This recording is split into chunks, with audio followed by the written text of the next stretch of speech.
It's because at the moment you are on the leaderboard, but you're not currently in the Discord server, which means I haven't been able to ping you. And I would hate for you to miss out on your opportunity to be in the final, which of course is penciled in for the 19th of September. So not just this isn't just exclusively for Ardenfest, but anyone who wants to come and join the Discord server, the link is there. But do pop your way over there, come and say hey and hang out with us. It'd be lovely to have you here. Welcome to Brig, to Random Zombie, to Mogra. Lovely stuff, Ardenfest. Welcome to the server. As and when you get there. Hopefully the bot is awake. Sometimes she goes to sleep. No, it looks like she's up, so you should be able to... Ah, there we go. And Hallian is here as well. Hello, Hallian. Welcome. Or was it the welcome back, I think. I think you were here and then not. I think Hallian and I met on the charity stream some time back. But yeah, good to have you here.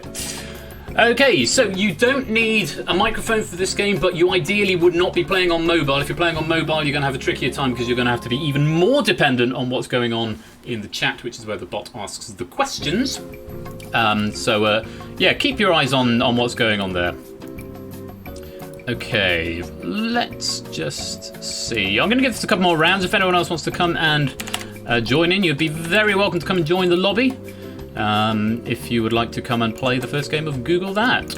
It's all good fun, and I'll explain all the rules as we go. It's nice to see some people coming back, haven't seen for a while. Hello, Serial Quizzer. Welcome to the stream. And Adme208, hello to you as well. It's there's a couple of new names I haven't seen before. It's very nice to have them here. So, veal success in joining the lobby and coming to play the game. And yeah.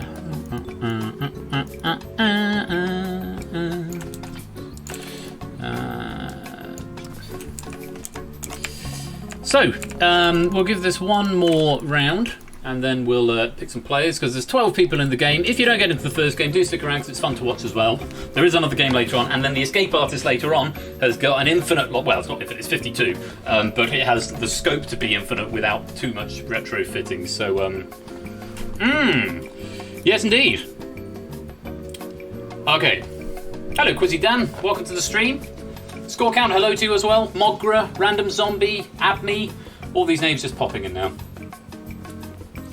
Can the Bash be beat tonight? That's a very good question. The gate limit is set at 64. I think Clive of Legend is just clinging on by the skin of his teeth into the leaderboard at the moment. And Ash is on the top spot with 152. In fact, he's changed his name in the server, his nickname to the person who scored 152 on Google That.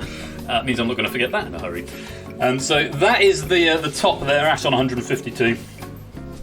Level 1 hype training mode, lovely. Hype Cherry.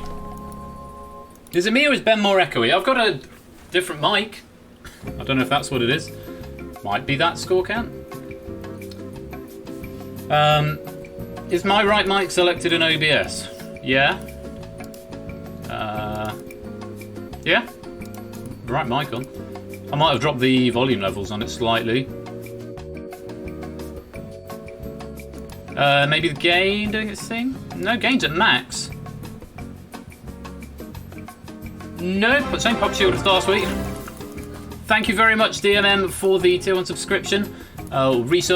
Subscription, whichever one it is. What I'm going to do is just, okay, since this is going to be a thing, you're going to see all my control panel. I might just yeet that over here and try it over here and just test out to see if the gain has been dropped on the microphone. Happens sometimes when, okay, let's see.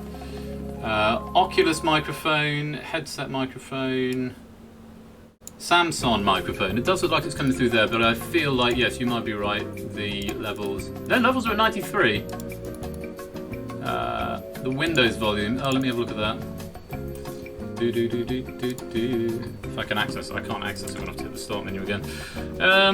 Well, I can't hear what you're hearing. I can just... No, it's got voice meter. Oh, that might be why, actually. Come to think about it. It might be just that it's because of voice meters on.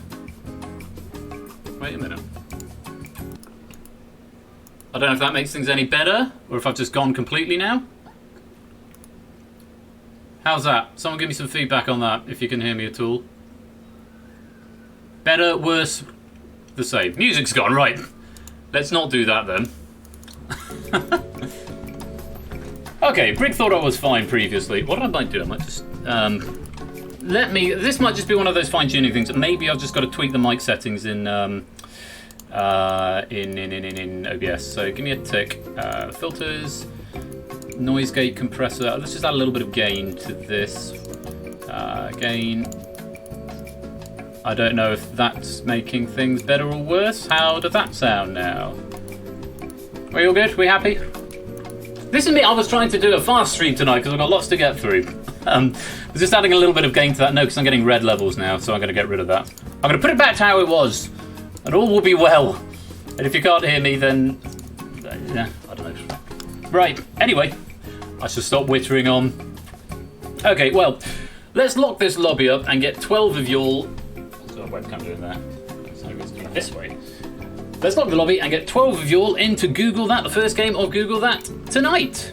I'll wait for this thing to finish, because it's nearly finished. Now hopefully the button will work. No, I don't know what's going on. It was completely fine earlier on.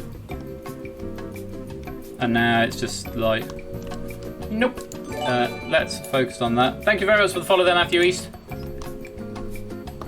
Okay, so the stream deck is saying no again now, and okay, I genuinely tested this earlier on and it was fine, so let's lock lobby. I'll go to the stage, we'll do it that way. Ah, well. It's a shame, that was a birthday present. Spanks the naughty stream deck's bottom, very much so, Keshi Head. Right, there are 12 spots that need to be filled. Let's see who's going to take them. Let's populate those podiums. Populate those podiums. Okay, it's legitimately just not doing anything now. Okay, let's populate those podiums. There we go, that's working. Okay, so the first player coming to join us this evening, down on the front row in yellow, Serial Quizzer. Welcome to the game, Serial Quizzer. Lovely to have you here. Hope you're keeping well. Let's go round and round again and find somebody else. In pole position, in blue, it's Brian, Bhuang888. Welcome to the stream, Brian. Lovely to have you here. Going around a little bit further, we are going to find on the middle row, on the red podium, it's Not a Jumble of Numbers. Welcome to the game, Not a Jumble. Lovely to have you here. There's our first 3 into the game. 9 more spaces available. Back on the front row, in blue, it's Abney208. Welcome to the stream, Abney. Lovely to have you here. I hope you are keeping well. Round and round a little bit more they go, and we're going over to the left-hand side of the centre row in green. It's Spokes. Hello, Spokes. Welcome back to the stream. Strong performance the last few weeks. Can they continue it this week? We'll find out as we approach the midpoint front and centre. On the red podium is Brig Bother. Hello, Brig. Welcome to the game. Lovely to have you here. Round we go a bit further. We've got half our players. We've got 6 in. We need another 6 filled up. Back to the middle row in blue. Ardenfetz, welcome. Ardenfetz, welcome to the game. Another strong performance from Ardenfetz in a previous week. Are they going to continue that this week? Let's go around a little bit further. Finishing off the middle row on the right-hand side in yellow. Random Zombie 78. Welcome to the game, Random Zombie. Great to have you here. Hope you're keeping well, sir. 4 more podiums need filling. 2 on the front, 2 on the back. We're going to Jeremy Corbyn Corner next. On the green podium, there's a Podo Nuevo matching your shirt. And mine as well. Welcome to the game of Podo Nuevo. Lovely to have you here. 3 more podiums that require filling. Back row in yellow, it's Scooter Dust. Welcome, Scooter. Hope you are well, sir. Great to have you with us. 2 more podiums over on the far right and gliding overall. First of all, on the far right is Keshi Head. Welcome back, Keshi Head. Lovely to see you here. And 1 more podium that requires filling. Gliding overall on the back row this week is Hallian. Welcome, Hallian. Great to have you. I hope all 12 of you are ready to play Google That tonight. Ooh, there we go. So, 12 players in to play Google That. A reminder that this is my question stack and that this game is done exclusively in whispers. You must whisper to Persephone's Twitch bot. She's also the bot that's going to be asking the questions. And if you want to do like what Apodo Nuevo has just done and have your chat message appear, then that is into public chat, proceeding with an exclamation mark. But everything else, all your answers, go to Persephone's Twitch bot. Hope you're all going to have fun, have a good time, and all will be well. So, we're going to start with round 1, as we always do. And I'm not going to use the stream deck because apparently it's not working. But I'm going to try it one more time. Let's see if we can play round 1. It's just not working. It's just not doing anything now. Don't know what's happening there. Never mind. What if I focus there and press start? Nope. I was going to use the controls here. Right, round 1. Round 1 is the early bird. We're starting off nice and gently. You'll get a multiple choice question, and the question will appear in the chat first. Very important that you keep an eye on that. Whisper A, B, C, or D, just the letter. You don't need the whole answer to Persephone's Twitch bot. Only the first 5 correct players will score 10, 8, 6, 4, and 2 points, respectively. The stream deck needs some percussive maintenance, possibly. No, because it's fine when I'm not streaming. I tested it earlier on, and it was completely fine. And it's only when I'm streaming that it starts not working. So I made such a big deal out of it the last couple of streams, so I'm just going to ignore it and hope for the best and just not use it. It might slow things down a bit, but there we go. So yeah, only the first 5 to answer correctly will get points. No points if you're wrong or you're too slow. So to Whisper, my advice is to open up Persephone's Twitch bot. She's in the moderator list and she's also the one asking all the questions. Press Whisper and open up a separate window so as to whisper to the bot. That's the easiest way of doing it. You only need to whisper the letter. Anything you write in public chat won't be processed and may well be deleted by a moderator. It's not too difficult to get the bot going, so make sure you whisper your answers to her if you want to get them in. Just A, B, C, or D is required for this first round here. Yeah, well, should be fairly straightforward. So we've got 5 multiple choice questions. Fingers on buzzers. Players who are in. Whispering to Persephone's Twitch bot A, B, C, or D. And it's a little bit of fastest finger first going on here. Good luck. Here comes question number 1. Which of these is not a classic Monopoly playing piece? A, the top hat. B, the battleship. C, the boot. D, the bottle.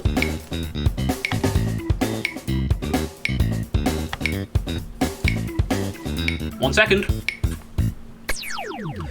Spokes, Random Zombie, and Serial Quizzer not getting answers in. And yes, just a reminder, keep your eye on the chat because the question may well be ahead on the chat.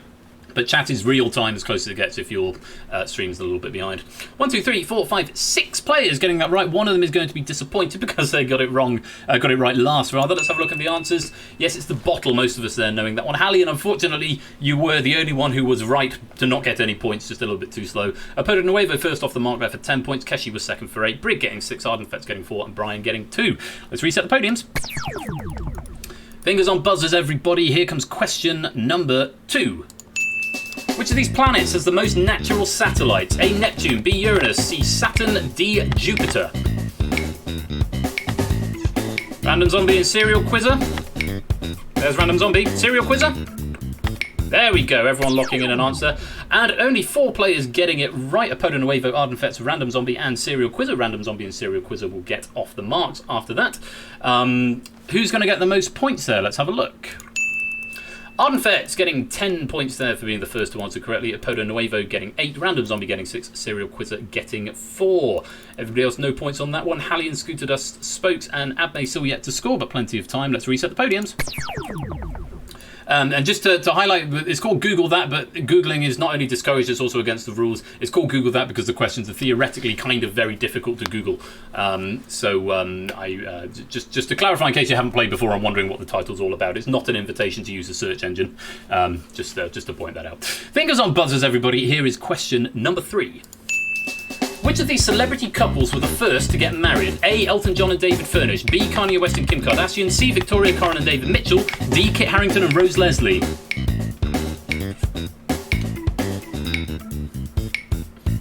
Serial Quizzer, you're out of time there. Spokes, the only player to get that one right. Let's have a look and see what everyone else said and what the answer was. It was C, Victoria Coren and David Mitchell. They got married in 2012. A lot of people there falling into the Elton John trap.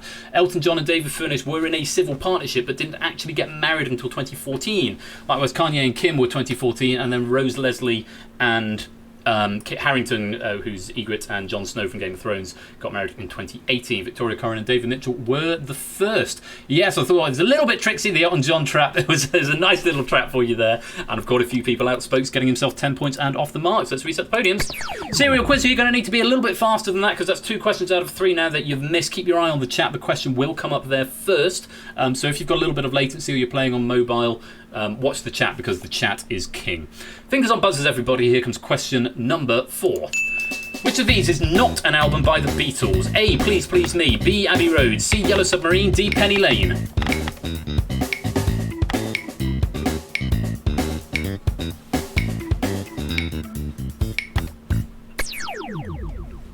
Again, Spokes, the only player to get that one right.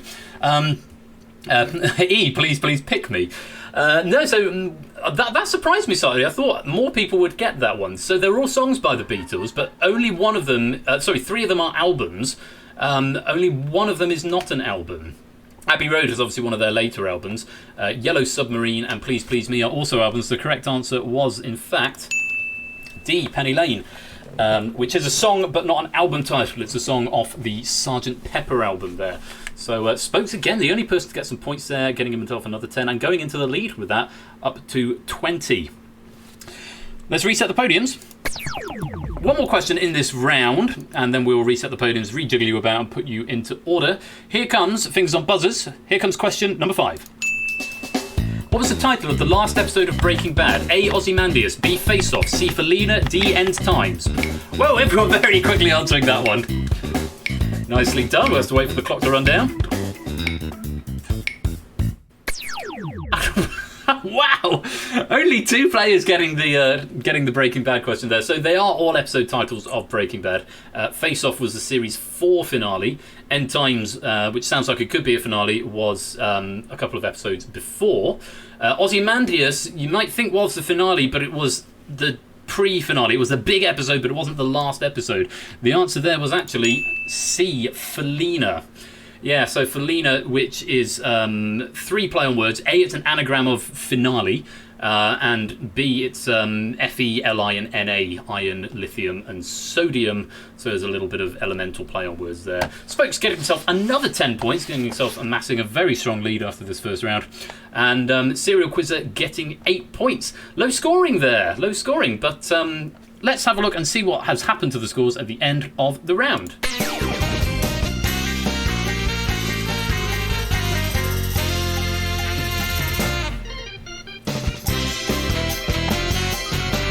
Yeah, people need to watch Breaking Bad. It's a great show. And it turns Alpedo gliding overall, which is another episode of title of Breaking Bad, which is actually where that expression comes from. So at the end of round 1, Spokes has amassed a very considerable lead with 30 points and is in pole position. Alpedo Nuevo gliding overall with 18. Arden Fetch in third with 14.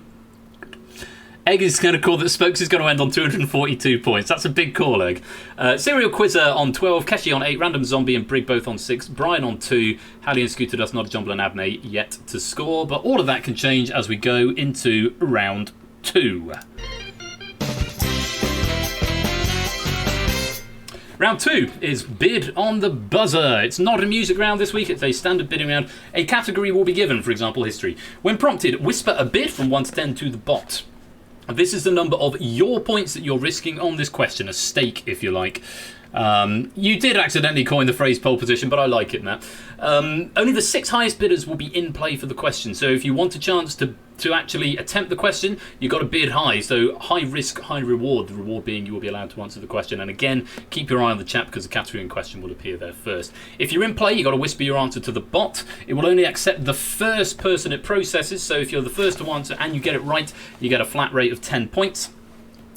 If you give a wrong answer or nobody answers, then you lose the points that were risked. So if you give a wrong answer, if you buzz and give a wrong answer, you lose the points that you staked. If nobody buzzes, then you all lose the points that you staked. Additionally, if a wrong answer is given, players who weren't in play get a 5-point bonus. So you can get points here just by doing nothing. Bid must be between 1 and 10. If it's more than 10 or less than 1, it won't be processed. And if it is not processed, if you don't submit a bid, you'll automatically be submitted a bid of 1. Very important to remember that. So you'll automatically be given a bid of 1, but if you want a chance of answering the question, bid higher. But you can get points for doing nothing, as I said before, but that is reliant on other people getting it wrong. So lots to think about in this round. The questions are slightly treated, slightly Google-proofed, so make sure you read them carefully. To buzz, you just have to type your answer. It's not multiple choice, so type the whole answer to the bot, but there is a bid before every question. Hopefully that makes sense. Having computer issues that impede my participation in this round. Firefox is consuming... Oh dear, why are you using Firefox, Hallian? You should use Google Chrome. I'll give you 30 seconds, Hallian, just to see if you can close some tabs or something. Yeah, switch over to Chrome. Although if you haven't got it installed, don't do that. Chrome is quite a resource hog, I'm not going to lie, actually. Or the Twitch app. The Twitch app does give you the latency, which isn't too much of a problem in this, as long as you're reading the chat. But it will put you about 30 seconds behind if you're using the Twitch app. We'll give Hallian a few seconds just to see if he can resolve his RAM issues. Oh, the Windows Twitch app is good. Oh, okay, fine. Oh, the Windows Twitch app, so not on mobile. I need to look into that, actually, because I don't have that app. I tend to run everything in browser, which is probably a bad idea. I need to stop doing that. Right, Hallian, where are you at?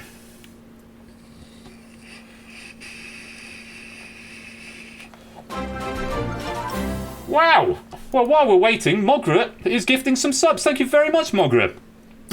For gifting the subs to the community. 2 subs for paying for from JPB. And we've got Sensei and Cotty22. Oh, hello, Cotty. Welcome. And thank you very much for those 2 gift subs there. That's enormously kind of you. Hallian is back. Excellent. Okay, let's go pre-question. So, bid before every question, 1 to 10. Based on the category, how well do you think you're going to do? Bid high if you want a chance of answering it. Fingers on buzzers. Here comes the first category. It's chemistry. Get your bids in from 1 to 10. If you don't bid, you will automatically be assigned a bid of 1. So unless you absolutely don't want to answer this one, you may as well have a go. Right, Serial Quiz and Scooter Dust are not bidding. Random Zombie bidding 1, Brig and Adme bidding 2 each. Well, Brian has actually bid high, bid for 10, so if Brian gets this one wrong or no one answers, there's only a lot of points lost. Hallian's bidding 8, Spokes bidding 7, Apodo Nuevo, Ardenfet's bidding 5, and Keshi and Not a Jumble bidding 4. 7 players eligible for this question. You don't need to type buzz or anything, you literally just type the answer you think it is as soon as the question comes up in chat. Fingers on buzzers, everybody. Here comes question number 1. Marie Curie discovered 2 elements. Radium was one. What was the other? Spokes is in. He's saying polonium. Is that the right answer? Absolutely is the right answer. Very, very fast there. I was hoping a few people might fall into the curium trap, which of course was named after her but not discovered by her. 10 points to you there, Spokes, for polonium. Very good. Let's reset the podiums. Yeah, there's no discrete command for buzzing. You literally just type the answer, Hallian, if you're eligible for the question. So it's a full answer. Just type it into the bot. Sorry, I wasn't clear about that. I wasn't particularly clear about that. So yeah, so in other games I've done in the past, you have to type !buzz. Here you literally just type your answer. So yeah, and it will automatically buzz for you if you are the fastest. Okay, get ready, fingers on buzzers. Here comes category number 2, bids from 1 to 10. It's cinema. Bids coming in. Spokes sitting this one out. So I've got no Spokes is going to have a bid. Everyone's got a bid in. Let's see what you've bid. Spokes bidding 9, Scooter Dust bidding 10, Keshi bidding 6, Serial Quiz bidding 5, Random Zombie, Brig and Not a Jumble each bidding 4.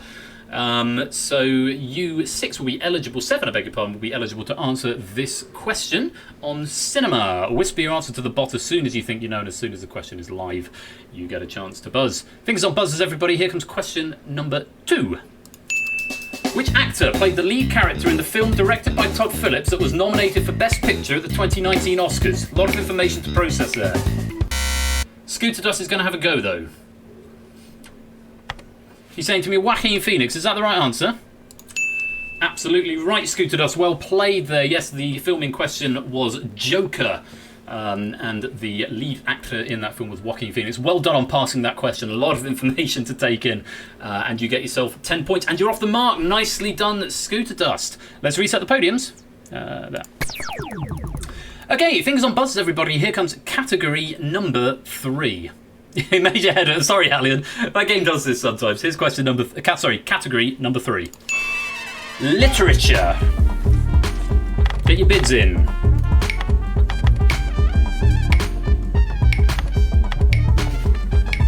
Everyone's bid. Let's see what you've bid. A lot of low bids. We've got an exact 6 this time. Spokes bidding for 10.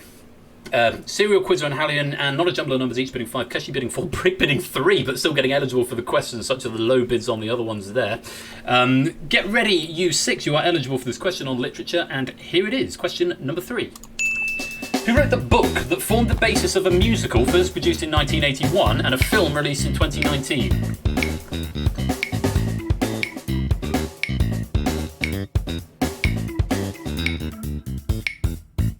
And that is the first time that has ever happened. Nobody has buzzed. That is the first time that's ever happened, so it's quite exciting. Which means, because you didn't buzz, people who weren't eligible, you are going to get 5 points each for free. And people who were in, because nobody buzzed, you're all going to lose your stakes. Bad luck. The correct answer was T.S. Eliot. Well done, 8 Minky, getting that in the chat. Yeah, T.S. Eliot. The film and musical in question was Cats. Cats, yes. So Spokes losing 10 points there. A massive bid from Spokes, slightly backfiring. Yeah, not Jumbles off the mark, but in the wrong way. Likewise, Halliard as well. Yes, that should mean you'll all get some bonus points. If I'm not, because we've not actually done this before. It should work when I reveal the answer. Did you get points? You haven't got points. They don't. Oh no, sorry Brig, I've got my rules wrong. It's only if someone gets it wrong you get bonus points. No, I have programmed it right, I just can't remember the rules of my own game. Oh, how embarrassing. Thank you for reminding me, Brig. No, sorry, you don't get bonus points because no one buzzed. You only get bonus points if someone gets it wrong. Right, good. That's sorted. Hooray. Let's reset the podiums. It's a very interesting round, up and down. Fingers on buzzers, everybody. Here comes the next category. It's category number 4. Classical music. Get your bids in from 1 to 10.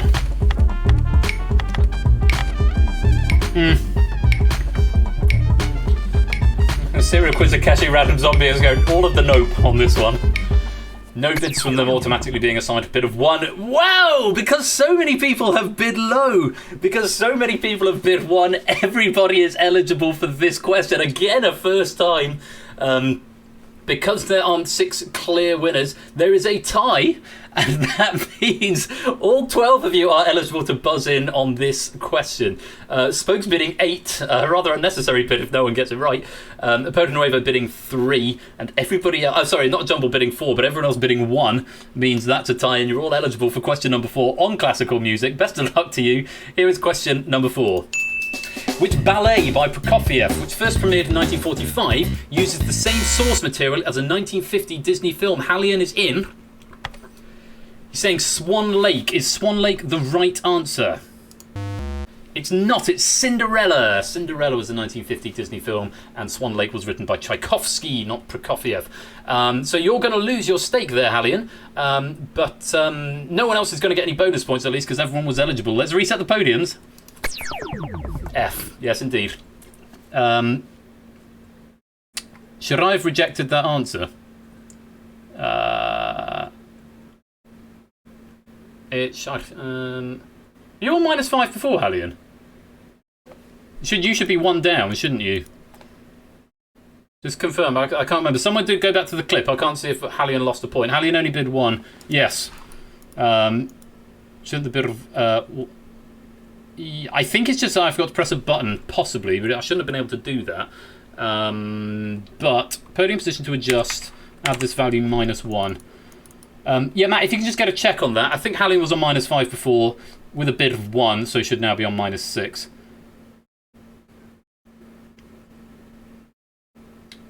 There's hack, yes.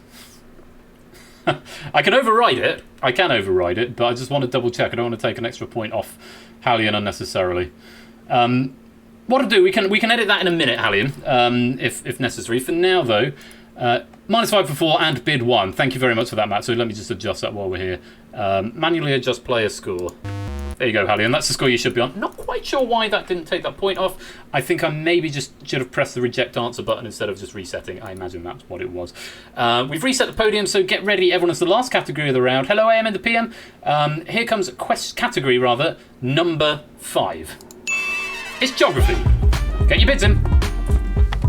It's not alien friendly, Hallion. Yeah, sorry about that.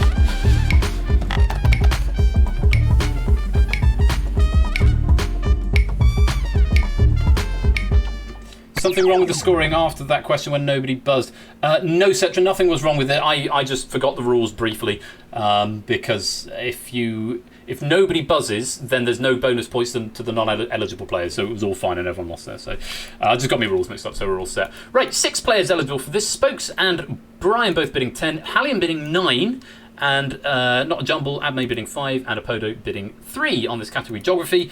Best of luck to you 6. Here comes question number 5.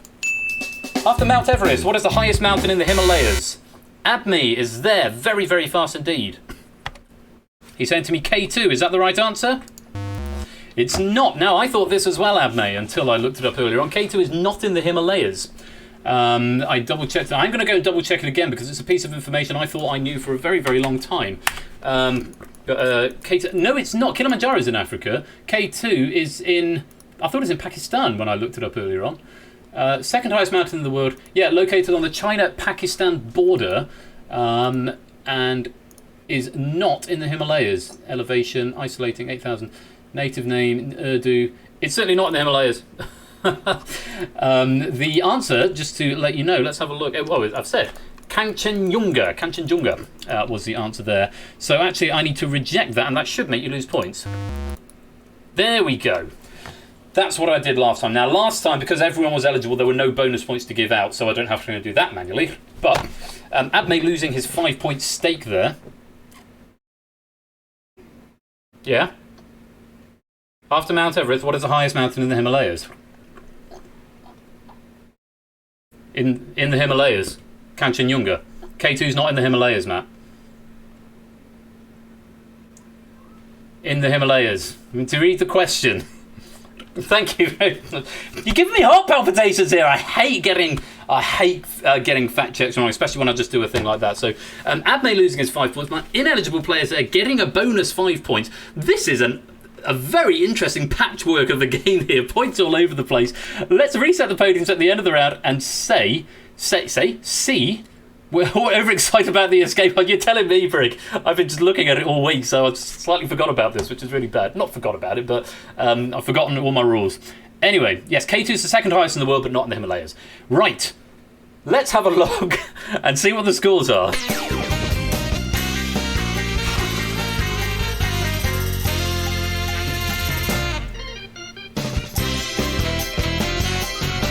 I'm just very glad there's people significantly cleverer than me in the chat who are able to fact check for me. Coda telling us yes, in the Karakorums, not the Himalayas. So at the end of that round, very interesting scores here. There's quite a wide spread, but Spokes has actually gone down. He's still in pole position on 30, but he's gone down. Ardenfet's now on 19, gliding overall. Apodo Nueva has slipped a place down and is now on 18.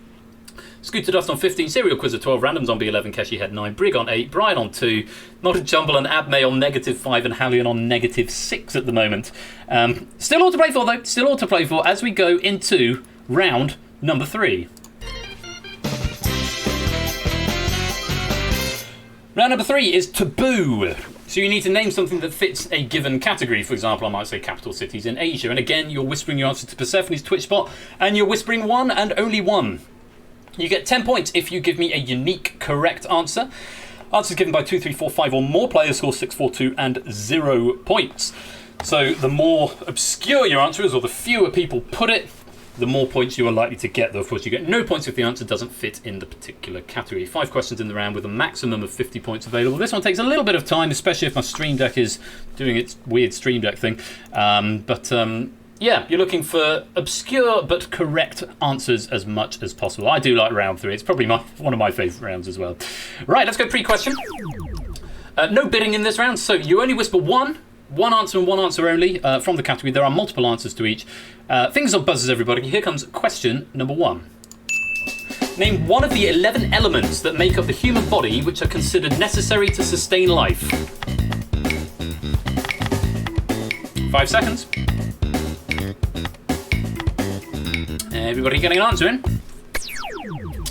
Okay, let's have a look and see what you have said. Oh, sorry, what says Not a Jumble of Numbers? Let's have a look. Not a Jumble of Numbers going for air, which last I checked wasn't an element.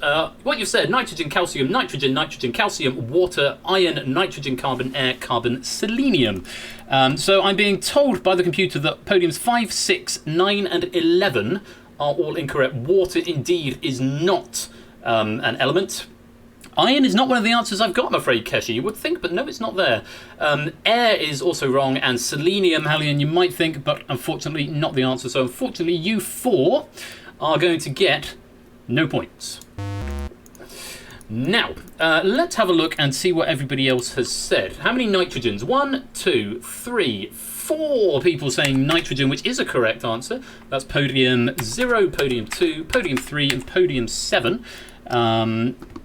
Let's see if the stream deck decides to work for this round. Oh, it's working for this round. Don't know what's going on. 4 people sharing that answer, which means nitrogen goers, you are going to receive 2 points. Nicely done. Now, 2 people saying calcium and 2 people saying carbon. Both of those are also correct. So that's on podium 1, podium 2.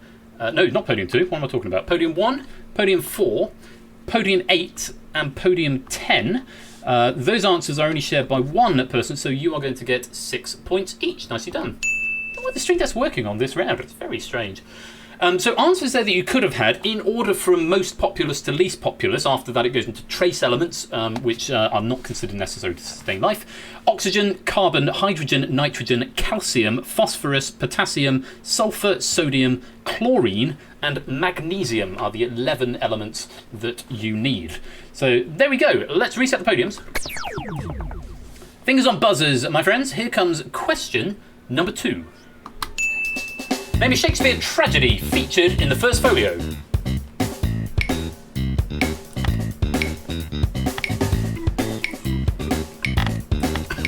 Here come some answers. Some more. Ooh, Serial Quizzer and Ardenfet's just running out of time there. Falling for Bridge. You have no idea. You don't know any Shakespeare tragedies, Egg Fried Cheese. The first folio is just the posh name for Shakespeare's collection of plays. You're not gonna like the next round then. Let's have a look and see what you said. Ardenfet and Serial Quizzer both incorrect. Yes, so the first folio is just a name that is given to all, except for 3. Quite right, Colour. There's 3 which aren't included in it. The first folio is just a collection of plays. There's 36 in it in total.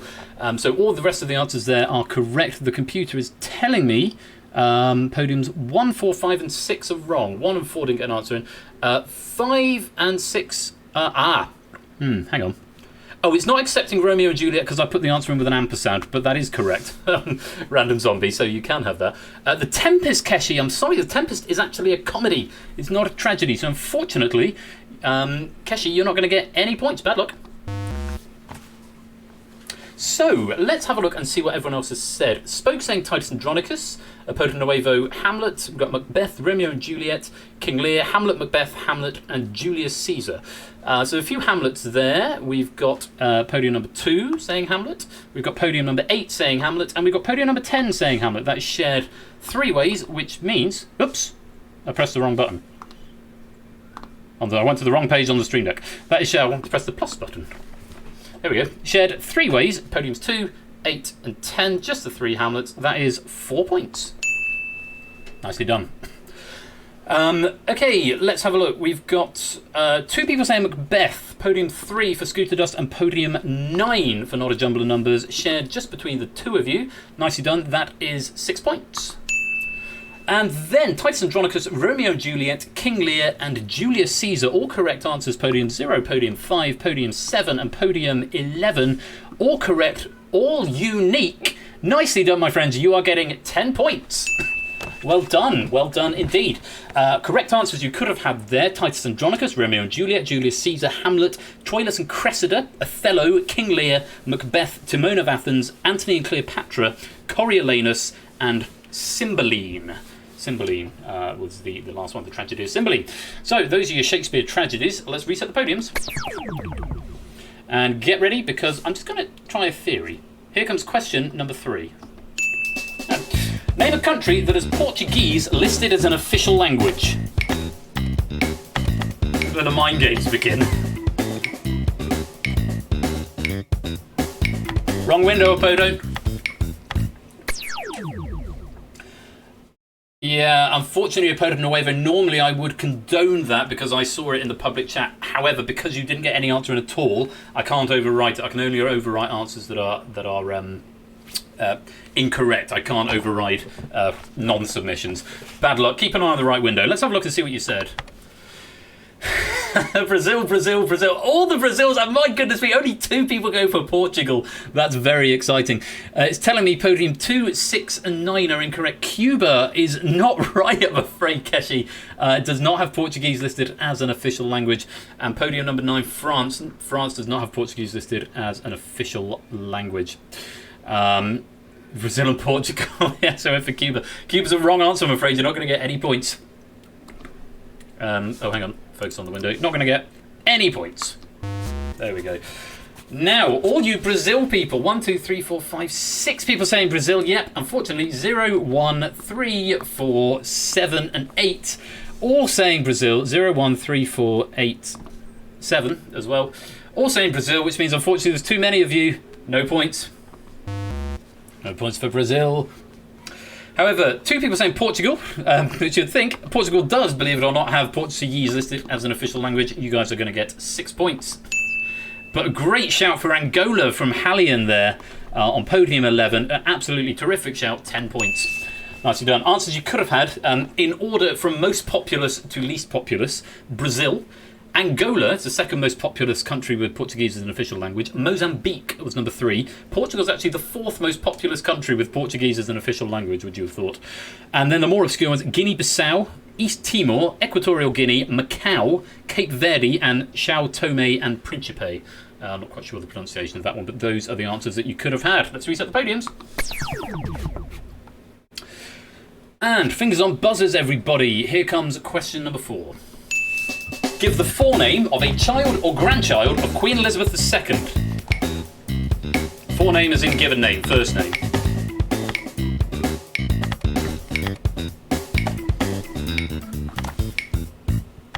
Keshi just getting an answer in the lick of time. Random Zombie just running out of time there, unfortunately.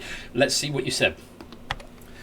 Archie, William, Charles, Charlotte, Archie, Sarah, William, Prince Philip, Elizabeth, George, and Edward. Podiums, it's telling me are incorrect. Podium 0, Archie is a great-grandchild, I'm afraid, Spokes. Podium 3, Charlotte, again a great-grandchild. 4, Archie, again a great-grandchild. 5, no submission. 6, Sarah. You're close, Keshi, but unfortunately it's not the answer I've got down here. It's Zara. Zara Phillips, I'm thinking of there, not Sarah. And then podium 8, Prince Philip is the husband of Queen Elizabeth II. There are no children called Philip. There's a Peter, but not a Philip. Podium 9, Elizabeth. No, she hasn't got a child or grandchild called Elizabeth. An interesting thought, not a jumble of numbers, but unfortunately not. And George. George is also wrong. George is another great-grandchild. Lots of great-grandchildren coming up there, but not a lot of children or grandchildren. So unfortunately for you guys, that's no points. 2 people saying William. Yes, Prince William, the eldest child of the eldest child, the first son of Prince Charles. William and William on podiums 1 and podium 7, shared 2 ways. That is 6 points. And then Charles and Edward are both correct and both unique. Podium 2, podium 11. Congratulations, that is 10 points. So answers you could have had there. First of all, the 4. I might be thinking of Sarah Ferguson. Yes, possibly. The 4 children. Charles, Andrew, Anne, and Edward. And then 8 grandchildren. Harry, or Henry, is Prince Harry's proper name, but I would have treated that as the same answer. And William, who are the children of Prince Charles. Beatrice and Eugenie, who are the children of Prince Andrew. Zara and Louise, who are other children of someone else. And Peter and James, who I think are the children of Edward. I think Zara and Louise might be the children of Princess Anne. Yeah, those are the answers. Let's reset the podiums. One more question in this round. Here it is. Question number 5. Name an Ivy League school.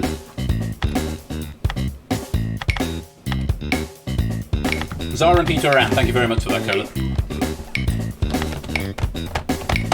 Random Zombie. Just getting an answer in time. Nicely done there. Let's have a look and see what you said. Brown, Princeton, Cornell, Yale, Ivy University, Brown, Yale, Duke, and Brown. Incorrect answers coming up for me are podiums 5 and 10. Ivy University is not a correct answer, and Duke is not a correct answer. Abney, unfortunately, you get no points. Yeah, nobody's saying Harvard there, which does surprise me. People going for the obscure answers, I guess. Right, let's go through the correct answers. Brown is the correct answer. How many people said Brown? 1, 2, 3, 4 people saying Brown on podium 0, podium 6, podium 8, and podium 11. 0, 6, 8 and 11, that is going to be shared 4 ways, so that's 2 points each for Brown. Yale, 3 people saying Yale, I beg your pardon. Podium 4, podium 7, podium 9, 4, 7 and 9. Yale shared 3 ways, 4 points. 2 people saying Cornell on podium 3 and podium 2, shared 2 ways, that is 6 points for Cornell. And 1 person saying Princeton, well done there, Ardenfett. You're going to get the full 10 points for Princeton. Answers there that you could have had in alphabetical order. Brown, Columbia, Cornell, Dartmouth College, Harvard, the University of Pennsylvania, Princeton and Yale. There are 8 Ivy League schools that you could have chosen from. That is the end of question 5 and the end of the round. So let's see what that has done to the scores.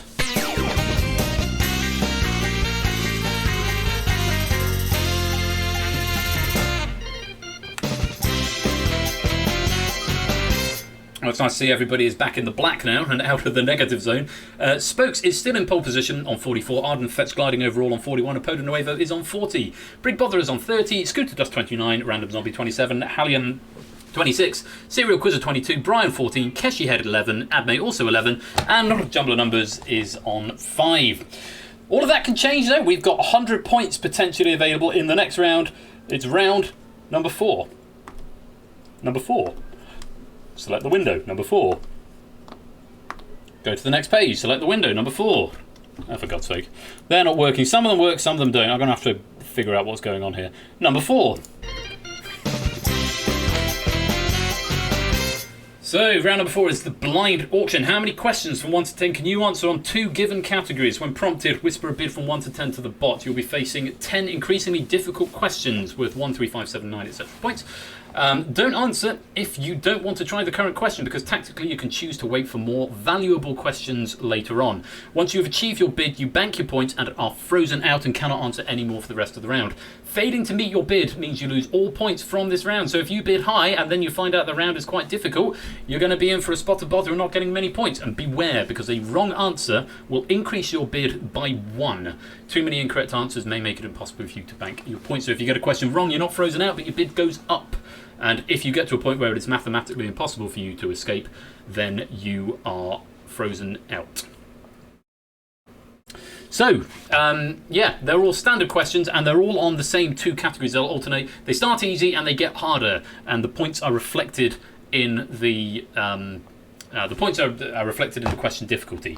So, yeah, if you want to get out, if you want to bank out quickly, then you need to make sure you answer the earlier questions, but you get fewer points for them. If you want to wait for more difficult questions later on, you could get more points, but you could also risk getting stuck. Let's go pre-question. There's 1 round of bidding at the start, again from 1 to 10. If you bid more than 10 or less than 1, then it won't be processed, and if you don't get a bid in, you will automatically be assigned a bid of 1. Fingers on buzzers, everybody, whispering your bids to the bot. Here is the category, or categories. Sunshine and Shakespeare. Having a bit of a Shakespeare week.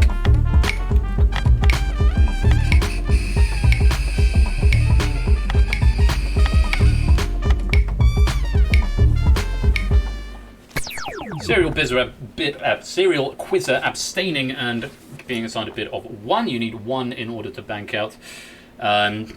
Trust me, not a jumble of numbers. You won't regret bidding low. This round has been the foil of many, many people. I'm looking at Spokes with wide eyes with a bid of 7.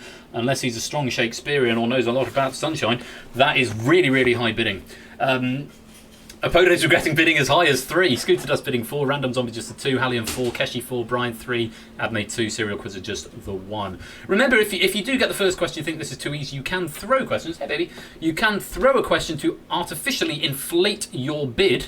But remember, that is a very risky strategy often. So get ready for question number 1. It's worth 1 point. There are 10 questions remaining. Here is question number 1.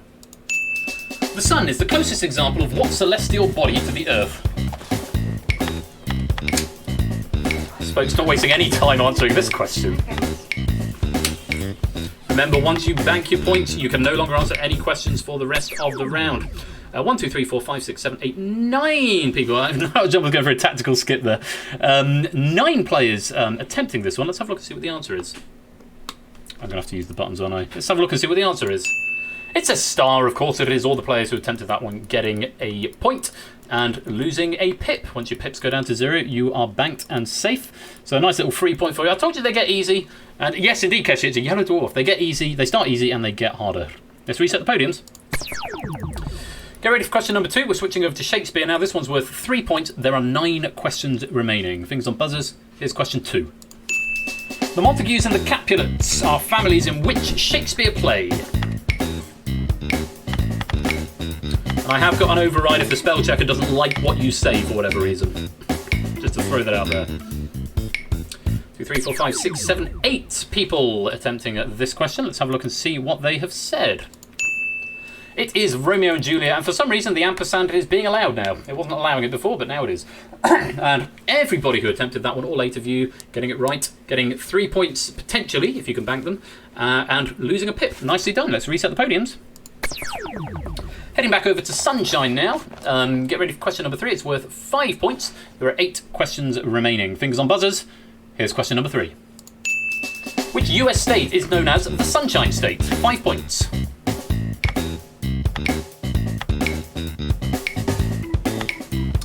Brian and Random Zombie are looking to escape on this question. Sorry, bank on this question. That's later on game. Ardenfetz is also looking to bank on this question. 2, 3, 4, 5, 6, 7 people attempting that. Let's have a look and see what he said. Oh, Hallian lives there. Nice. Let's have a look and see what he said. Yes, it is Florida. Florida. And Random Zombie getting a spelling error there, but I am going to condone that, Random Zombie. Podium number 5. Let's focus on Random Zombie. I think I can accept that. Well done, Random Zombie. You have banked your points. Right.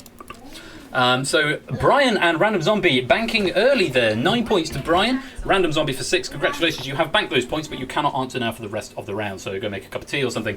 Ardenfetz is bumping his points back up. He's going to try some more difficult questions, so he now needs 2 pips.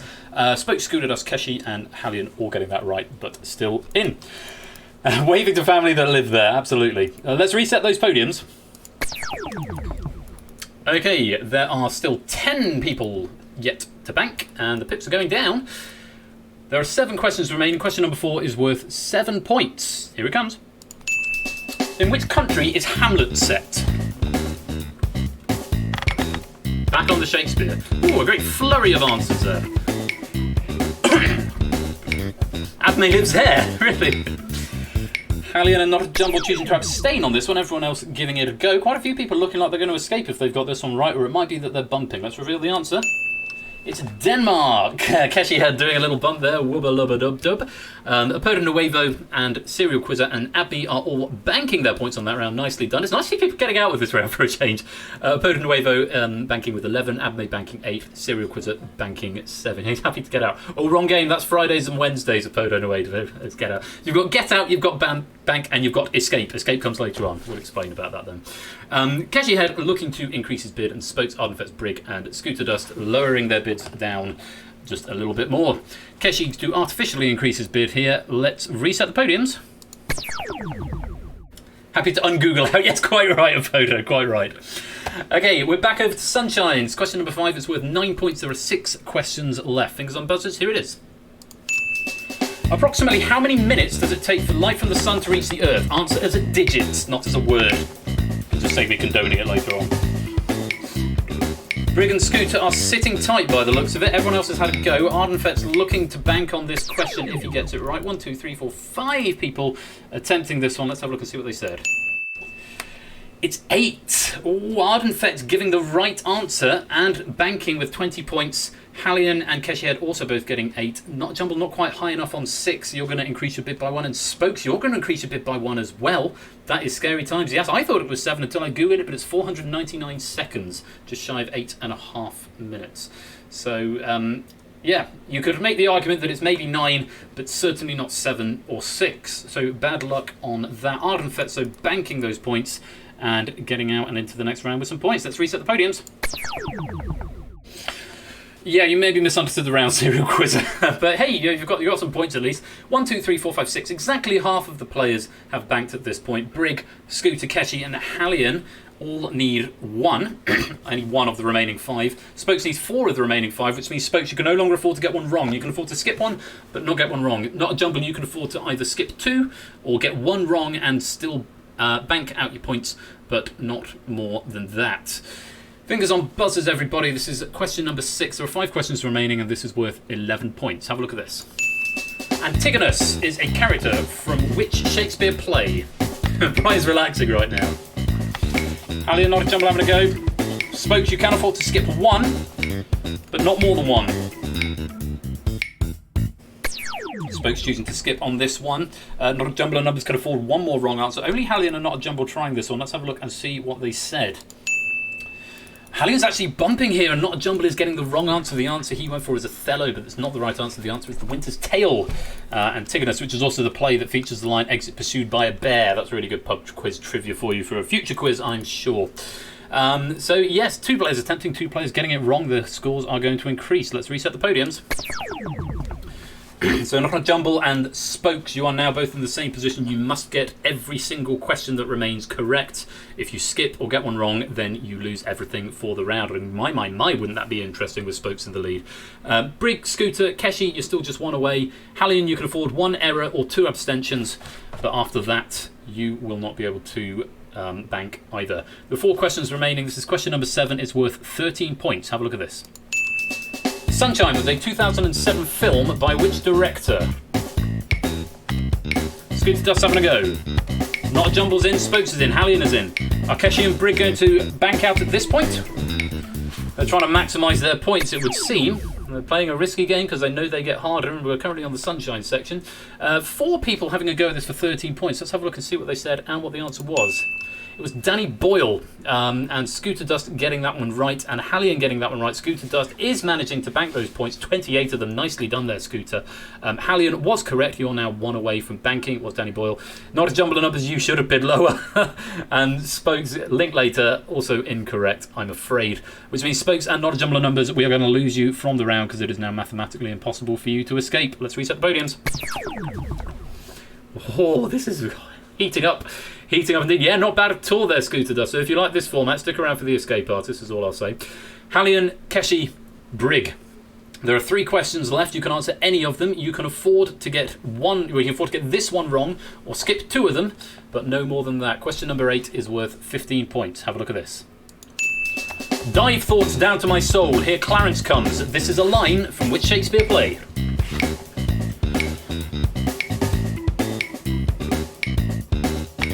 Hallion's in. Only Hallion. Hallion is going to try and bank out on this question. Has he got the right answer? He has indeed. It's Richard III. Well played. And Hallion, after a scary moment earlier on, you have managed to bank 43 points there, taking you up to 69 on point. Nicely done, Hallion. Well played. You have got up there. Brig and Keshi, you're leaving it very, very late, but the points are going up and up if you can bank them. Let's reset the podiums. Keshi and Brig, 2 questions left. You can afford to skip this one. You can't afford to get it wrong. If you want to bank at this point, this question is worth 17 points. Fingers on buzzers. Here's question 9. Steal My Sunshine was a 1999 hit for which band?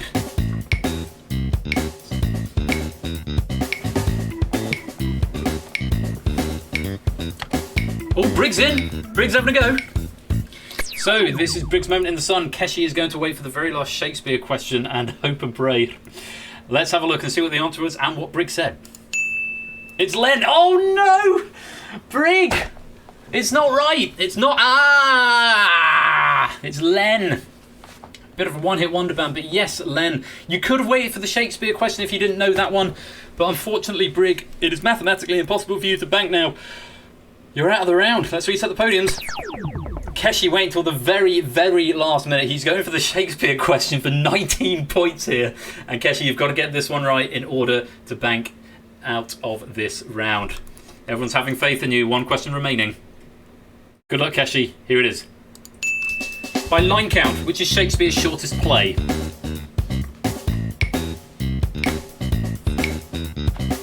He's in. I didn't hear the noise. But Keshi has had a go. Is he right? Is Keshi right? Correct answer is...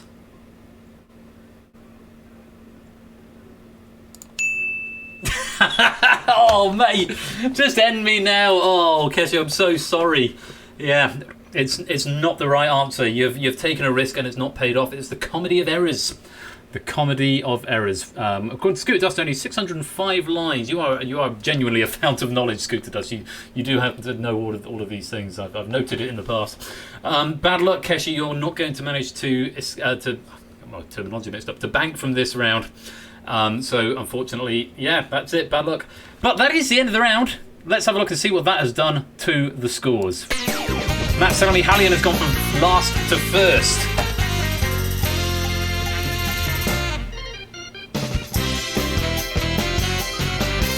And that slight overhead teleports to the top. That slight overhead from Spokes has cost him dearly there, slipping down into 5th place. Hallion is now in pole position on 69.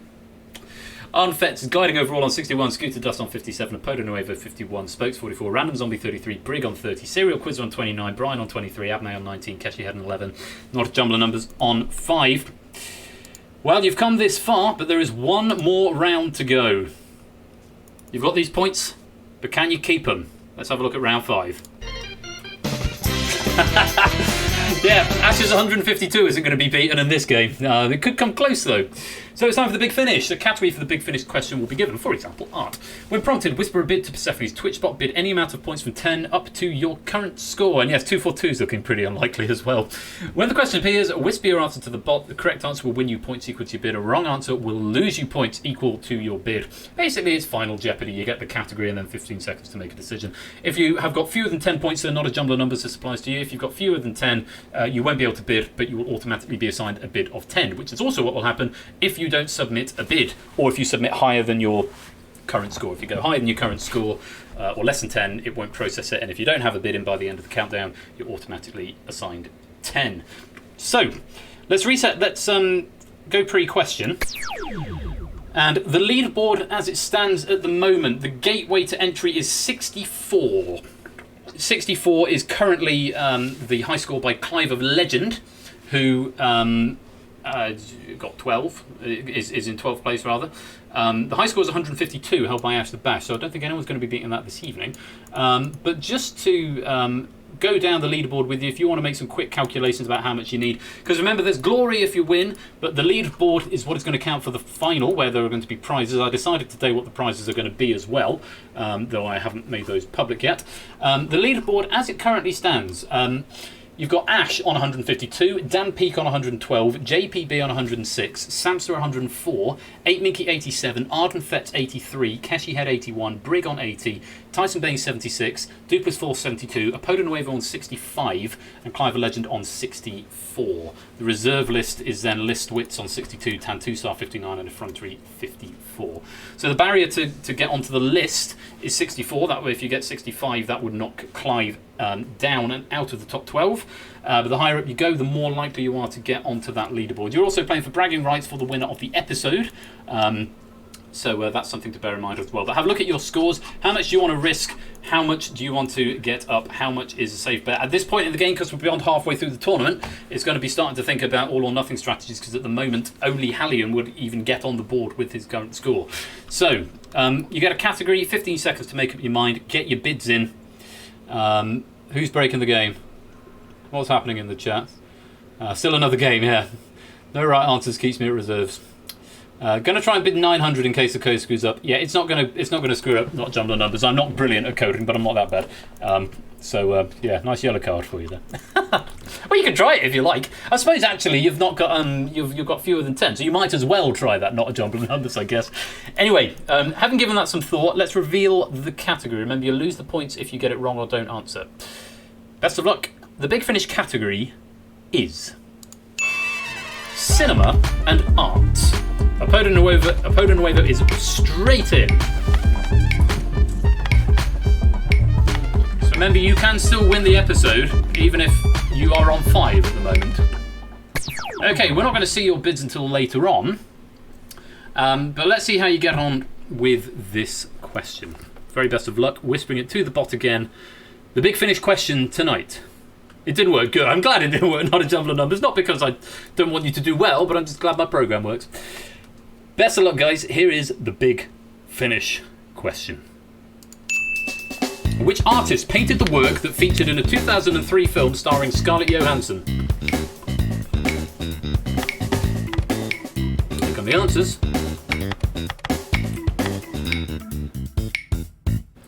Ooh, Arden Fetz, Random Zombie and Brian not getting an answer in, so we know what that's going to be, but we're not going to know how many they're going to lose until we get there. So, first of all, I've got to reveal the answer, and the correct answer to this question is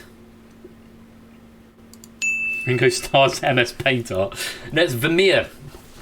Oh, split second out, bad luck there, Arden Fetch. Yeah, Johannes Vermeer. The painting in question was The Girl with the Pearl Earring. Yes, you're quite right, Nata. Girl with the Pearl Earring, painted by Johannes Vermeer. So, let's cycle around these podiums. Oh, you're wrong anyway. Let's cycle around these podiums and see what you've said. Starting with Not a Jumble of Numbers. Currently on 5. And he said, insert funny joke here. Well, the funny joke, not a jumble of numbers, is that you're going to be leaving owing us 5 points. Unfortunately, that's not the right answer. You lose 10, -5. Keshi Head next. I imagine Keshi probably bid everything. Let's focus on what he said. He's currently on 11, but did he get the right answer? He certainly did. That is the correct answer, Johannes Vermeer. And you're going to get another 11 points, doubling up to 22. You could still technically win the episode, Keshi Head. You really could, for glory. Let's go to the next one. Abney, currently on 19. Did he say Vermeer? You went for Picasso. Unfortunately, that's not the right answer. Bad luck. You're going to lose 12 points, finishing on 7 there, Abney. Brian, coming to you next, currently on 23. I don't believe you got an answer in. No, so unfortunately that's wrong, and you're going to lose just the 10 points, taking you down to 13. Serial Quizzer is next. You're currently on 29. What did you say? Went for Dali. Good answer, but not the right one. Unfortunately, you're going to lose 15 points, taking you down to 14. So on the bottom row, Keshi Head is in the lead with 22, the only player to actually get it right so far. Let's go to Brig next. Brig, currently on 30. What did he say? Well, Ben, I've had a lovely day. Nice to hear, Brig. Glad to hear it, but unfortunately, it's not the right answer, and you're going to lose. Or 30, you're going back with 0. Bad luck there, Brig. Oh, an emoji. I love it when emojis turn up. They don't happen very often. Random Zombie read the question wrong. Let's have a look and see what he said. Currently on 33, Random Zombie. You said nothing at all. Unfortunately, you're going to lose. Or 33, back down with 0.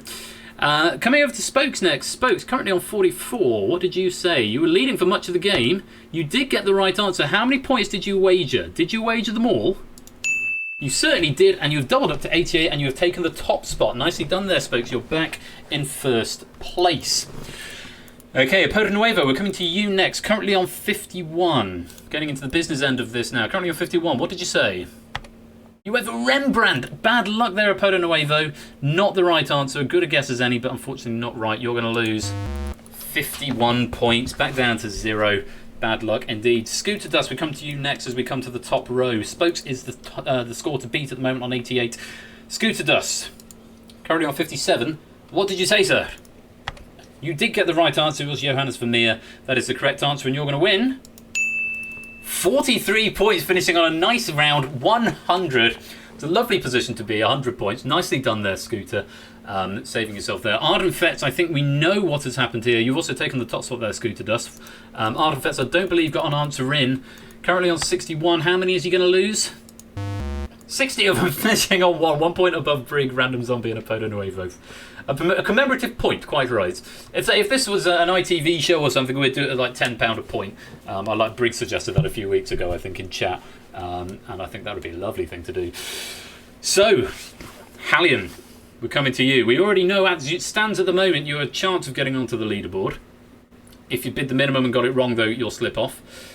If you got it right, though, you're going to be in a very strong position, Hallion, for getting into the final. And I'd encourage you to come and join the Discord if that is the case, so that I can cement your name on the leaderboard. You're currently on 69. The target to chase is 100, so you need to bid 31 or more and get it right. What did you say, Hallion? He did say Vermeer. Absolutely right. Was it? Sorry, not was it. It was the right answer. Did you bid all your points, Hallion? No, but you bid enough to go into first place. 40 points, taking you up to 109. Hallion has just joined the server. Thank you very much. Persephone is my bot, Hallion. I'm going to at you back now so you know who's me. There you go. That's me. Persephone's the bot. I'm Royal Flush. So, Hallion, you have just snuck the lead, or rather managed to retain the lead. Scooter Dust went into the lead for all of 2 podiums and then slipped back into second. So third, first, second for Scooter Dust there. What a great game, though. It has been up and down. Let's just press the reset button and end that round. The winner of the game is Hallion.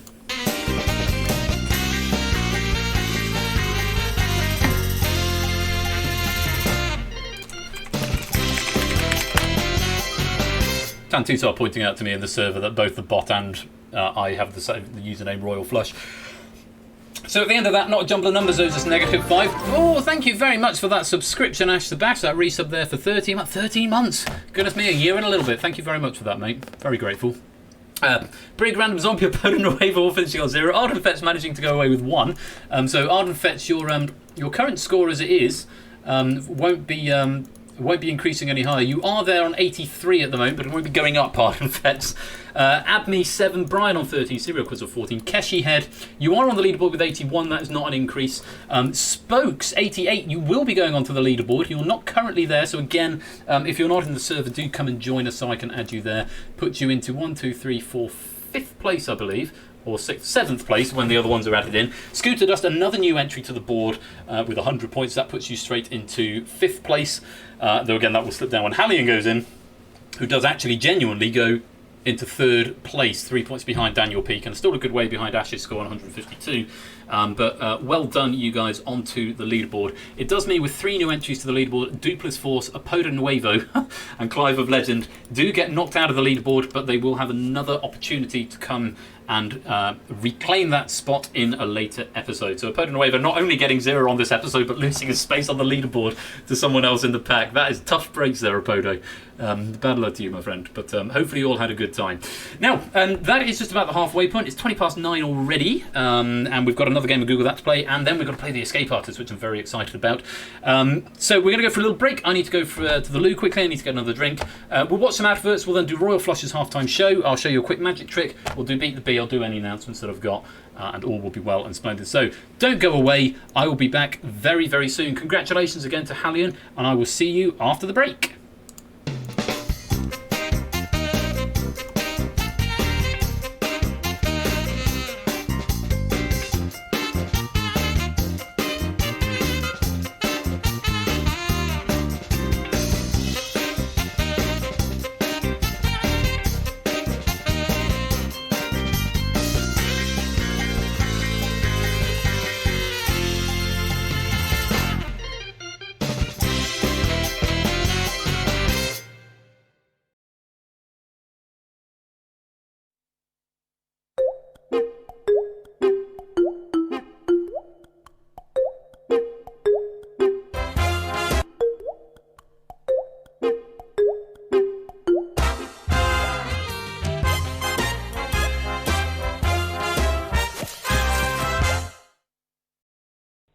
James Renner dislikes the untamed aggression of Orange Tango. Well, James, we know where you live. What are you doing in my house? What are you doing in my house? Who are you? Who are you? I just said that. No, I just said that. Stop it! Stop it! That wasn't even a word! That wasn't even a word! You've been here all day! You've been here all day! Look at me! Look at me! I'm a mess! I'm a mess! Call for your tango megaphone and join the fun! Everyone's a fruit and a nutcase. It really is a must for Morris dancers. The nuts are so nutritious, the fruit is so fruititious, and connoisseurs of chocolate pronounce it quite delicious. Everyone's a fruit and a nutcase. It contains a special F&N ingredient. For healthy recreation, what a combination. Cadbury's, fruit and nut. Good tune, isn't it? Jonathan, I think you found something. On May 7th, uncover the secret, unlock the legend, no! Unleash the power. We are in serious trouble.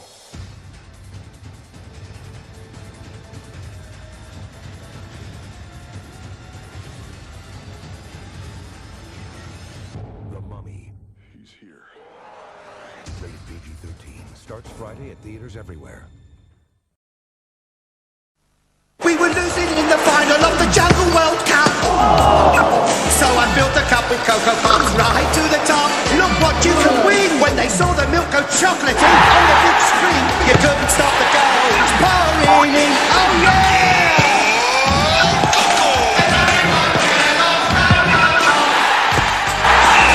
As part of a nutritious breakfast, the crisp chocolatey pops taste magic. I think this was the turning point. Right, they turn their milk really chocolatey. Talk us through it then, Coco. It's down to the Cocoa Pops. Starts milky white, then goes all chocolatey. Fantastic. We'd rather have a bowl of Cocoa Pops.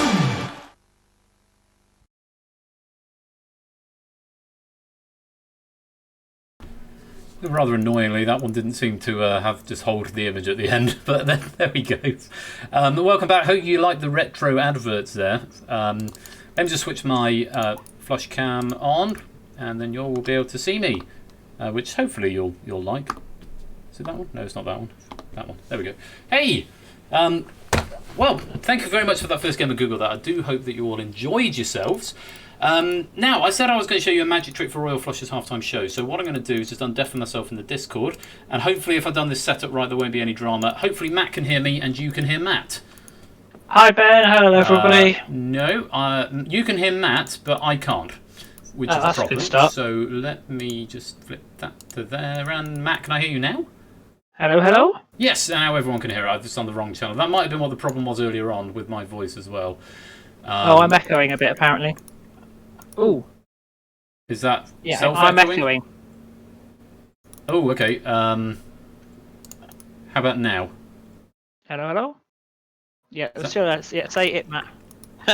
Is that better? No, I'm still echoing at my end.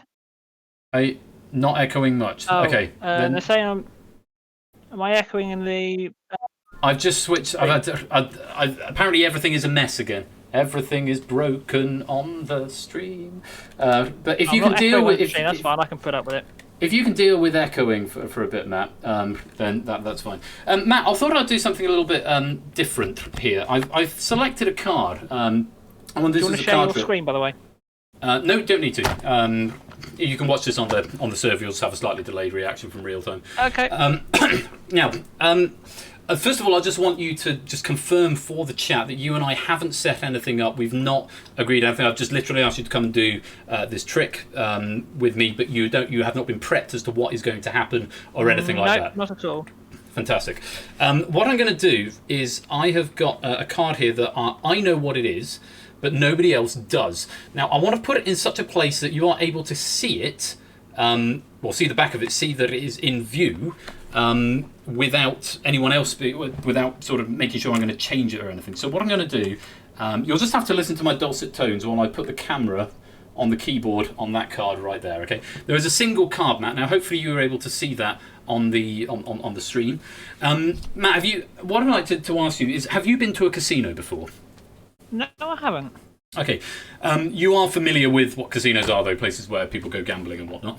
Yes. Okay, so what I want you to imagine doing is, if you and I were to walk into a casino, all right, and we sit down at a poker table, and you sit opposite me, and I pull out a brand new deck of cards, okay? So let's say a brand new deck of cards. I'm not going to disturb the card there, but for those of you watching at home, a brand new deck of cards a bit like this, okay?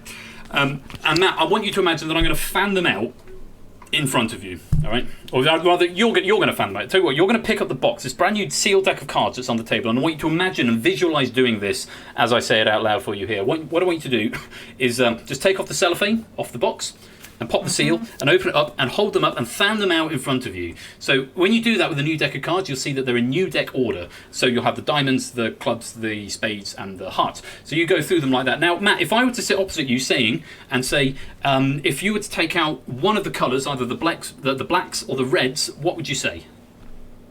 One of the blacks. Blacks, okay. Take them out, just set them down to one side. Hold up the reds, take up the hearts in one hand and the diamonds in the other. We take the blacks out, we hold up the hearts in one hand, the diamonds in the other, okay? Yep. Now, what I want you to do is imagine handing one of those suits over to me, either the hearts or the diamonds. What do you say? Handing over the diamonds. Handing over the diamonds, okay? I shall keep hold of my diamonds, you keep hold of your hearts. What I want you to do is give them a bit of a shuffle. Shuffle your hearts. And what I'll do, I'll show you what I'll do with my set. I'm going to throw them in the air, okay? Throw them in the air like that, and they're going to scatter and land on the poker table. Half are going to be face up, half are going to be face down. So take your hearts, Matt. They've had a bit of a shuffle. Throw them into the air for me, and let them land on the table. Half face up, half face down. And as they land on the table, which land face down? Is it the odds or the evens? Which one's lands face down? Yeah, as the hearts land on the table, which land face down, odds or evens? Odds. Odds. Okay, so if you look down at the odds there, which are face down, you can't see them. You've got a 3, a 5, a 7, a 9, let's say. Just push 2 of them towards me. So 3, 5, 7, 9. As you push them towards me, turn them over. Which 2 cards do you push? The 5 and the 7. 5 and the 7. I'm going to pick them up. Let's imagine I've got, let's say, the 5 in one hand and the 7 in the other. Now, just reach forward and take one of them from me. Which one do you take? 7. 7. Okay. Let's just recap what we did. We went through the deck. You took out and discarded the blacks. You hung on to the hearts. You threw them in the air. They landed face down on the table. We said it was the odds that came down face down. Blind choice. You turned 2 of the odds over. You turned over the 5 and the 7. I took them both, and then you took one of them back from me. And the card you took was which one? The 7. The 7 of. 7 of hearts, wasn't it? 7 of hearts, yeah. What's really interesting about this trick, Matt, and I love doing this trick, and it works surprisingly well over socially distancing stuff. This card that's sat on my desk here, if you just want to switch back to the stream for a minute, it's been sat here the whole time. I've not touched it, I've not changed it. It has just been sat there. Now, I actually picked this card out before this stream even began. And what's really interesting, Matt, and I won't let it leave the camera if I just turn it over very slowly, you'll see from the very beginning, I thought you were going to pick the 7 of hearts. Well played, mate. Nicely done. Yeah, that's one of my favourite routines. I do love doing that one, and it was particularly well over social distancing. Promise you, there was no stooging there. Matt was not prepped to say just pick the 7 of hearts. That's genuinely just a really good trick. And there was only one card there. I'm not using sort of duplicates. So yeah, thank you again, Matt. Thank you very much for being a patsy. Pleasure. More next week. Yeah. Right, I'm going to drop out of all of the channels that I no longer need, and I'm going to close Discord Canary. And where is the other Discord gone? Where did that Discord go? I'll go to Discord. Where is it? Okay, where actually is Discord now? Have I closed Discord? I can't have closed Discord. It must have minimised it. No, apparently I closed Discord. Let's close Discord Canary because we no longer need that one. Discord is there. Oh, it's because I'm in the settings. Right, I'm going to switch back to the thing I was on before, which is Orcs Input, which is what it should be on. And I'm going to disconnect from that chat room because I no longer need to be there. Good. Hooray. And I'm going to put the camera back up there so you can see me. And I think I'm in order now, and hopefully you all can still hear me. Good. So yeah, a little bit of a equivoque for you there, for those of you in the know. Fun little trick. More magic next week. Now, announcements and stuff about what's going on at the moment. Matt is back on Monday after a few weeks off. He's going to be back with Take It or Leave It, I believe, which should be really good fun to watch. So that's at 8 o'clock p.m. On Monday over on Matt's channel, which is right there. Before that, however, you have got the Pinnacle Live. His tips are on tomorrow? His tips are back tomorrow? If he is, double Take It or Leave It on Monday with Matt, so do go and give him a follow and check him out there. If Tipster's back, I know he wasn't very well last week, but the pub quiz is going to be back on tomorrow night from 7 p.m, not 8 o'clock, so 7, the slightly earlier time, 7 o'clock BST. If you're a bit of a night owl or you're in a different country, you can go and see Quetz a bit later on, 2 a.m. for the Chase VGM. I'm back on Tuesday, is my next scheduled appointment on Tuesday for Who Wants to Be a Millionaire. Very much looking forward to Who Wants to Be a Millionaire. I do need some more question stacks. I've got a few of them, but if anyone wants to do any more, then you can come and join the Discord. You can write your own question stacks for Who Wants to Be a Millionaire. It's always a good exercise to do, and it'd be really good fun to see that. So do pop on over on Tuesday evening, that's 8 o'clock p.m. BST, for some more Who Wants to Be a Millionaire. Ash is back next week. Ash might be back before that.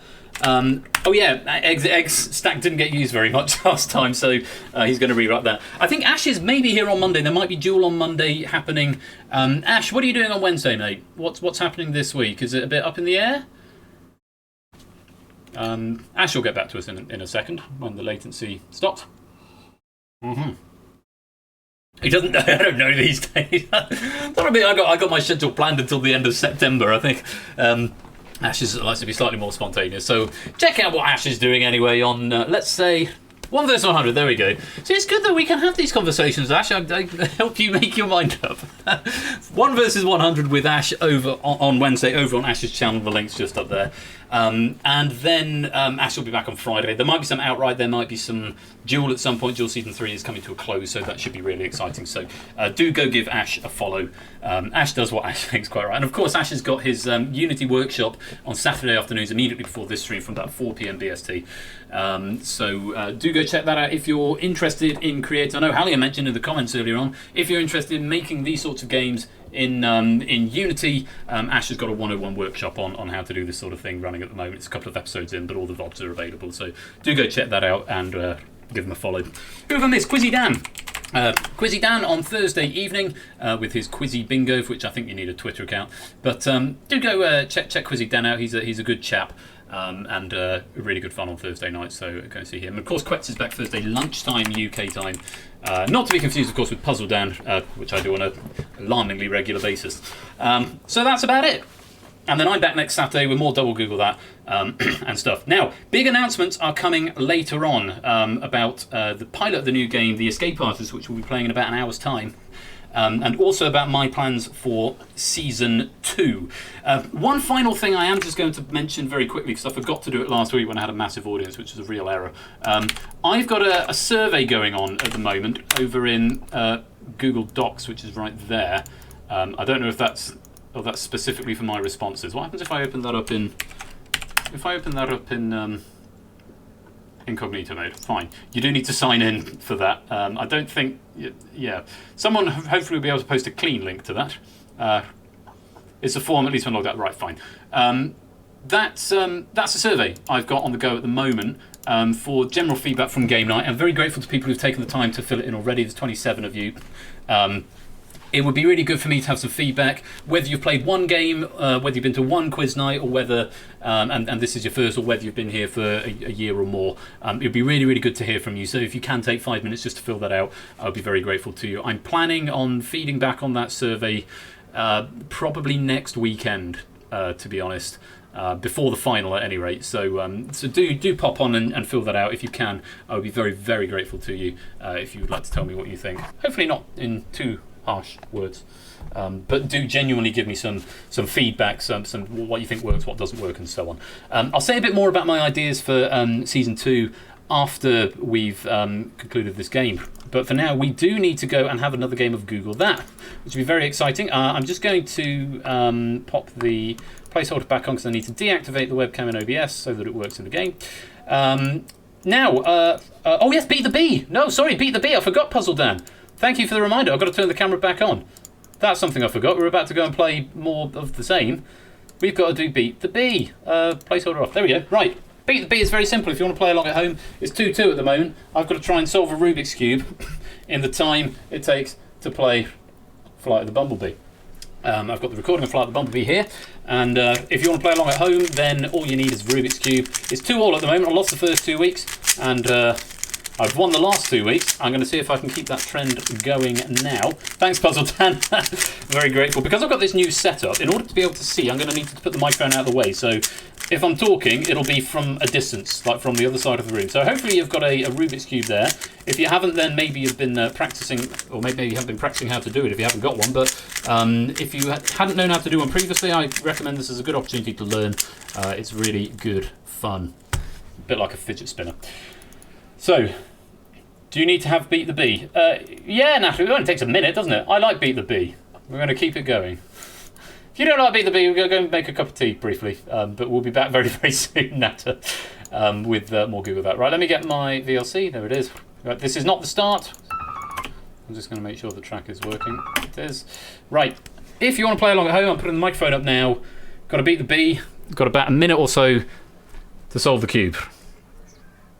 Best of luck, everyone. 3, 2, 1. Your time starts now.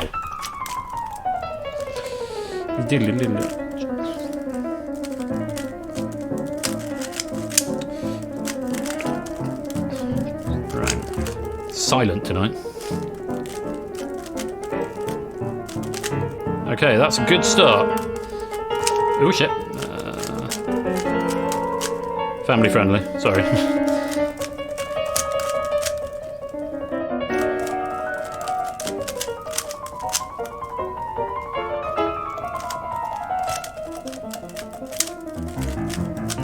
Ah, I'm getting stuck there. What's going on with that? Right.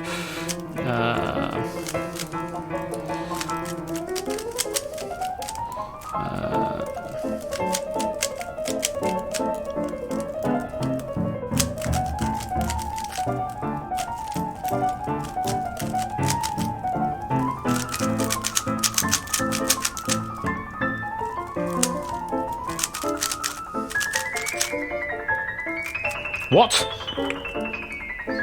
What? What? What? What the what the B happened there? What? I think I flipped a corner. I must have flipped a corner when I was shuffling it because that was perfect. And now look at it. What's going on with that? So you've got go from there.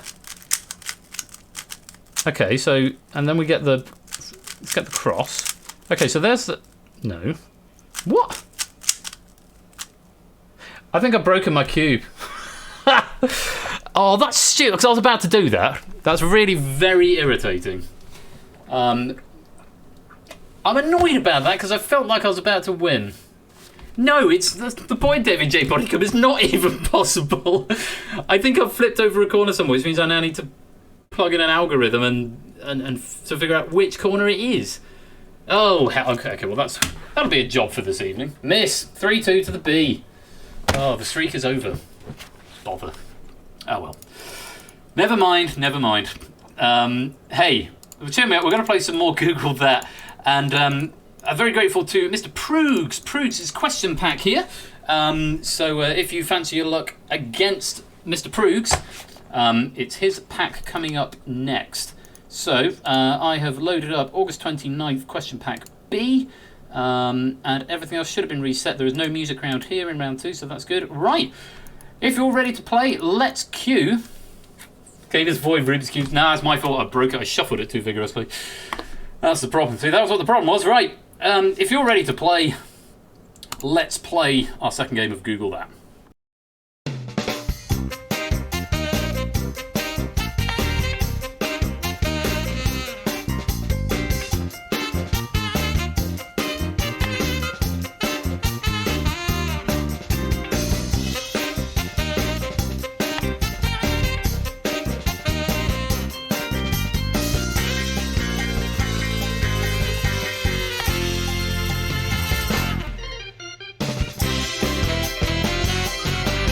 Also, new people who've just joined the stream or joined in a little while back. People I haven't said hello to. It's going back as far as like number 34. Mogra, Score Count, Adme, Quizzy, Dan, Cola, 8, Nicky, Swooning Fish, Ass Backwards, Aim, and the PM Murphy Backs, Tantusar, JPB, Elias the Panda, Yoshi, it's Kegler Coach, just joining now. Thank you so much for joining us. I'm sorry I missed you out. I got a bit distracted. But lovely to have you here. Welcome to the stream. We're a bit behind schedule, so I'm just going to open this lobby straight away. If you would like to come and play Google That, you need to punch in the code. The code. There we go. 2 button presses that time. WMRQ, a reminder this is Proogs' question pack. My opinion is slightly harder than mine, but obviously I'm biased. Come and join the lobby if you would like a chance to play. 21 of you, blimey, that filled up quick. Okie dokie doo. Let's see if we can make this fair for people. I might just start. Yeah, so I'm going to do my normal thing. I'm going to try and talk while, doing a thing. I was trying to keep it balanced. Proogs, have you joined the lobby? Because if you've joined the lobby, Proogs, then I'll have to say you can't join the lobby.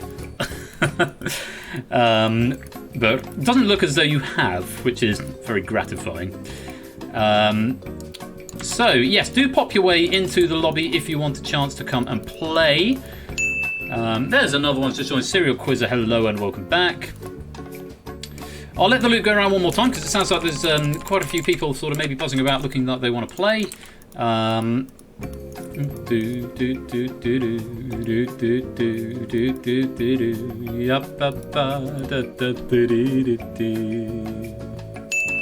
and there's another in, Mr. Bodycom. Hello, David.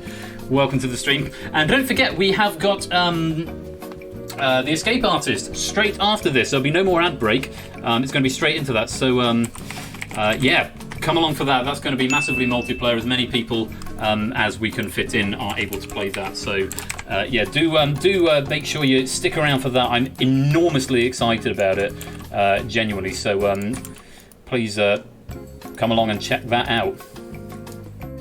Right, I'll let this loop go around one more time, and then we will lock the lobby, and we will go from there.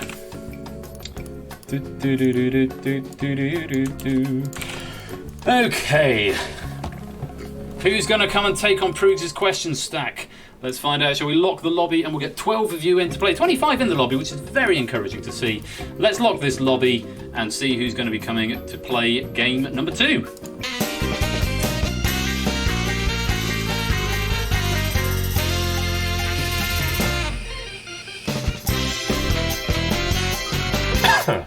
And I've got to now engage full host mode as we populate these podiums and see who's joining us tonight. Don't press that button. It's a good thing I've got a ball there locking that, because I just pressed populate lobby with test players. It's a good thing the lobby is locked. That's my testing button, which I definitely don't want to press. I want to press populate podiums. This is why Stream Deck's useful when it works. Okay, 12 players coming to join us tonight. First of all, on the back row in yellow, Samster, welcome to the game. Samster currently, I believe, second on the board, second, possibly third, looking to improve on that score this evening. Welcome to the game. Over on podium number 6 on the middle, also in yellow, is Puzzle Dan. Hello, Puzzle Dan. Welcome to the game. Great to have you with us. Who's going to be next? The podiums continue to flash. Jeremy Corbyn, corner in green. It's Mogra. Hello, Mogra. Lovely to have you here. First time appearance, I believe. Welcome to the stream. Welcome indeed. Over on the red podium on the centre row in red, on red podium 5, it's 8 Minky. Welcome, 8 Minky. Good to have you here. Round and round the colours spin as we reach podium number 5. Starting in pole position, it's Sotley. Welcome, it's Sotley. Great to have you with us. Welcome to the stream. I hope you are keeping well and happy. Welcome. Round and round a bit more we go on the blue podium. Podium number 4 is Kegler Coach. Welcome, Kegler. Great to have you here. We're going to spin around a little bit more just after the halfway point. We've got 6 players in. Here's number 7 on the blue podium on the front row. It's Lingo Maniac. Welcome to the stream, Lingo Maniac. Solid performance, I believe, in Danger Zone a couple of days ago. Was that Lingo Maniac? I think it was Lingo Maniac. Front and centre, podium number 9 is Liswitz. Welcome to the game, Liswitz. Great to have you here. Welcome to the game. We're going to go around a little bit more. 4 more podiums need filling. Where are we going to next? Over on the left-hand side on the green podium. Podium number 3 is Alex Chen, 2604. Welcome to the game, Alex. Lovely to have you here. Hope you're keeping well. 3 more podiums require filling. 10, 11 and 1. Podium 10 first, the yellow podium on the front row. It's David J. Bodycombe. Welcome to the stream, David. Great to have you here. 2 more, it's 1 and 11. All the ones still left to fill in, apart from 10, of course. Over on the far right on the green podium, it's Natter. Welcome to the stream, Natter. Slightly too enthusiastically, David. And who is going to start gliding overall on podium number 1, on the centre of the back? It's Score Count. Welcome to the game. Lovely to have you all here. I hope you're ready to play. Google that. And once again, a massive thank you to Proogs for writing the question pack for this evening. It's not only Score Count, Samster, Alex Chen, Kegler Coach, 8 Minky, Puzzle Dan, Mogra, Lingomaniac, Listowitz, David J. Bodicum, and Natter. A reminder that this game is played exclusively in whispers, though if you want to talk like Puzzle Dan has just done, exclamation mark followed by your message in the public chat. Everything else is done to Persephone's Twitch bot. Have fun, have a great show, and score lots of points. And remember, don't Google that. No, am I going to make that a catchphrase? I don't think I can do that. Is this thing on? Hey, it's Sotley, welcome. Right, let's go to the first round. And thank you for the follow there, Serial Quizzer. Round 1 is the Pikachu bird, apparently, the early bird. Yeah, the early bird is the first round. Answer multiple choice questions. Whispering to Persephone's Twitch bot. Get her up in the moderator list if you need to. Whispering A, B, C or D. Just the letter is all you need. You don't need the whole word. The first 5 players to answer will get 10, 8, 6, 4 and 2 points respectively. No points if you're wrong or you're too slow. 5 questions in this round. A maximum of 50 points. Available. Early bird gets the worm, but indeed the second chew gets the cheese. Or the second mouse. I always read the second mouse gets the... Oh, chew, as in Pikachu. Who's apparently going to evolve into Raichu tomorrow. Apparently. That seems to be doing the rounds on the Twitters at the moment. I'll believe it when I see it. Right, let's go pre-question. Fingers on buzzers, everybody. Whispering to the bots. A, B, C, or D. Questions from Proogs. Here comes question number 1. Which of these is the name of an ancient Sumerian city featuring a pyramidal stepped temple tower? R, or.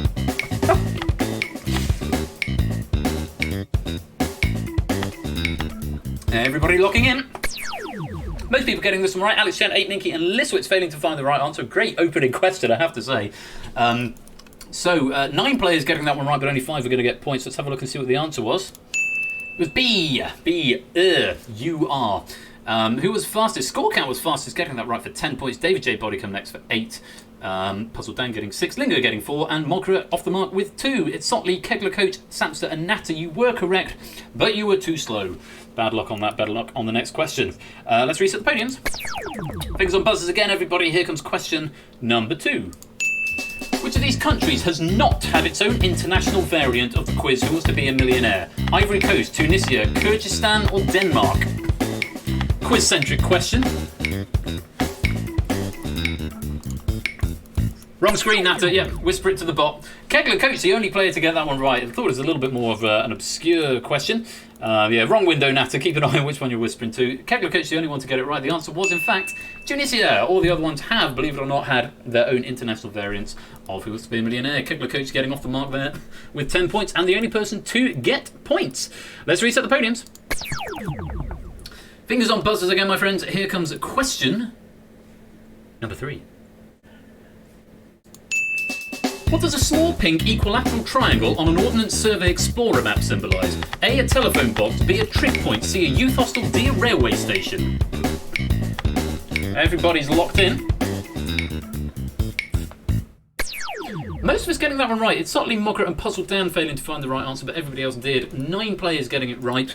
Only 5 of them are going to get points. Let's see what they said. It's a youth hostel is the answer, and Samson was the fastest there, getting himself 10 points. Natter was next for 8, Listwitz 6, score count 4, and Alex Chen getting off the marks with 2 points. It's Sotley, 8 Minky, the only 2 players still to score in this game, but all of that can change. Let's go reset the podiums. Fingers on buzzers, everybody. Here comes question number 4. Which of these has not been a QI contestant? A. Mira Sial, B. Annika Rice, C. Daniel Radcliffe, D. Adam Buxton. Lots of very, very fast answers there. Wow, I thought more people would get this one right. Only 3 people getting this. Alex Chen, Listwitz, and David J. Bodicum finding the right answer here. Daniel Radcliffe, I know, has. Mira Sial has. I think Annika Rice was on the early one. I think the answer's D, but I can't actually remember. I did proof all these, though, earlier on. Let's have a look and see what the correct answer was. It was indeed D, Adam Buxton. Alex Chen was the fastest there, getting himself 10 points. Nicely done. Listwitz will take it for no clue. 8 points, a good guess as any, Listwitz. And David J. Bodicum getting himself 6. Nobody else scoring on that question. That's giving the wrong answers. Let's reset the podiums. One more question in this round, the early bird. Fingers on buzzers, guys. Here comes question number 5. Which of these is a human blood type? BA, AB, AD, BD? It's Sotley. There we go. It's about 4 seconds there. I don't know why I'm chasing it. There's no need to do that. Everybody getting that apart from Puzzle Dan there. Yes, so it's going to be coming down to speed. ACDC as well. The ACDC, the blood type of rock. It certainly is, Ash. Let's have a look at the answer and who got points. It was indeed AB.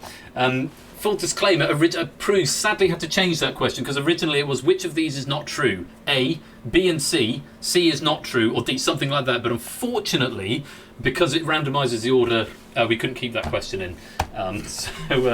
Yeah, latency, keep your eye on the Twitch chat, it's Sotley, because there shouldn't be any latency for the bot, and the bot is the thing that you go by. So as soon as the bot asks the question in the chat, the question is live. So after that, Lingomaniac got the most points there for 10. Score count next for 8. David J. Bodicum getting 6. Samster getting 4. And Kegler Coach getting 2. It's Sotley, Alex Chen, Mogra, Listwitz, 8 Minky, and Natalie. You're all correct, but unfortunately not fast enough. Score count, don't question it, just go with it. Just go with it. Yeah, points there, but not enough. So at the end of the round, 8 Minky and it's Sotley are yet to score. Everybody else has got points on the board. Let's have a look at the standings at the end of round 1.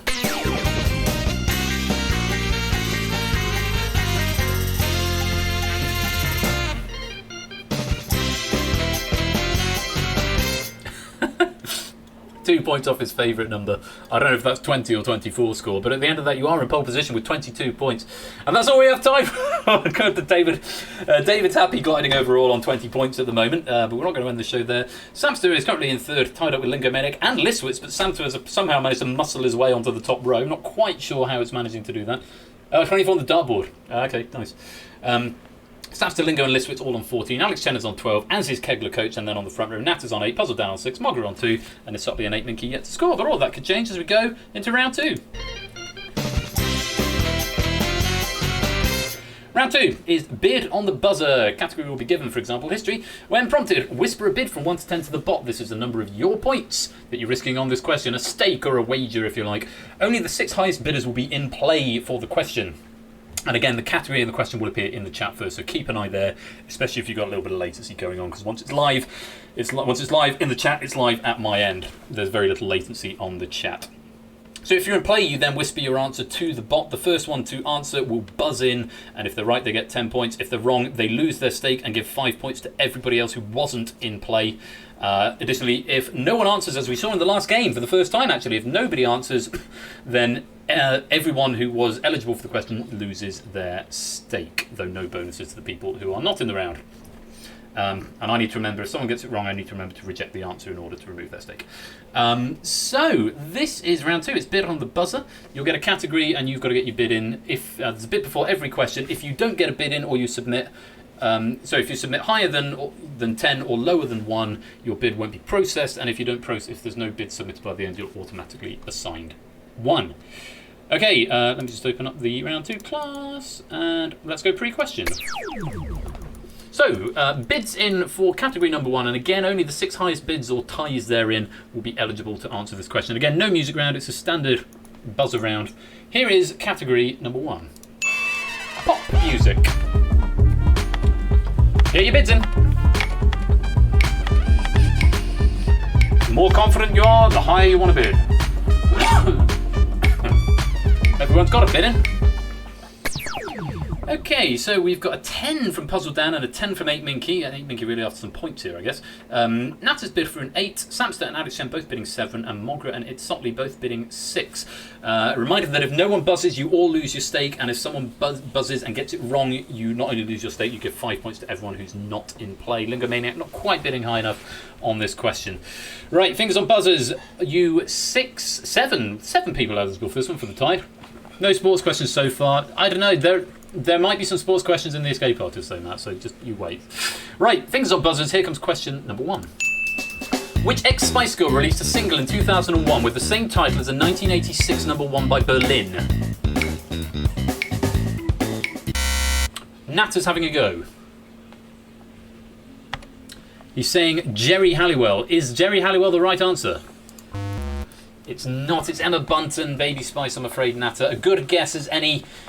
You're 1 in 5, I suppose, but unfortunately that's not the right answer. I had all of her albums. My wife had dutifully informed me that she had all of her albums. Do you want to know something? Mm? I had one of them. I had an Emma Bunton album when I was younger, yes I did. So unfortunately, Natta, you are going to lose your stake there, and you're going to need 5 free points to score count David J. Bodicum, Lingomaniac, Liswitz and Kegler Coach, who I'm sure will be incredibly grateful. Let's reject that answer. Oh, you bid 8 as well, Natta, you're back down to 0. Those points you got in the early bird have been lost away. Bad luck, mate. Plenty of time, though, to make them back. Let's reset the podiums. Fingers on buzzers, get your bids in. Here is category number 2. YouTubers. Wrong window, David J. Bodicum. There we go. Secret's out, though. David happy to bid 1 and let everyone else get it wrong and give him points. 1, 2, 3, 4, 5, 6, 7, 8 people actually bidding on this one. Puzzle Dan and 8Minky both bidding 10, as is Lingomaniac. Natta's bid for another 8, getting him eligibility. Alex Chen's bid 6, and 4 each from Samson Kekler Coach and It's Sotley. Means we have got 8 people eligible for this question. Good luck to you. Fingers on buzzers. Could be mind gaming. 100, please. Fingers on buzzers, everybody. Here comes question number 2.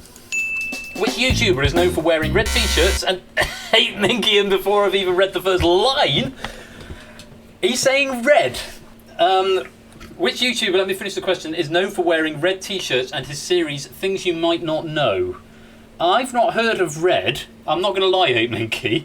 And I'm thinking David J. Bodicum is probably now thinking he probably could have got that one.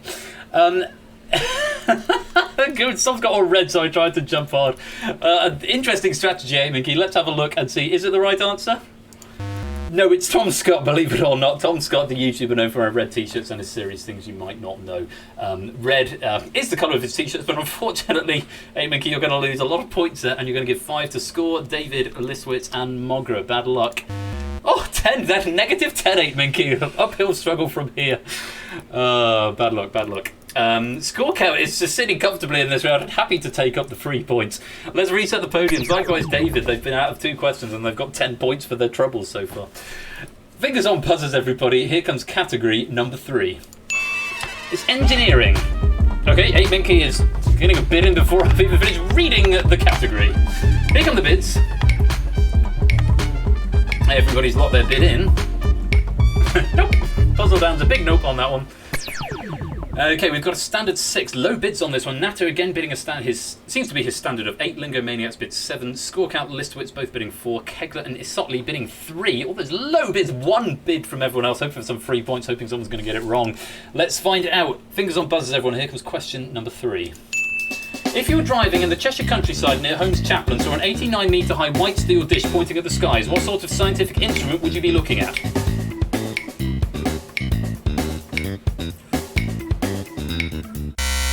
Natter is going to buzz at the 11th hour. That was a long question. He's saying to me, satellite. Is satellite the right answer? No, it's a telescope. I would have accepted telescope rather than a radio telescope there, but no. Telescope was the answer, not satellite. That question was a bit long, so not much time to read and think and process, but score count did have it. You need to bid higher than that score count in order to get in to try to answer it. That's how this round works. Unfortunately, though... oh, no, sorry, you were in that round. Oh, I take it back. My bad score. Sorry, my bad. Oh, Lord, Nat is going to lose another 8 points on this one and give another 5 free points to Samson, David, Alex, Dan, Mogra, and 8 Minky, who really needs the points, let's not lie. Unfortunately, Satellite is not the right answer, Natter. There go the bonus points. Down to -8, taking the last position off 8 Minky. Let's reset the podiums. And fingers on buzzers again, everybody. Let's clip the red clip. I'll tweet that to Tom Scott later on, and he might respond. And then I'll have a famous friend. Maybe. I've already got lots of famous friends. Or you guys are all famous. Yeah. My wife is famous in certain circles. I'm not, but yeah, okay. you know, it's like, hang on, is Ash not famous? Let's get. I call Ash my famous friend. He's famous to me. Right, fingers on buzzers. Slap in the face. Fingers on buzzers, everyone. Here comes category number 4. David is certainly my famous friend as well. Category 4 is celebrity. All of this coming up now, all this talk of celebrity and famous friends, and the category is celebrity. I couldn't plan that. And speaking about famous, everybody's got to buzz in. I feel I'm losing control of the control of this show. David J. Bodicum and Score seem to have found their strategy: just bid low and let everyone else get it wrong. Let's have a look. Nat and Puzzletown both bidding 10 here. It's Sotley and Alex bidding 6, Samster bidding 5, Listowitz and Kegler Coach bidding 4 each. 1, 2, 3, 4, 5, 6, 7. 7 people eligible for this question. The best of luck to you. Here comes question number 4. Ordered alphabetically by surname, which member of One Direction comes last? Natter's in again. Natter, do you know the answer? You're going for Stylers. I imagine that's Harry Styles, that's supposed to be. I will accept that as Harry Styles if that's what you're going for. If that is the right answer. Is that the right answer? No, it's Louis Tomlinson, I'm afraid. Didn't Harry Styles leave as well, I think? No, Louis Tomlinson was the answer, not Stylers, I'm afraid, Natter. I can't accept that. There's another 5 points to all the players who weren't eligible. You've managed to get 8 Minky back into the blacks, or onto 0 at least, at the expense of taking yourself down to -18. There's not a bonus for shooting the moon in this one. That's Christ on a bike. Oh, bad luck there, mate. Everyone stop giving David points. This is quality banter going on in the chat. Let's reset the podiums. And fingers on buzzers, everybody. Here comes category number 5. It's on target.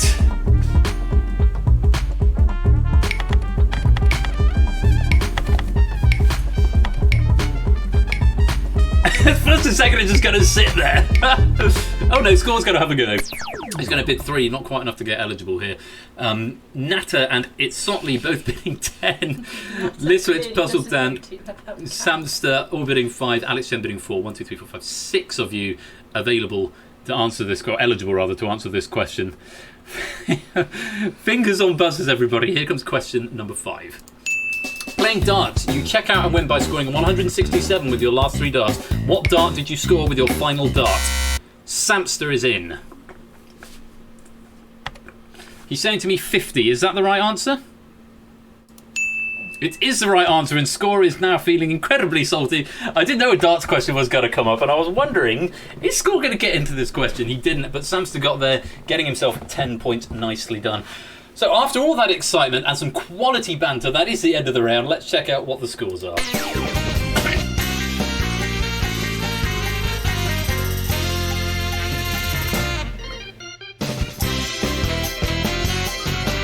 Well, David and Score have now swapped place. David J. Bodycombe goes into pole position with 40, but just behind him, gliding overall now with Score count with 37. Samster is in third still with 29. Lingo, Maniac and Listwitz are still tied with 24 apiece. Alex Chen and Kegler Coach, but Sotley is going excellently. Alex Chen, Kegler Coach and Mogra all on 17. Puzzle Dan's on 11. It's Sotley and 8 Minky are yet to score. I think 8 Minky has scored and since lost his score and gone negative and then come back.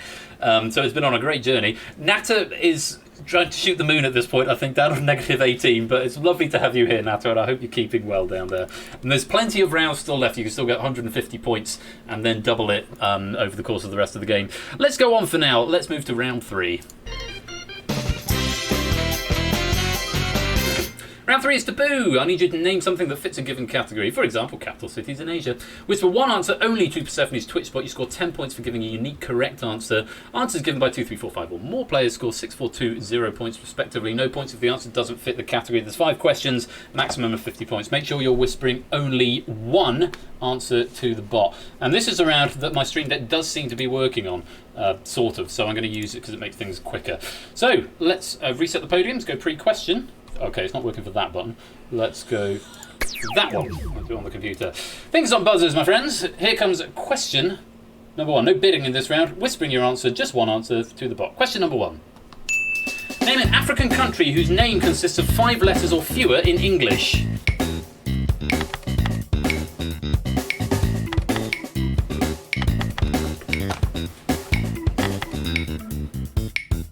Well, Nat said this might be my round, but if you're going to abstain, Natter, then it's not going to be, I'm afraid. Let's see what you said. Everyone getting an answer in apart from Natter. Togo, Niger, Egypt, Mali, Libya, Chad, Zulu, Togo and Niger. The computer is telling me that 8 and 11 are definitely wrong. Zulu, yes, Zulu is not a right answer, I'm afraid, Puzzle Dad. Interesting thought, but no, that's not the right answer, I'm afraid. You and, of course, Natter for not answering get no points.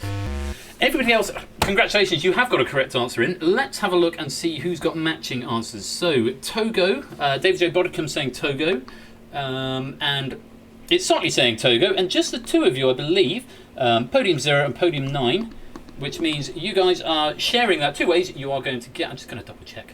Yes, 6 points. Nice. Niger is next. Score count has said Niger, and someone else did as well, I think. Yes, 8 Minky on Podium 10. Again, shared by 2 people, that is 6 points each. 2 people saying Egypt as well, Podium number 2 and Podium number 3. Samster and Lingomaniac both saying Egypt, 6 points. Mali, Libya, Chad. Oh, 2 people saying Chad, Podium number 6 and Podium number 7. 7. There we go. Nicely done. That is 2 points. 6 points each because shared 2 ways to you two. And Listwitz and Alex Chen, very well played. Mali and Libya, both correct answers, both unique. You're going to get 10 points. 10 points. Oh, did I press the wrong podium? Podium 4, maybe I pressed that twice. You can have 10 points as well, Listwitz. There you go. So answers you could have, there were 11. You've got Benin, Chad, Egypt, Gabon, Ghana, Kenya, Libya, Mali, Niger, Sudan and Togo. Congo was not a correct answer, though no one put it, because it's the Democratic Republic of the Congo. I think Prue just wanted me to say that. Sudan. Yes, I said Sudan. Yeah, Sudan's an answer. That'd be a good answer, Brian. Okay, lots of points going out there. Let's reset the podiums. Fingers on buzzers, my friends. Here comes question number 2. Name one of the top 10 British sitcoms of all time, compiled for the Radio Times in April 2019. Answers coming in.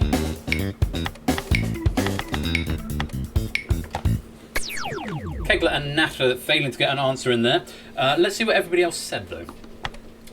We've got Allo Allo, Are You Being Served? 40 Towers, The Office, Only Fools and Horses, The Office, 40 Towers, One Foot in the Grave, Porridge, and Allo Allo. Now, let's have a look and see what the computer's telling me is automatically incorrect. Podium 0 is telling me is incorrect. And I'm afraid it is. It's not on my list, David J. Bodicum. As good a guess as any. Podium 1 is also not on my list. Podium 3, The Office. Not on the list. Only Fools and Horses is on the list. That's not flagging. Podium 5 is flagging. That again, The Office 6 didn't get an answer in. Podium 8, One Foot in the Grave. Not coming up on my list. And Podium 10, Allo Allo, again, not coming up on my list. So actually, all you guys that I've just rattled off there, I'm afraid it's no point. So, everybody else who's got an answer in Fawlty Towers, Only Fools, Fawlty Towers and Porridge are all on my list. So, Fawlty Towers, 2 people saying Fawlty Towers, Podium 2 and Podium 7. Well done, guys. You are going to get 6 points apiece for a shared answer. Well done. And Podium 4 and Podium 9, Listwitz and It's Sotley, Porridge and Only Fools and Horses are both correct and both unique answers. Nicely done. You are going to get a full 10 points. Well played. Oh, hang on. Points to Podium 4? Yes. Podium 4, Podium 9. Well played. Now, the answers you could have had there, Fawlty Towers, which you got, Porridge, which you got, Only Fools and Horses, which you got. The other ones that you didn't get, Father Ted, I'm Alan Partridge, Blackadder, Dad's Army, The Royal Family, Absolutely Fabulous, and Dinner Ladies. Those were the options according to the Radio Times in April 2019, top 10 British sitcoms. I know, I'm Alan Partridge was there. I just as a point of fact, just to raise a point, how many of those have I seen an entire episode of? Fawlty Towers, Father Ted, Blackadder, Only Fools and Horses. That's it. I've seen a complete episode of exactly 4 of those. So there we go. Anyway, least said, soonest mended. Yeah, Madonna with the big boobies. Let's reset the podiums. Fingers on buzzers, guys. Here comes question number 3. Name an ingredient in Mary Berry's sticky toffee pudding recipe.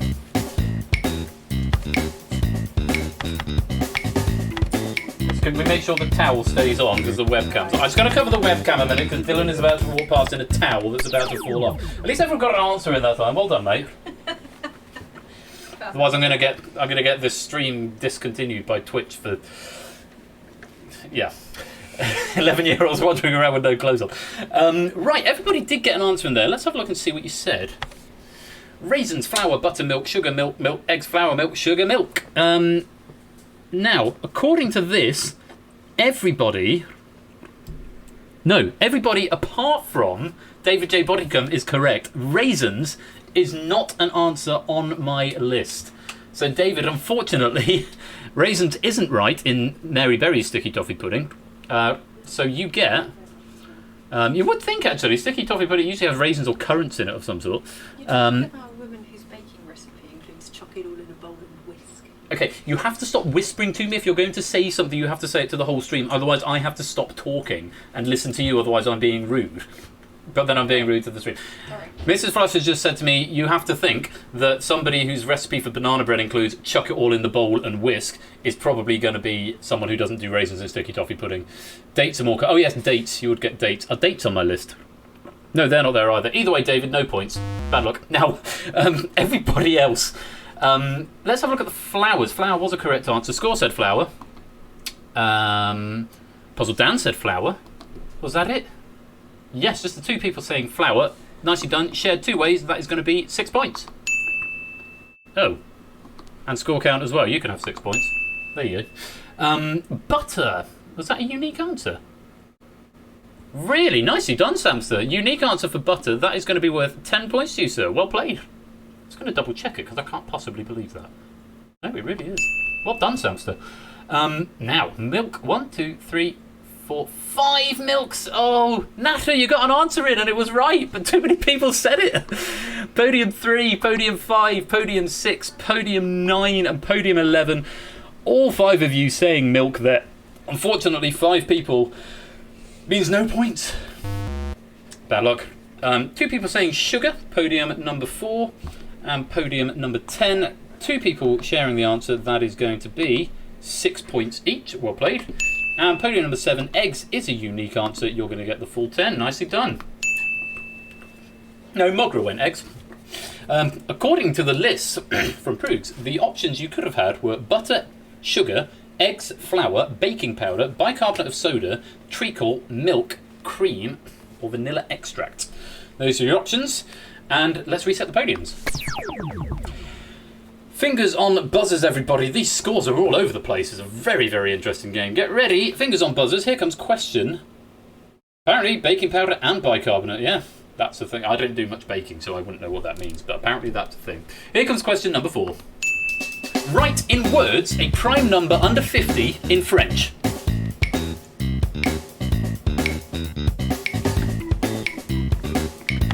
Taking a long time to answer on this one.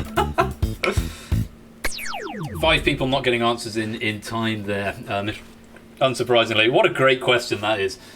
In words, oh yes, in words. Quite right, Matt. Let's have a look and see what the 7 people who answered actually said. 37, 23, 7, 23. Let's just go for 13. Mogra 11 and Nat are going for 13 digits. So that's interesting. The computer is telling me 3, 4, 5, 6, 8, 9, 10 and 11 are wrong. 23. It's 23, but I'm inclined to give that to you, Lingo Maniac, so I'm going to take you off the reject list for that. 13 is definitely wrong. 11, oh no, 11 is right. So 4, 5, 6, 8, 9, 10, 11. 4, 5, 6, 8, 9, 10, and 11 is wrong. Yeah, so unfortunately for you guys, no points. 13 in French, that would have been a good answer. Now, I've got to look at this very carefully. 23, and that's why Score Count doesn't want me to accept that. I'm feeling, yes, you're going to fight for the 4 points there, but unfortunately it does mean you're now sharing an answer, Score Count and Lingo Maniac.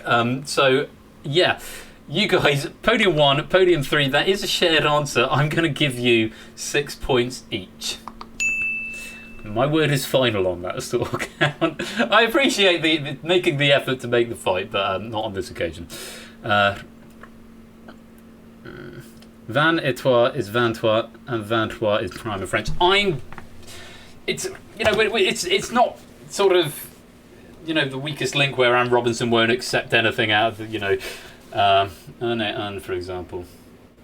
No, I'm gonna let it go. I'm okay with that. The score, if you lose by less than 4 points, fewer than 4 points, then you can come back and you can punch me on the arm. 37 is the right answer. Yes, set is a right answer, and ons is the right answer. Those are all correct and they're all unique. I didn't think this, of all the questions tonight, I didn't think this was the one that was going to create the most drama. Well done, you guys. 10 points each. So, I'm gonna practice my French. Options were 2, 3, 5, 7, 11, 13, 17, 19, 23, 29, 31, 37, 41, 43, and 47. So, yeah, there's my French impression. The scores are certainly close, aren't they? Like a native. Thanks, David. Let's reset the podiums. One more question in this absolutely bonkers round. Fingers on buzzers. Here comes question number 5. Name a US vice president since 1949. I've had something similar to this, but not exactly this, recently. And everybody getting an answer in, which is lovely to see. Let's see what you said. What you said? Oh, now it's just decided not to work. What you said? There we go. Quayle, Joe Biden, Al Gore, Quayle, Lyndon B. Johnson, Bush, Richard Nixon, Biden, Spiro Agnew, Gerald Ford, Joe Biden. Okay, so on this occasion, last time I asked for the full name of a president who has lost a US election, and I disallowed Bush for the simple reason that there were 2 Bushes. This question doesn't state it, but Proogs did make the point of saying I can be as ruthless as I like as to whether or not I'm going to accept Bush. On this occasion, because one of the Bushes was vice and the other one wasn't, on this occasion I think I'm going to accept it because the question doesn't specify the full name, and that's the only reason for that. Now, the computer's telling me 0, 3, 5, 6 and 8 are wrong. It might just be that the surnames are as the surname. Yes, Dan Quayle is the right answer, so 0 is actually correct, which means 3 is actually correct. 5 and 6, both the Bushes, I'm going to count those as correct. I've got the full names written down in the answers. And 8, Biden is a correct answer. So all of those answers are actually correct. Yes, H.W. Bush was a VP, but W was not. So bearing that in mind, let's go through these answers. They're all correct. Let's see how many points you're going to get. Podium 0 and Podium 3, both saying Quayle. I think that's just the 2 of you saying Quayle. It is. That is going to be 6 points apiece. Nicely done. Nicely done. There we go. Now, Joe Biden. How many people said Biden? Score count has said Biden. And Puzzle Dan has said Biden. And Natter has said Biden. That is shared 3 ways. That is going to be 4 points apiece. Well played. Al Gore. How many people said Al Gore? Just Samster. Nicely done. Let's do the Bushes next then. 5 and 6. 2 people sharing the answers. That is going to be, unless there was another one. Nope, just the 2. 6 points each. Nicely done. Al Gore, Lyndon B. Johnson, Gerald Ford, Spiro Agnew and Richard Nixon are all correct and unique answers, which means podium 2, podium 4, podium 7, podium 9 and podium 10. You 5, congratulations, you have got the full 10 points. Answers you could have had there: Alban W. Barkley, Richard Nixon, Lyndon B. Johnson, Hubert Humphrey, Spiro Agnew, Gerald Ford, Nelson Rockefeller, Walter Mondale, George H.W. Bush, Dan Quayle, Al Gore, Dick Cheney, Joe Biden and Mike Pence. Surprisingly nobody going for Mike Pence there. I can't think why. So that is the end of the question and it's the end of the round. Let's have a look and see what the scores are like at the end of round 3.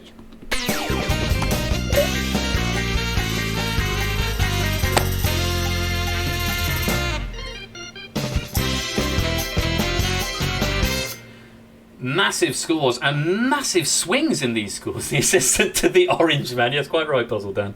Massive swings. Samson's jumped up to first place. He is looking to improve his top score, and Ash is nervously looking. I was thinking that before he said it, briefly sweating at these scores. He's looking over his shoulder nervously. Samson's on 71 and in pole position. David J. Bodycombe, you are gliding overall with 62. Listwitz in third with 60. Scorecount and Mogra both on 59. That's very tight in the top 5. Then a bit of a gap down to Lingo Maniac on 42. Alex Chen's on 33. Kegler Coach 29. It's Sotley 26. 8 Minky 22. Puzzle Dan 21. And Natter, so they are negative 14. A little bit of work still to do, Natter, but all is not lost at this point, theoretically. Let's go on to round number, when I change my classes around so that I can have round 4, because Stream Deck works for round 3, weirdly, but not for any other round. Let's move on to round 4. Stick around, Brian, because we'll be playing the Escape Artist in a little while, which will give everybody a chance. Different game, first time going through it, but I'll say more about that in a bit. Round 4, it's a blind auction. How many questions from 1 to 10 can you answer on given categories? When prompted, whisper your bid from 1 to 10 to the bot. You'll be shown 10 increasingly difficult questions, and they're worth 1, 3, 5, 7, 9, etc. points. Don't answer if you don't want to try the current question, because tactically you can choose to wait for more valuable questions later on. Once you achieve your bid, you bank your points and are frozen out and cannot answer any more questions, but your points are safe. Failing to meet your bid loses all points from the round. So it's a little bit of a wipeout round here. So bid sensibly and beware. A wrong answer won't knock you out, but it will increase your bid by 1. Too many incorrect answers may make it impossible for you to bank your points. And if you reach a point where it is mathematically impossible for you to escape, you are taken out of the round automatically. There are 10 questions in the round, which means there are 100 points available. If we go through each question, take a look at the scores. The categories will alternate between the two. Remember, this is Proog's question pack, not mine. Have a look at this and see how you want to bid. The round 4 categories are rail and musicals.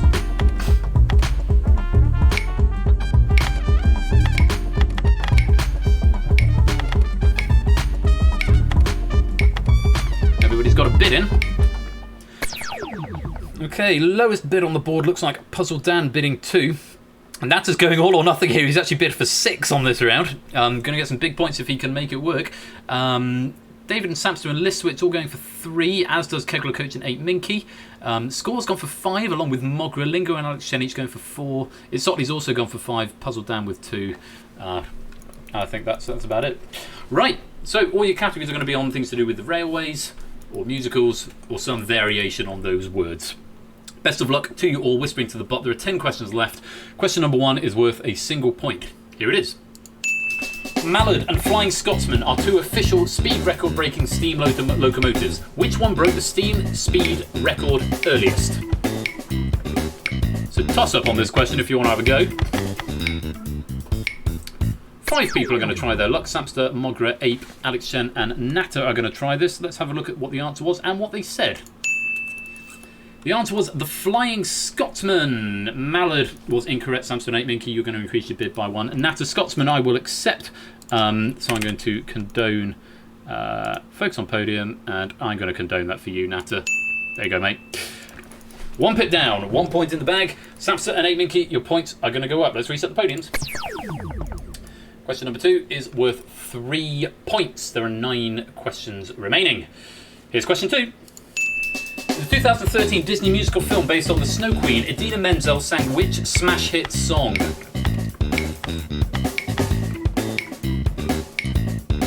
3, 4, 5, 6 people in so far. 7.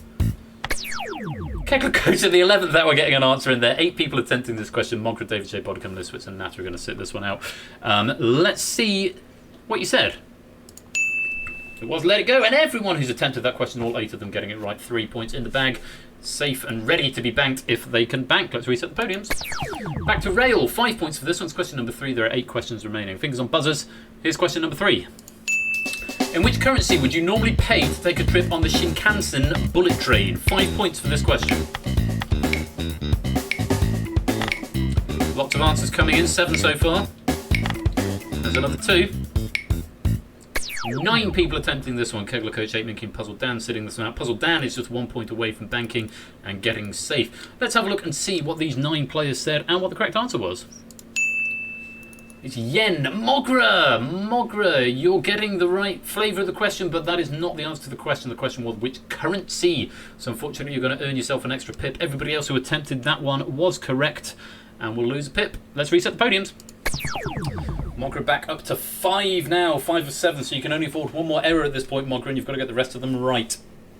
Samson, David, Listwitz, Lingo, Kegler Coach, you're all on 2. Puzzle Dan, Alex Chen, you're both on 1.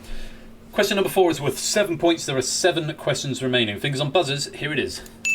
The film adaptation of which musical received 9 nominations and 6 wins in the Golden Raspberry Awards in 2020, including Worst Picture and Worst Director?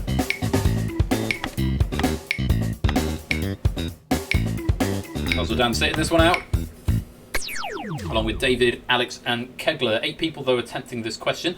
Seems to be a running theme tonight. This snakes on a plane. Seems to have been a thing earlier on, but 8 people attempting this one. And what was the answer and what did they say? It was Cats, and again all the players who answered it answering correctly, losing themselves a pip.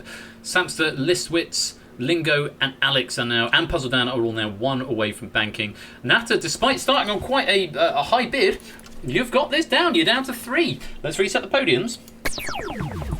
Nata's down to 3. Mogra is up on 4. 8Minky at Sotley, Kegler Coach, score count, David all on 2. Quite a few players on 1. Mogra with the most work to do. You can still afford 1 error or 2 abstentions, Mogra. 6 questions remaining. Question number 5 is worth 9 points. Here it is. In which British city would you find the mainline stations Piccadilly, Victoria, Oxford Road and Deansgate?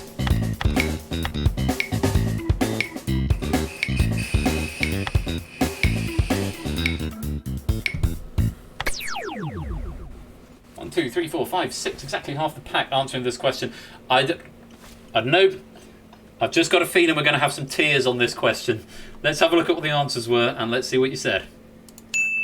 It's Manchester. Oh, I knew they were going to be so. Sam still wants another pip. He's not had enough of this round. He wants to increase it, but Nata. Oh, Nat, I'm so sorry. Yeah, you've got Piccadilly Circus. Or is it just Piccadilly? You've certainly got London Victoria, but you've got Manchester Piccadilly, and you certainly haven't got Deansgate in London. That's a really Trixie Prue's question. Oh, Nata, I'm so sorry, but you're going to get an extra pip for that. On the other hand, Alex Chen, you have managed to escape the round. No, you haven't. You've managed to bank your money. Escape is for in about 15 minutes' time if you want to come play the escape artist. 18 points. Safe, Alex Chen. Nicely done to you, my friend. Let's reset the podiums. Samster wants another pip and Nata was wrong, so yes. There's your extra pip, Samster. So at this point, Nata, you can afford 1 abstention, but you cannot afford any more wrong answers. The wrong answer would immediately knock you out of the round. Mogra, you can still afford 1 wrong answer, and you can afford 2 abstentions. But it is getting close. We're halfway through. We're at question number 6. It's worth 11 points for 5 questions remaining. Most players on either 1 or 2 to get. Fingers on buzzers. Here comes question number 6. Which American musical comedy drama series centred around the New Directions, an after-school club in William McKinley High School? 11 points. It's Sotley's making a bid for freedom on this one, as is Puzzle Dan, as is David, as is Listwitz, as is Lingo. Lots of players looking to bank their scores if they can get this one correct. Let's have a look at what the answer was and let's have a look at what they said. It was Glee, and look at this, all these people banking their points. Congratulations to you. David J. Bodicum banking with 25, Liswitz banking with 23, Lingo Maniac banking 26, Puzzle Dan banking 14. Congratulations. Not everyone gets out of this round, it has to be said. It's the first time Puzzle Dan's got out ever in like 4 games. Well played to you, mate. Good for you. It's Otley's going for a kamikaze. Pip wants an extra pip, which is a bit of a dangerous play. Natter, unfortunately, High School Musical is not the right answer. That was a film rather than a show. Unfortunately, that means it is mathematically impossible for you to escape now, which means we will lose you from the round. Let's reset the podiums. So, exactly half the pack out. The right-hand side are out. 6 remain. That little mini pyramid over on the right-hand side. 8 Minky and Samster, 1 away. Score count, and everyone else, in fact, 2 away. 4 questions remaining. You can all afford at least 1 wrong answer, but only 1. Best of luck to you. Question number 7 is worth 13 points. There are 4 questions remaining, and they're getting pretty tough at this point. Fingers on buzzers. Here's question number 7.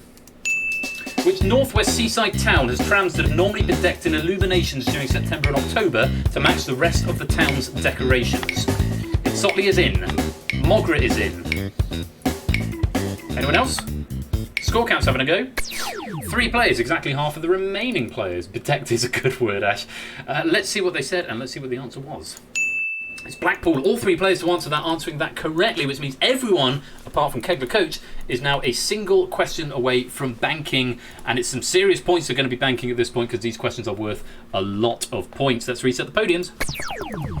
Question number 8, we're up to 15 points for the question. There are 3 left. Kegler, you need 2 out of any of these 3. You cannot afford a mistake. Everyone else can afford to get at least 1 question wrong. Fingers on buzzers. Here comes question number 8.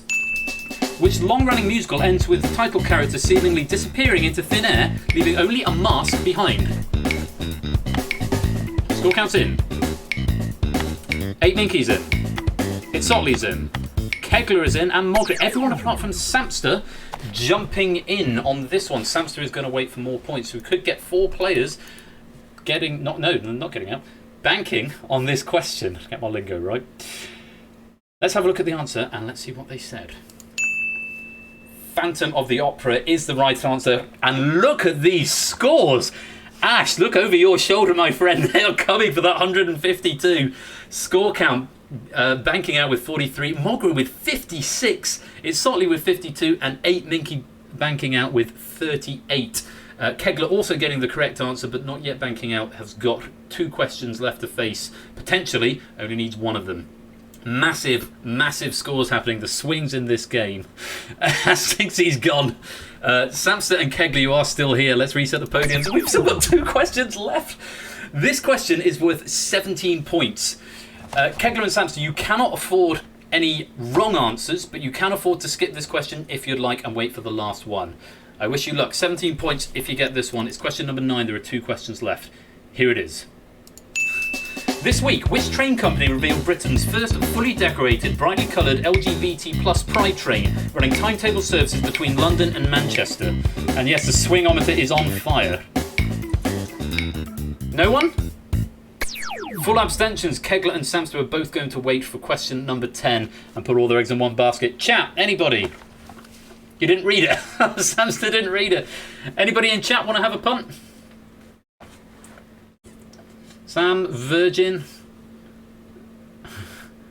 Egg thinks virgin.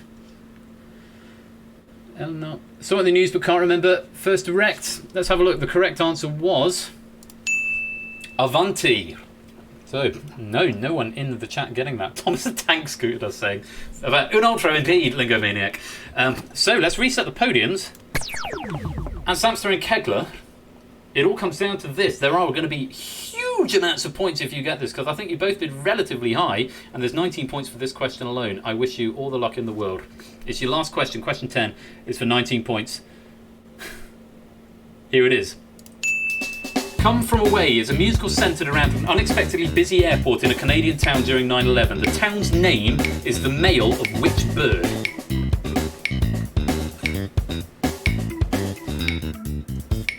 Samster's having a go. Oh, Kegler! Kegler not getting an answer in, so will be lost automatically. Samster did have a go. Did he get it right?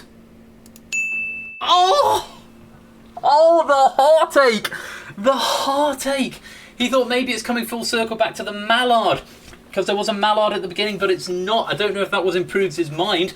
You're thinking people are going to think it's going to come full circle. No, it's a goose. The town is called Gander, and we're honking away in the chat. F's in chat and honks as well. Samster and Kegler, I am so sorry to have come so far and lost it at that last question, but those are the swings of this game. Bad luck indeed.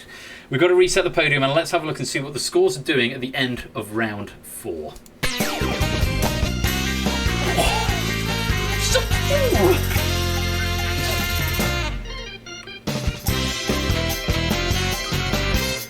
The swings in this game have just been astonishing. Mogra, out of nowhere, has jumped into pole position with 115 points. So as he stands at the moment, just on the current score, Mogra, if I can go to the pinned message in the Google That channel, as it stands at the moment, you are in second place. Of course, you've got 10 points that it's going to go up or down by at least 10 in either direction. But as it stands right now, Mogra, you are in second place. Score count, you're in. This is minus, not including the players from the last game who I need to add on. Yeah, so a reminder that there were 3 new players added to the list at the end of the last game, I believe, which means the barrier to entry is now somewhere around 76. Is the barrier to entry for the final. Top score is still 152, but remember you're going for glory for winning the game, but also the top score. There might be a prize for the highest score in the heats as well. This is something I haven't said until now. Little hints. So that's something to bear in mind as well. Prizes are good. Mogra is in pole position on 115, score count gliding overall on 102. David is in third on 87, Listwitz 83, it's Sotley 78, Samster 71, Lingo 68, 8 Minky 58, Alex Chen 51, Puzzle Dan 35, Kegler Coach 29, and Natter on negative 14. At this point, Natter, I think it's going. This is the one point in the game. Yes, because you can get a maximum of 10 on this one. So you can finish on a maximum of negative 4, and everyone else can finish on a minimum of 0. So at this point, Natter, sadly, I feel it will be challenging to increase, but I still hope you've had fun, and it's been lovely having you here. Let's go and have a look at round 5. How many buttons aren't responding? So, it's a big finish. A category for the big finish question will be given, for example. Art, when prompted, whisper a bid to Persephone's Twitch spot, and you can bid any amount from 10 up to your current score, unless you're on less than 10, in which case you can't bid and you will automatically be assigned 10. When the question appears, whisper your answer to the bot. Correct answer will win you points equal to your bid, and a wrong answer will lose you points equal to your bid. There's one question in the round, and maximum of 250 in theory, or in this case, 115, which I believe is the current top score. It's all very exciting because the swings have been so massive in this game, and because we're now thinking about getting to the final as well as winning the board, people might be thinking very tactically about how much they are going to bid. So let's just have a quick look at the pre-question. I'll give you a few seconds just to formulate your thoughts on how many points exactly you think you'd like to bid here. Maybe you don't have to bid. If you don't bid, you're automatically assigned 10. But I mean, there are so many players here. I mean, basically from Puzzle Dan upwards, if they bid all and get it right, there is a chance that they could get onto the leaderboard. Puzzle Dan has got a chance. It's a slim chance, but it's a chance nevertheless. But Alex Chen upwards, if you put all the points on it and you double up, there's a really, really strong chance you're going to be on that leaderboard. So think very, very carefully. Ash is protecting his 152. He recommends bids of 10. He wants the top score for the heats. But I think he might well be denied that. Hopefully that's been enough thinking time for you. Bottom 3 can't get into the top 12 of the leaderboard. Okay, thanks for the confirmation there. Statbot.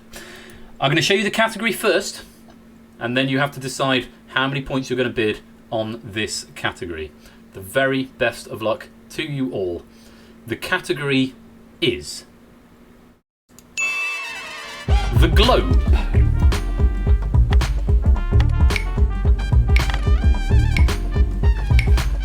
Bids in. Oh, Margaret is bidding. Is Score bidding? Score did get a bid in. Not everyone did, but he did get a bid in there. Did he bid 10 or did he bid big? The category is the globe. I don't know what's going to come up. Oh, that's not true, I do. And it's very exciting, and it feels slightly poetic as well, given what came in the first game. Best of luck to all 12 of you. Here is the big finish question from Proogs. In which Shakespeare play is the character whose name is an anagram of I, Rocky, referred to nostalgically by the main protagonist? David's in. Mogra's in. Lingo's in. Samster's in. Only 4 people! Goodness gracious me, only 4 people getting an answer in there.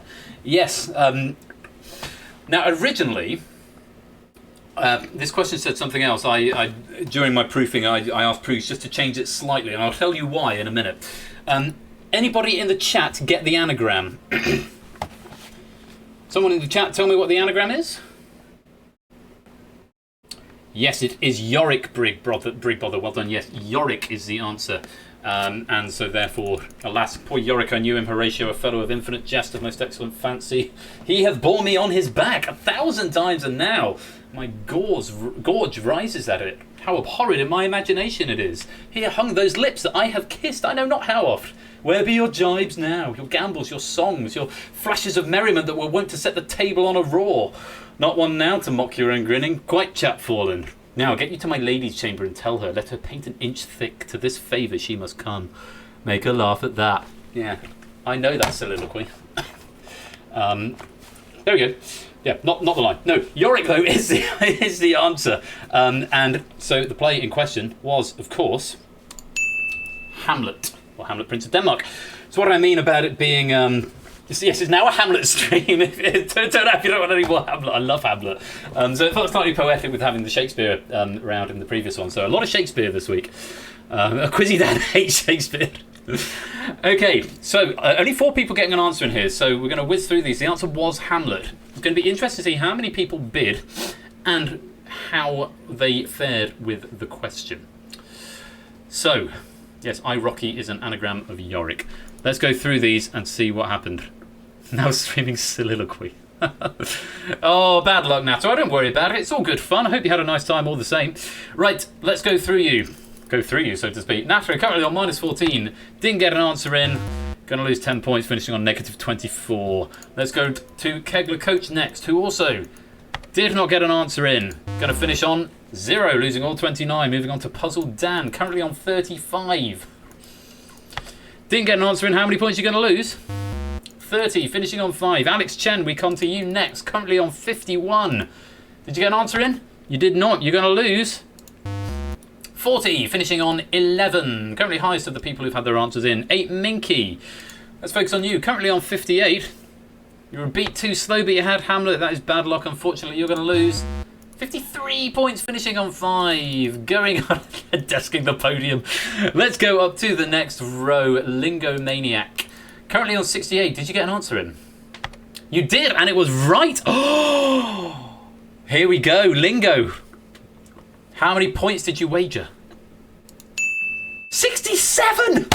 Lingo Maniac shoots into the lead out of nowhere, and indeed it does begin. Lingo Maniac, you are into a very safe and solid second place with 135. That is one of the 4 people who got answers in. Congrats, Lingo Maniac. That is very, very well played. Let's go to Samster. Currently on 71. Did you get the answer right? You certainly did. How many points did you wager?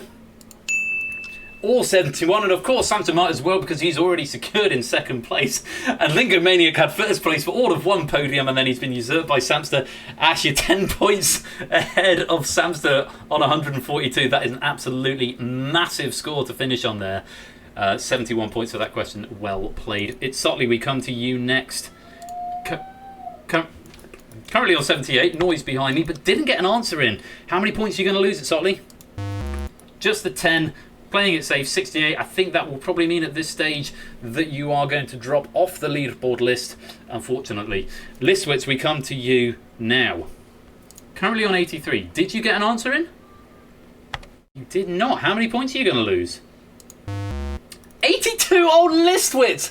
Of course, you might as well have had the gamble, because I think you were already up there with a score somewhere in that region. Yeah, may as well go all or nothing. Now, Mr. Bodycam, currently on 87. You did get an answer in. Did you get it right? Of course you did, but how many points did you wager? Shall we see? 66! Oh, that is savage! And eat that as well, Ash. Absolutely savage. the trolliest move of the evening from David J. Boddicombe, who takes the high spot of the leaderboard by 1 point, and Ash is frantically changing his username back now to Ash the Bash. Oh, that is absolutely savage. Savagery for David J. Boddicombe.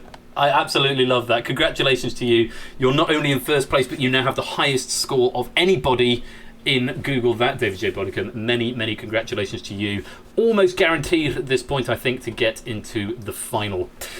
Let's go on. Let's go on to score count. Currently on 102. Did score count get an answer in? And if so, was it correct? He didn't. Score count did not get an answer in. How many points is he going to lose? Just a 10. He did put a bid in, but it was a bid of 10 just to give us all a bit of a case of the willies. Down to 92, but still a very respectable final score. Absolutely, you should be ecstatic with that. I think that puts you on the leaderboard score count, so many, many congratulations to you.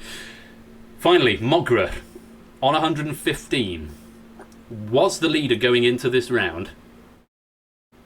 Could be up for an almost unassailable score of 230 if you've got this right and you've gambled all your points. You did get an answer in. Was it the right answer?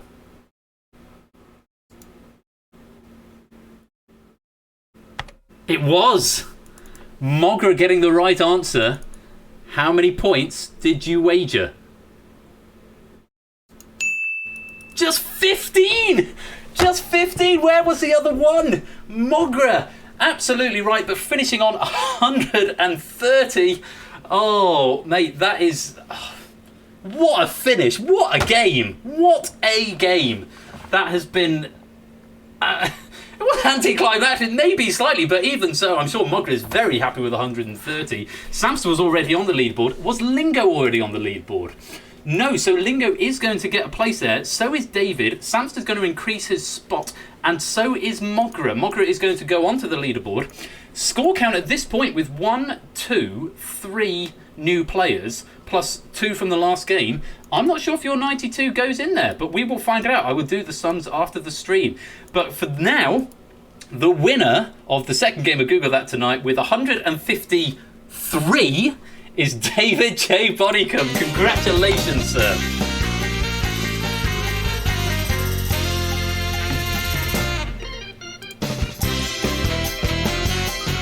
Ash pointing out he is indeed still second. Well done. Well done there to David. Samster finishing in second with 142. Lingo with 135. Mogra coming out of nowhere at the end. They're going into first, but still finishing with a very respectable 130 and fourth. Score count with 92. It's Sotley with 68. Alex Chen with 11. 8. Ninka with 5. Puzzle down with 5. Listwitz with 1. Kegler Coates with 0. Natter negative 24. I hope you've all had a good time. Now, do not go anywhere. First of all, link to the server. If you're not in the server already and you're going to be on the leaderboard, you're going to need to join it, because if you're in the top 12 high scores by the end of the season, which is 2 more double episodes, so you've got 4 more chances to get a score on the board. If you are in the top 12 high scores, you go through to the final, which is on Saturday, the 19th of September, where there are going to be cash prizes for the top 3, probably. So that's to look forward to on September the 19th. It's also going to be the end of season 1 of Royal Flush's Game Night, because it's gotten to the point. I started out doing different seasons for the different game shows I was doing. It wasn't working, so I rebranded everything into just one big season, which has now gone on forever, because it's like been 40. This is episode 47, I think. So I'm looking to wrap up the season, and I have some new ideas for how what I'm going to do with that in season 2. But the final, first of all, September the 19th. Is going to be the final of this series of Google That. So you've got 4 more opportunities to try and get into that leaderboard position. I'll update the leaderboard in the server. So if you're not in the server, do go and join it, because that's where all the information will be. Now, I'm going to say some more about Season 2 when we go to the next game. I am going to go to a very, very short break, because I need to go to the loo. I need to fill up my wine glass again. And then we're going to play The Escape Artist. This is not a test question pack, but it is a pilot, which means things might not quite work. But I'm very excited. I've spent most of this week working on it. I started it last Sunday, I think, possibly Monday, possibly Sunday, and I've spent a lot of time on it this week. I'm very, very happy with what's come out, and I need to extend enormous thanks to my creative consultant on this project, Scorecount, who has been an enormous help, and also to Matt, who's come up with some really, really helpful suggestions in a test stream a night or two ago. Things may go wrong, but I'm enormously excited about it, and I think you'll like it. I think. We'll find out. We are going to go for a break. Because I've already closed down Set Game, would you rather have Set Game or would you rather watch some adverts again? Vote! Vote! In the chat. I mean, I've fairly strongly stress tested it. You want Set? Okay, fine. Fire up Set Game.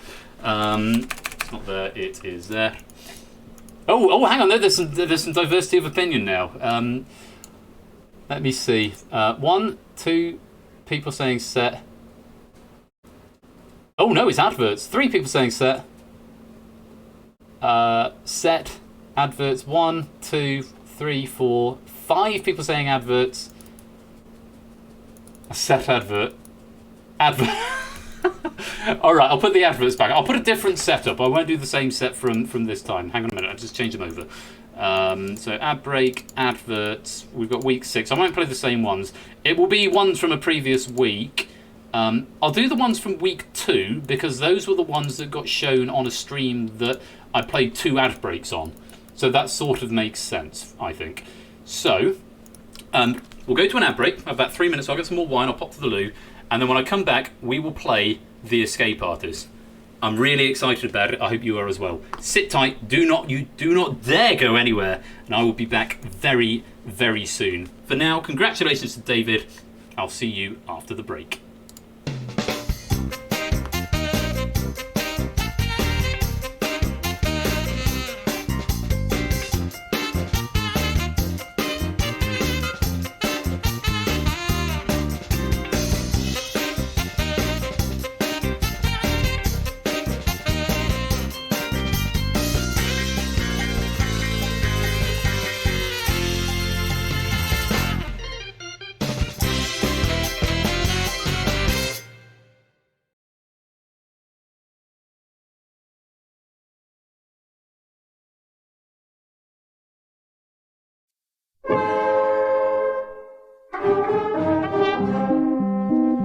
Beware the jadder man, my dear, when the moon is fat.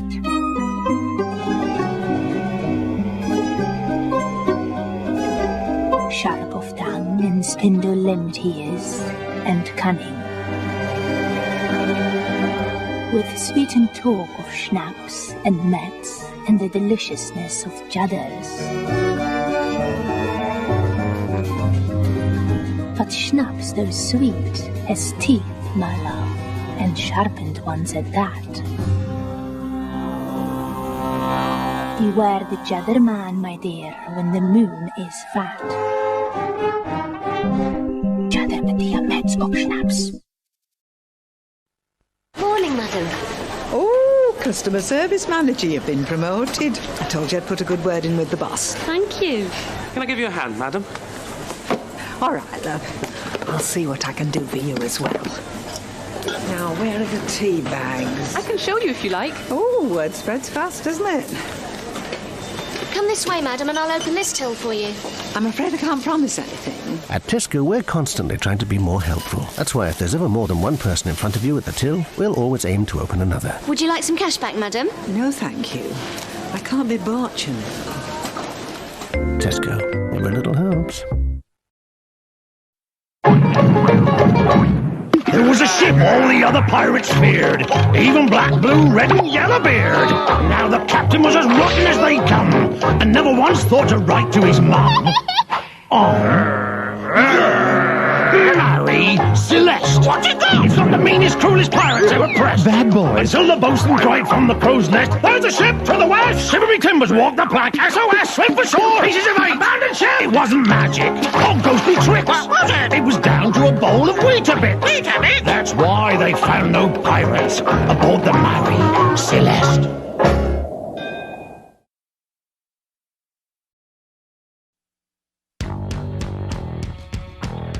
Cole, what's wrong? Don't move. Don't make a sound. I want to tell you my secret now. I see dead people.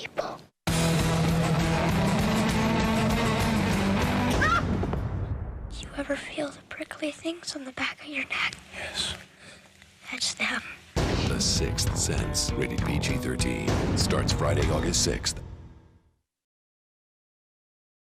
This is Runsil Quick Drying Wood Stain. You can't miss it.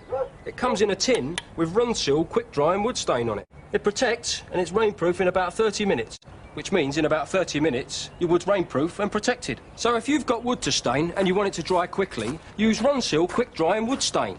It does exactly what it says on the tin.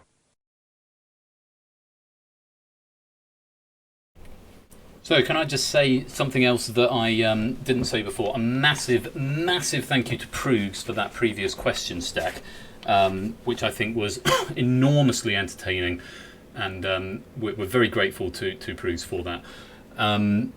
If you would like to write a question stack, I have got, in fact, just before I say this,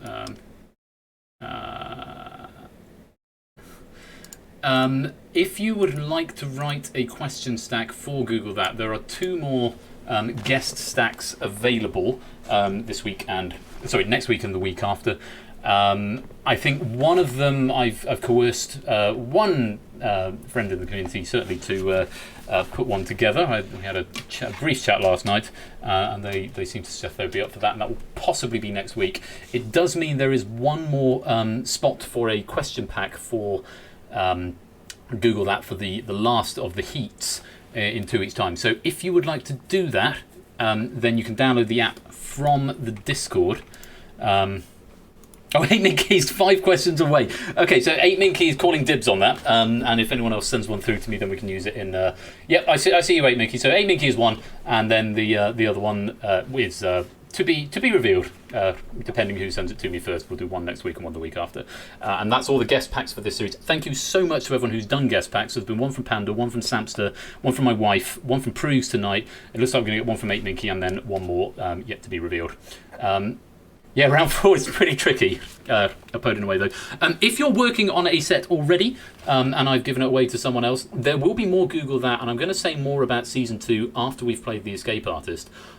So don't fear, there will be more opportunities to write questions for Google That coming up very soon. So don't sort of abandon it if you've got one on the go. Please do keep doing that. So thank you to Proogs for that. Now, are you all set comfortably? Are you all ready? Are you all on a non-mobile device? Am I out of test mode? Yes, I am. This... No, Ben, what egg? Oh, well, I can't do anything about it. These are more rhetorical questions. These are not really questions I'm looking for answers to, egg. Oh, you're not sitting comfortably. Well, when I wrote the script, I don't remember seeing your name quite so often, but there we go. If you please... The fruits of my labours over the last week. This is The Escape Artist.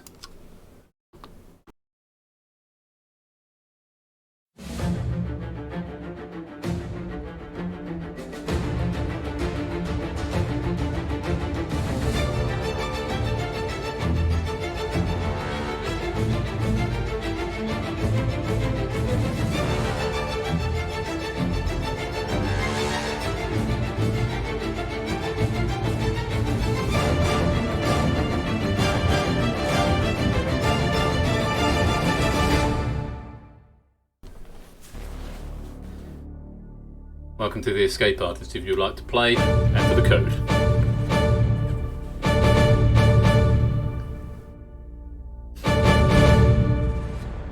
I would dearly love to get 52 people in this game. Make me fix a problem that I didn't think was going to be a problem. You type the code again and you leave. Okay. This is The Escape Artist. There are 3 rounds in The Escape Artist, and the objective of the game is to escape. Much like with the other games in the previous game we just played, exclamation mark followed by a public chat message will make your avatar speak. So if you want to try that out, you can do that. 32 players in the game. This is a very encouraging start. I'll give you a few more minutes before we go into the next round. I'm not going to tell you anything about it. Come and join the game. It's a trivia game show. Yeah, sort of future prison. There is a sort of prison-y look about it. Who got the cheese?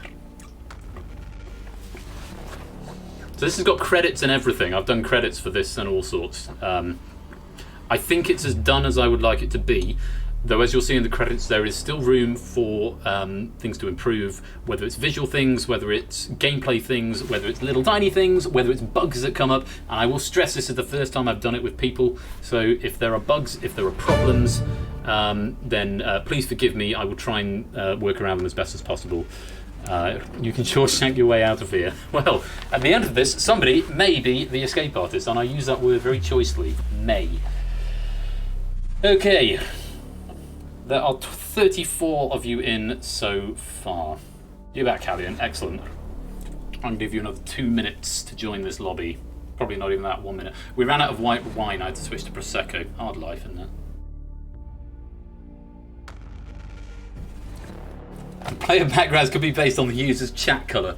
That is possibly something I could look into, Tantusub, but it's probably something that would be a lot of effort for relatively little gain. That's my feeling on that. Yeah, I'm a big fan of the font. There's 2 fonts in this. There's one for the podiums and the timer, and there's one for the questions, and I like them both. I like them a lot. Right, a fair warning, as it said in the opening credits, this game does contain flashing lights. I've tested this with Matt, who I hope doesn't mind saying, but has got some issues with lights, and he says it's all fine. It's not a royal flush with that Ben saying we ran out of booze, so I had to switch to... Is that right? Do I say that much, 8-Binky? Arlo Mage, welcome to the stream. I would have to look that up. Let me look in my TextMesh Pro folder. Resources, fonts, materials. So one of them is it El Messiah, I think, and Sandiana. I'll put them in chat later on. If someone, if a mod can possibly open up an escape artist internal thing, don't open up a public channel yet. I'll do that myself later on. But just in case anything comes up, an escape artist internal issues channel would be really helpful in the server. So just in case anything gets flagged, I can write it down at the time. So I should just a glass of Prosecco. I am just a glass of Prosecco now. Right, no one's ever played this before, Deduce Man. No one has. And I haven't explained any of the rules yet. I've just said it's a trivia quiz. 30 more seconds if you want to come and join the lobby. But Juice Man, I don't know if you're in the lobby at the moment. I can't see you. An Interrobang. No, it's not like in the Interrobang. Alright, 5, 4, middle right. Oh, I see you, Juice Man. Take it back. 3. My favourite wine is probably, I'm not going to say AM in the PM in case it comes up in a question. I say that because I know it does. 5, 4, 3, 2, 1. Let's lock the lobby.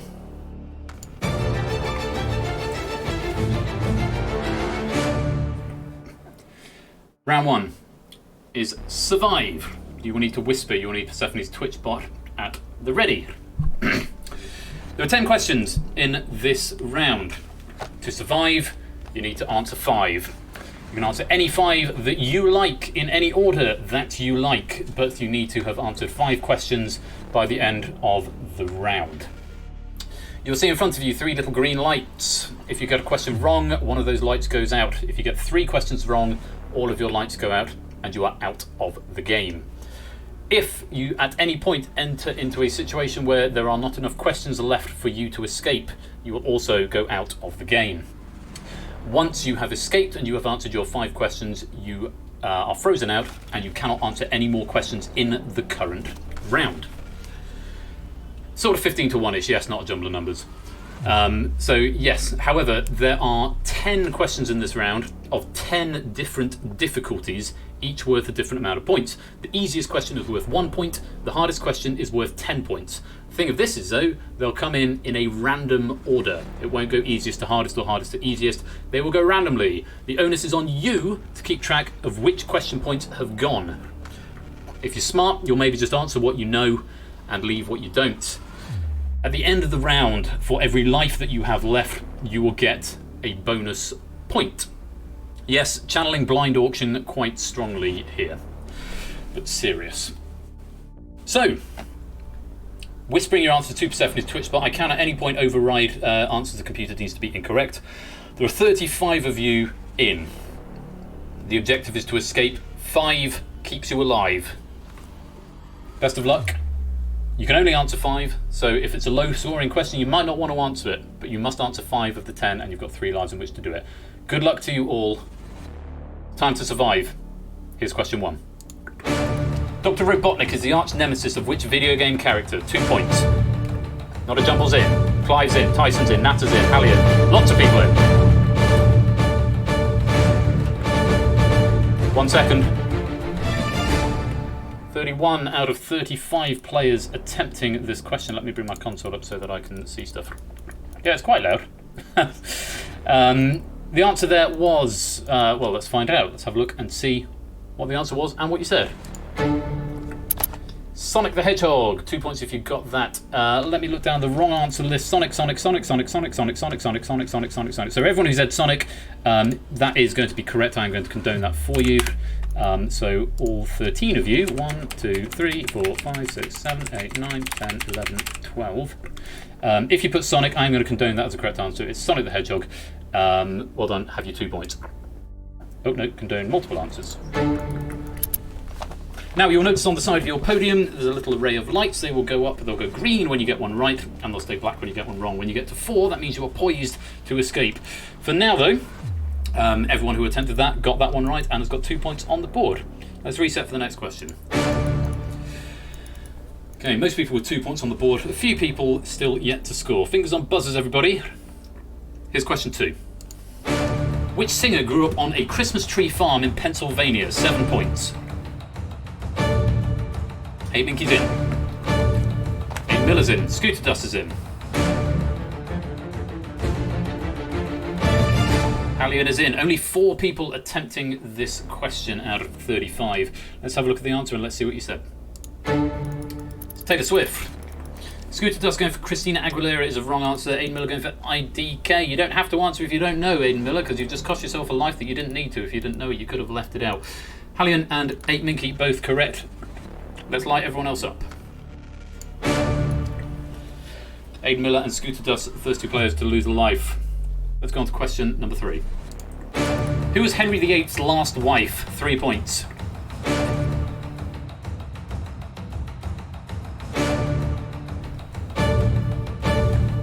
A few people are going to have a go at this.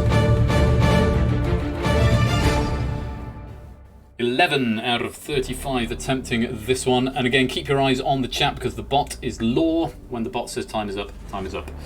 11 players attempting this one. Let's have a look and see what you said. It's Catherine Parr. Incorrect answers. I've got a Jane Seymour. I've got a Catherine. Catherine is not accurate enough because there was Catherine of Aragon as well. Score count, so I can't accept that. Anne of Cleves is wrong, and Elizabeth was the daughter Alex Chen, so I can't accept that. 7 players getting that one right. 4 players getting that one wrong. Let's light everyone else up. Everyone looks like they're doing okay for now. No one has only got 1 life left, but no one is poised to escape yet either. Plenty of time. Here comes question number 4. With the USA in first and Saudi Arabia in second, which country produces the 3rd most oil per year? This is worth 9 points. Arden Fetch is having a go. So are quite a few other people. This is one of the hardest questions in the round. So if you don't know it, there's no shame in it. Because remember, the questions are only easy if you know the answers. You can go for the easier ones. 11 players attempting that out of 35. Let's see what you said. It's Russia. We've got Canada, China, Qatar, China, the UAE, United Arab Emirates, China, Iran. That's a thing. Chatting when the lights are off looks very interesting. I'm not going to change that, but just an interesting thing that I hadn't considered. 3 people getting that right. Hallian, DMM, and Ardenfett. Everybody else getting it wrong. You're going to lose a life. Let's light everyone else up. So at this point, if you've only got 1 life left, you're going to be flashing in that colour at the moment. Alex Chen, score count, and Aiden Miller, you've only got 1 life left. 1 more slip up means that you are going to be out of the game. If you've gone that rather nice aquamarine colour, like Hallian has right there, that means you are now only 1 away from escaping. The next correct answer will get you escaped out of this round. Everyone else, nothing to worry about yet. Here comes question number 5. In which country is James Clavell's novel Shogun set? This is worth 10 points. It's the hardest question of the round. On paper. 5 seconds. 21 out of 35 players attempting this question. Let's see what you said. It's Japan. Halion going that dark blue means he has escaped from the round. Congratulations, Halion. You're frozen out of the rest of the round. But for now, you are safe. Wrong answers include USA, Russia, Korea, China, and China. The answer I was looking for was Japan. So everybody who got that one right, you've gone green. If not, you've gone red, and you're going to lose a life. Let's light everyone up. Halion, you will stay lit blue now for the duration of the rest of the round, so we all know you're still here. So there's a new colour has come into play. If at this point you are orange, 3 people, Mogra, Drahuska, and Alex Chen. That means at this point you require every question that remains in the round.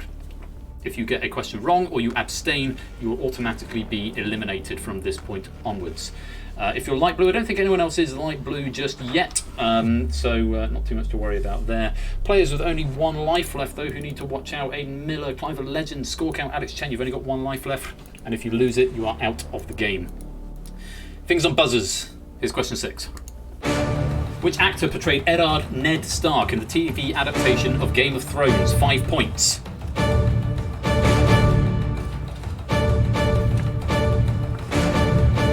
Seconds. 15 out of 34 players attempting an answer there.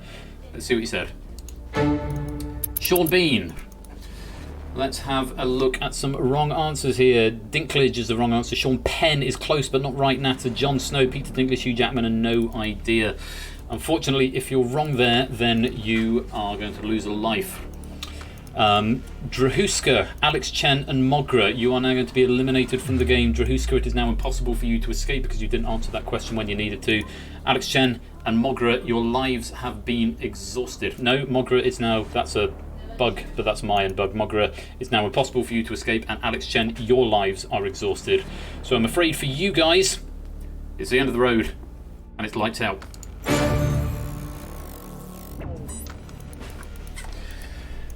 .31 live players remain, with only Halion having escaped so far, with our 4 questions left in this round. At this point, 2 players are 1 away. It's Sotley and Tyson Bain who need 1 more question in order to escape. Thanks, Skull. If you've gone orange, that means you require all the remaining questions, all 4 of the remaining questions in order to escape. Failing to answer a question now will eliminate you from the game. If you've got 1 life left, there's quite a few of you there. You're flashing now as well, so you need to tread carefully. Fingers on buzzers, everybody. Here's question 7. Which colour would you use to describe Chardonnay and Sauvignon Blanc wines? It's worth 1 point.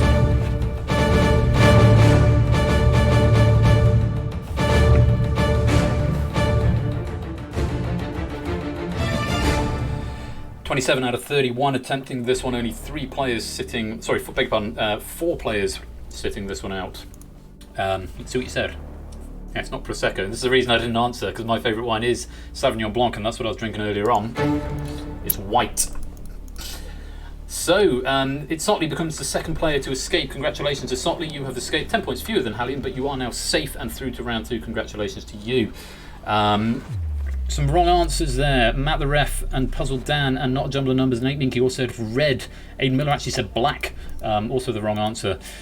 Which means after that question, to Juice Man, Matt the Ref, Puzzle Dan, Not a Jumble of Numbers, and Aiden Miller, you are due to be eliminated from the game. To Juice Man, it is now impossible for you to escape because you chose not to answer that question when you needed to.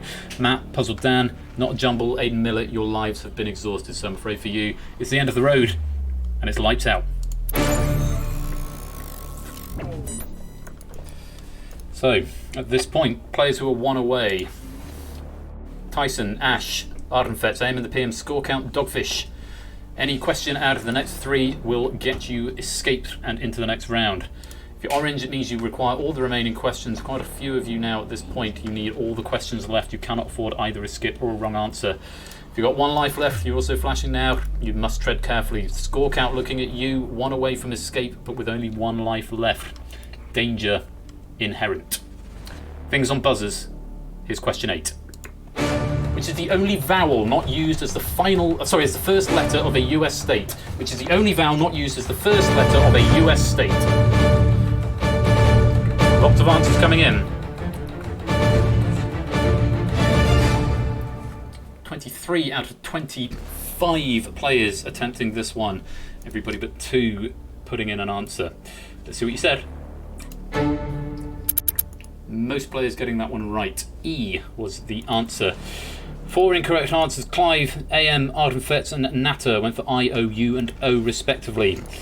Clive and Natter, regrettably for you, you have now exhausted your lives. So unfortunately it is the end of the road and it's lights out. 5 players have now escaped. It's Sotley, Hallian, Tyson Bain, Ash Sebastian, Dogfish. You can take a breather for a couple of questions. You are safely through to round 2.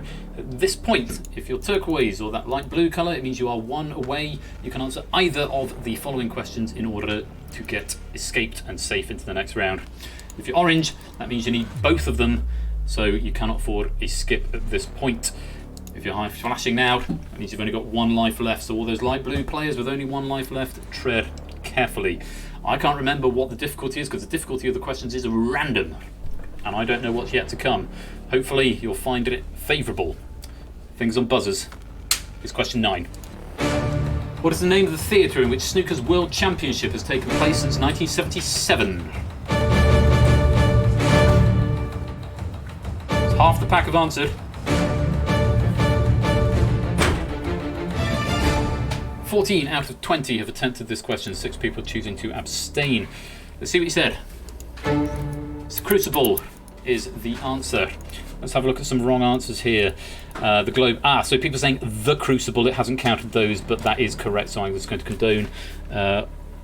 Crucible, The Crucible, The Crucible. So 3 players, the Lupine One, Abney and Prugs, have said The Crucible. So that's indices 1, 2 and 3. Yes, I'm going to condone those answers for The Crucible. You get those points, and a few more players have now escaped. Unfortunately, 8 Minky, Keith is wrong. Kegler Coach, Piccadilly Circus is wrong. AM and the PM, The Globe is wrong, but AM and the PM is not necessarily the end of the road for you. We are, however, sadly going to lose Tantusar, Lingo Maniac, 8 Minky and Kegler Coach, either because it's impossible for you to escape or your lives have been exhausted. I'm afraid it's the end of the road and it's lights out. So at this point, you have either escaped or you're still alive. 7 of you are still alive, 14 of you have escaped. Congratulations to you if you have escaped. The 7 players remaining are Poda Nuevo, Alomage, Prugs, Scooter Dust, Damon, the PM, Arden Fetz, and Brian. You must get this question right. Lives are now something of an irrelevance other than for the bonuses. Good luck. Here is question number 10. How many members of the UK Parliament are there? It's worth 8 points if you can get it right and escape.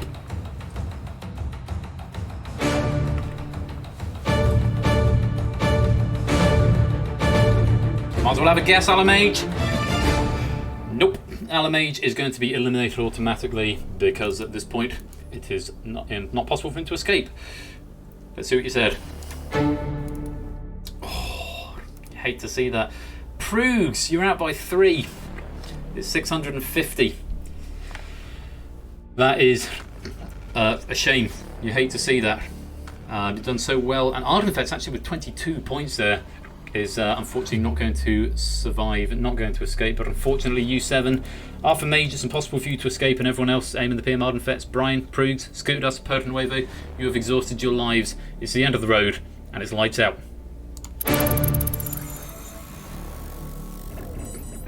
So, that made short work of that first round. Congratulations, 14 of you have escaped and are going through to round 2. At this point, for all the lives you have left, you will get an additional point. So if you've got 3, you get 3 bonus points. If you've got 1, you get 1 bonus point. Well done. Hope you've had a chance to have a breather. If not, bad luck. That is the end of the round. Let's go on to round 2. Round 2 is called Chase. This is similar in concept to the previous round. You must hit the target in order to escape this time. The target is 49. This has been set by the highest scoring player plus 15. So in this case, Hallian as the highest scoring player with 34 plus 15. Questions are now worth a flat rate of 5, which means even the highest scoring player must score at least 3. The lowest scoring player looks to be, at a quick glance, Dogfish. You've got the most work to do. You're going to have to answer, I believe, 7 questions in order to escape. Questions are worth a flat rate of 5 points. The question difficulty will vary, but the rules are the same as before. Your lives have been reset. If you run out of lives or it becomes mathematically impossible for you to escape, you will be eliminated. Once you hit the target of 49, you have escaped. However, the twist with this round is, once you've escaped, you may still continue to answer questions to increase your score. The difficulty you have to consider is that if you lose your lives, you will still be eliminated even if you have escaped. So consider carefully if you've escaped, whether it's worth the risk, especially considering for every life you have left at the end of this round, you will get a bonus 2 points. Which very quick mathematicians among you will tell you the theoretical maximum for the end of round 2 is 99, which is very pleasing to me. So if your lives are exhausted, you're out the game. If it's mathematically impossible for you to escape, you're out the game. 5 points flat rate for questions. The questions vary in difficulty. There is no set order because they're all worth the same amount. You've all got 3 lives. Target that you're chasing is 49. Best of luck to you all. Here comes question number 1. The Manx is a variety of which household animal?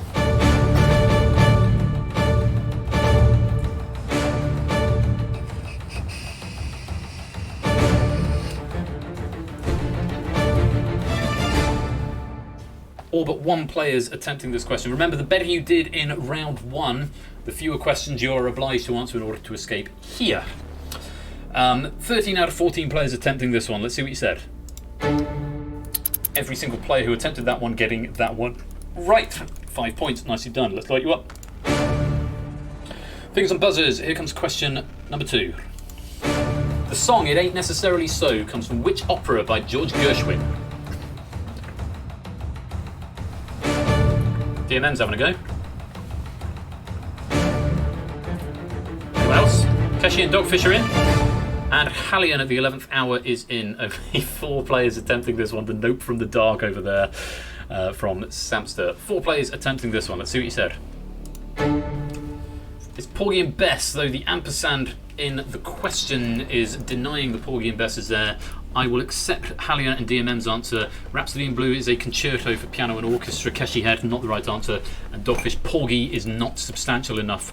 I'm not going to accept that. However, I can condone 2 incorrect answers there in the shape of DMM and Hallian, who are on indices 2 and 3. Condone multiple.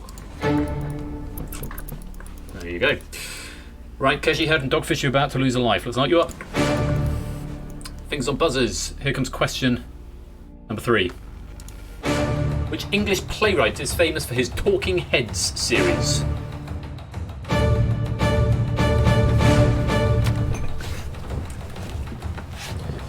Three seconds. 7 players out of 14, exactly half the pack attempting this question. Let's see what you said. It's Alan Bennett. Hallian making an early escape at this point. Remember, Hallian, you can continue to answer questions in this round, but remember your lives are still a factor. Everybody else who attempted that question got that one right. Nicely done. Let's light you up. Question number 4. Target still 49. So yes, Hallian, remember those lives are worth 2 points each for everyone that is still intact at the end of the round. But questions are still worth 5. So if you know the answer, feel free to continue answering. Here comes question 4. In human biology, the scapula and patella are both types of what?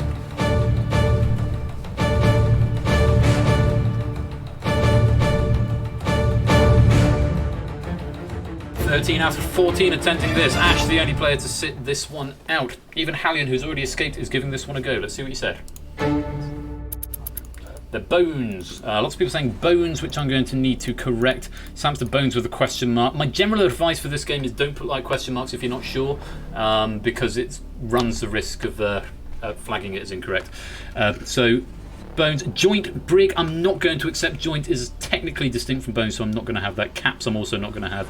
That means 5, no, because there's 8 there, so 6 players I'm going to condone. So podium index 0, 1, 2, not 3, 4, 6, and 7. I'm going to condone your answers.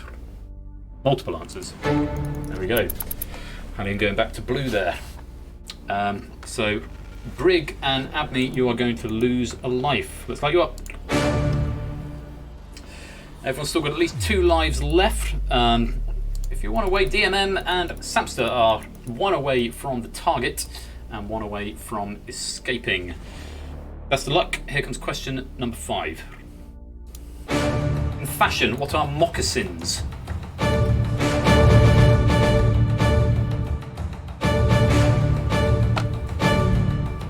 Every single player, including the escapee, have attempted this question. Let's see what you said. The shoes. Okay, score count. Again, I'm going to repeat. You helped design this game, score count. You know how the spell checker works. Putting slipper shoes is not going to be the answer that I've got on my poem. I will allow you it. Boots, Abney, I would accept slippers. I'm going to accept it. I'm going to accept it because it's the first time. It's a little vague, perhaps, but I am going to accept it on this occasion. Condone multiple. There you go. Good stuff. Let's light you up. 3 players have now escaped. Samster, DMM, and Hallian have now escaped. If you're 1 away, you're going to be flashing now. Lupine, Itzotli, and the Lupine 1. You are 1 away from escaping. Everyone has still got at least 2 lives. The target is still 49. Here's question 6. The Gettysburg Address was made during which war?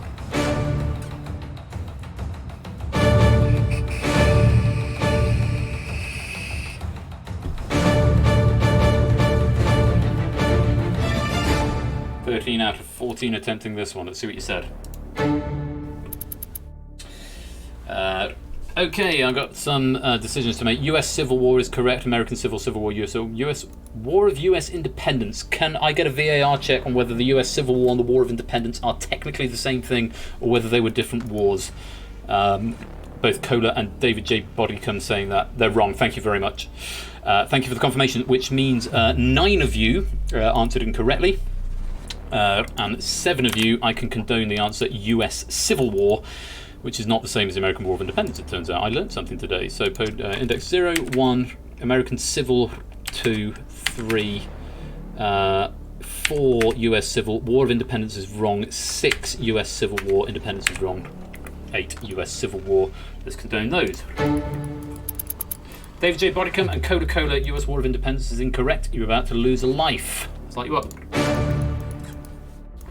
So, 6 of you have escaped. Nicely done. It's Sotley, Hallian, DMM, Brigbother, Samster, and the Lupine 1. Remember, you can continue to answer questions once you've escaped, but your lives are still a factor. They're each worth 2 additional points at the end if you lose them now, but you've got the advantage of choosing whether or not you want to play. If you've gone blue, light blue that is, score, Keshi, you're 1 away. Everyone else has still got at least 2 lives left, and no one yet requires all 4 remaining questions. Things on buzzers is question 7. The Royal Northern College of Music is based in which city? DMM's in. Score and Asher in. Briggs in. Despite having escaped, he's going to try and boost his points. Coda's in. 5, just 5 out of 14 attempting this question. Let's see what he said. It's Manchester. Bad luck if you went for something else. It's not Sheffield, nor is it Leeds. Score getting that one right. Stop putting question marks on the end of the questions, because one day it will flag you as wrong and I will not condone it. Leeds, Sheffield, Leeds and Sheffield are all wrong, so I'm afraid DMM, Cola, Ash and Brig, you're about to lose a life. Let's light you up.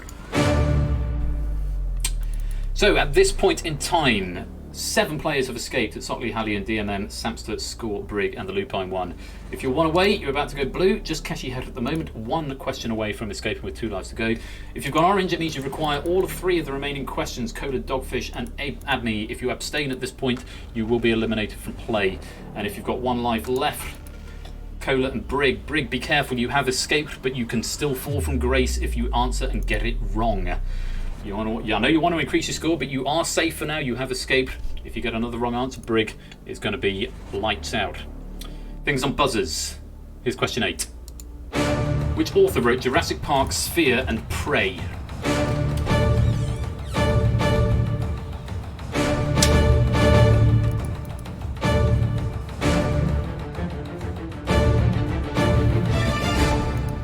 11 out of 14 attempting this question. Let's see what you said.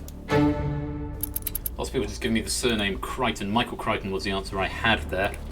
Let's see who we can condone. Dogfish telling me Crichton. Abney saying Stephen King. That is the wrong answer.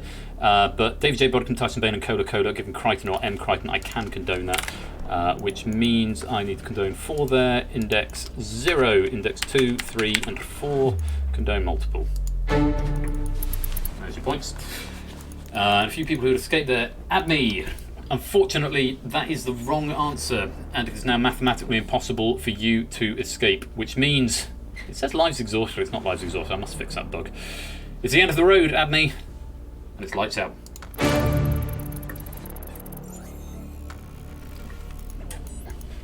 Down tick all those points. Right, at this point, you've either escaped. 8 of you have escaped. Sockley, Hallian, DMM, Samster, Keshi, Score, Brig, and Luke Pine. Congratulations. If you, orange ash is no good. If you want away, you've gone light blue. David and Tyson, you require 1 of the next 2 questions in order to escape. If you require both of the next 2 questions, Dogfish, Cola, and Ash. Cola can't help you now. You've gone orange, so lies are a little bit academic at this point, but Brig, you still want to keep an eye on that because you can still be eliminated despite having escaped. Cola, it doesn't matter whether you get it wrong or you abstain. If you get it wrong, you're out the game. Things on buzzers, here's question 9. What's the name of the character portrayed by Leonardo DiCaprio in the 2013 film The Wolf of Wall Street? 2 answers are in so far. Samson, Tyson, it's Sotley. David, Cola. Ash is choosing not to answer this question, knowing full well what it means. Yeah, quite. R from the dark. Let's see what you said. Jordan Belfort. Wrong answers there. Cola, Gar watched it too. Yeah, I'm going to condone that, David. That's fine. And because I haven't done this before, current focus index. Let's see if I can remember the buttons to do. 0. Focus on specific. There we go. Yeah, I will condone that. And you've escaped. Well played, David. Nicely done. Nice. I can't believe that's the first time I've actually done that in this game. Cola Cola and Ash, however, and Dogfish. Dogfish choosing not to answer that question, which means auto-elimination. Dogfish, Ash and Cola. It's impossible for you to escape now. It's the end of the road and it's lights out.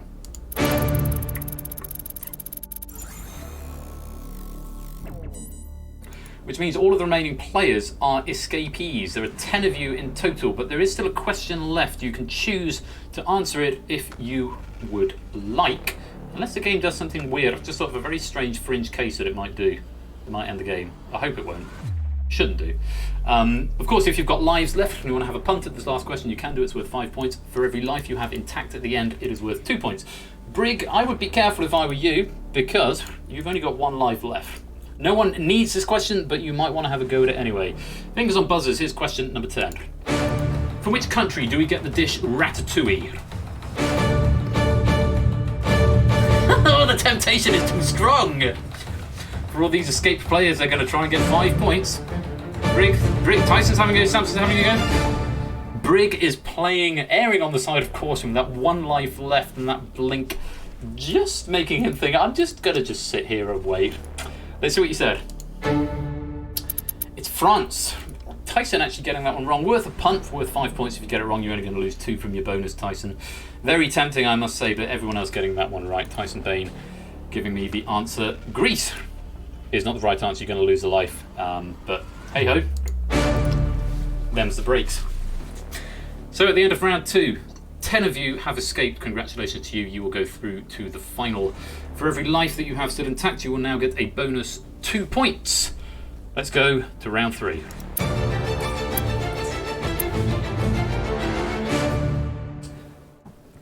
Round 3 is simply called Escape.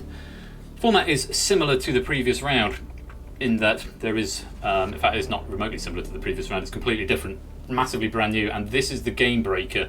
This is the thing that is going to be for this game. This is the IP, as it were. A question will be shown. For the first question, Similar except in every way imaginable, quite right. I just remember how to explain this. A question will be shown. You'll have 15 seconds to get an answer. As soon as somebody answers, a countdown will start. The countdown will be your points. For these first 3 questions, you will lose 1 point for every second and a half, or something like that. I think it's that, or you will lose 2 points, 1 point for every 2 seconds, something like that. For every second and a half you do not answer. If you answer and you are wrong, you must endure the entire length of the countdown, which is 15 seconds as before. If nobody answers before the 15-second countdown runs out, you will lose a 10-point default. You'll see how it works. Whoever gets in first, if you get it right, your score is safe. Everyone else, your score will start to count down. And if you get it wrong, yeah, I've explained this really badly, but basically it's now a speed round. You've got your points, but can you keep them? Hallion, with that score of 80, is going to be in a very, very strong position. There are again 10 questions, and as the round progresses, the penalties increase, as in the points count down quicker until we get to question 10, where if we get there, we will see what happens. I hope you all understand the rules. The central premise is the same as before. Answer the question, whisper it to the bot. As soon as you know, whisper it in. I will just add a caveat here. Thank you for the follow, DC Simmons. I will add a caveat. If the bot flags your correct answer as incorrect, you will continue to count down, but I can override it. And if I override it, you will get back points up to the point where you answered. Okay, so, but only answer once someone asks. No, someone has to break the deadlock. If no one answers at all, Ardent Fets, if no one answers at all, then you all lose 10 points on this first question. But as soon as someone has answered, your score will be counting down, so it is in your advantage, in your best interest to have a guess. But someone must break the deadlock. You'll get the hang of it. Round 3 is escape. Here's question number 1. What is the name of the largest airline company in Germany? DMM is in and correct.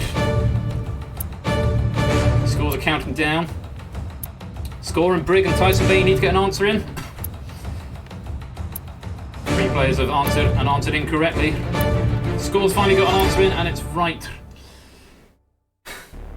Let's have a look and see what the wrong answer said. Aeroflot, Aerowings, Deutsche Air and KLM all incorrect. The answer I was after was Lufthansa. DMM getting in first.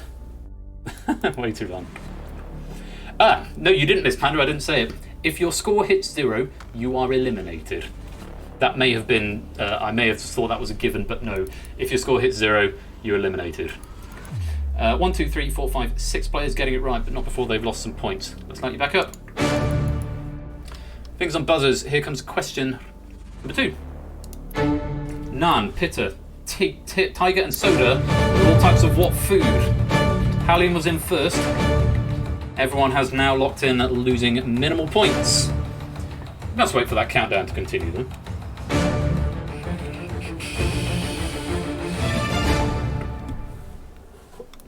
There's your time up. See what you've said? Yes, you've all said bread. Nicely done. No drama there. A couple of points lost, nothing major. Let's light you up. Things on buzzers, everybody. Yeah, naan breads are good, Hallion. Here comes question 3.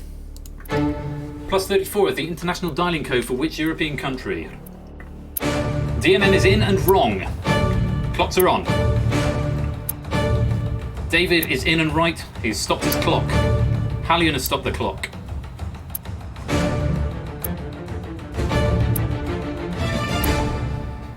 Okay. Hallion fiercely defending his points there. Yes, and of course if you get it wrong, you just have to watch your point tick down. Hallion and David, the only players there to get the right answer. David comes down to 41. Hallion on 73, still in the lead at this point. Let's light you up. Tyson Bain is the player at risk at the moment. Yes, Tyson Bain, you are flirting with that area of 0 and elimination. You need to escape. You've got to get in quicker than that. We've passed question 3. The rate of point loss will now increase to 1 point per second, up to a maximum of 15 points once somebody has answered. Still got 15 seconds to answer the initial question and to break the deadlock. Once someone does, it is 1 point per second. Best of luck. Here's question 4. If a UK car has the number plate AG04NOV, what is the earliest month and year it could have been issued? Syntax example, January 1980. It's Sockley and Keshi Heron are wrong. Brig is wrong. Tyson is wrong. And Lupine is right. David is wrong. DMM is wrong. Score is wrong. Now, this is a syntactical question, so I am going to go and check the answers. It's Sockley saying January 2004, Keshi saying June 2004, Brig saying April 2018, Tyson November 2004, David April 2014, DMM September 2003, score count January 2004. So in the UK, Lupine, the only person knowing this one, the 04 stands for the year, so 04 would be 2004, and O rather than 5 means that it came out in March rather than September, which are the 2 years in which cars are plated. Very British centric, I appreciate, and quite a tricky question there. But Lupine getting the right answer, March 2004, which is what I was after. Lots of points being lost there. Let's light you back up. Yes, I thought I'd throw August and November in there as a bit of a red herring because I'm mean like that. Brig and Tyson, 17 and 18 respectively. No, sorry, 18 and 17 respectively. You're going to need to watch out if you want to get out. No, if you want to escape. Sorry, I've got my own game. I've got my own thing now. Sorry, Ash. Hallian still with the advantage on 57. Samson on 47. Lupine on 46. Best of luck. Here comes question number 5. In which sport are the terms apron and divot used? Hallian and Brig are in and right. David is in and right. Dave is in and DMM is in and right. Lupine, Keshi in and right. Everyone else's clocks are on.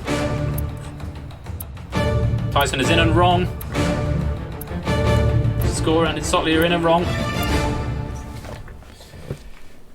Sockley going for horse racing, Tyson being going for wrestling, Score count going for car racing. The answers the majority got there was golf. Tyson Bain, at this point you have 1 point left. Score count you have got 8. It is getting very, very dangerous. You are for now still alive. Let's light you up. I'm in danger! You very much are, Tyson Bain. Replace your divots. Fingers on buzzers. Here comes, hang on, 1, 2, 3, 4, 5, 6, no. Still 1 point a second. Here comes question number 6. Claire, Lee, Faye, H and Lisa were the 5 members of which pop band?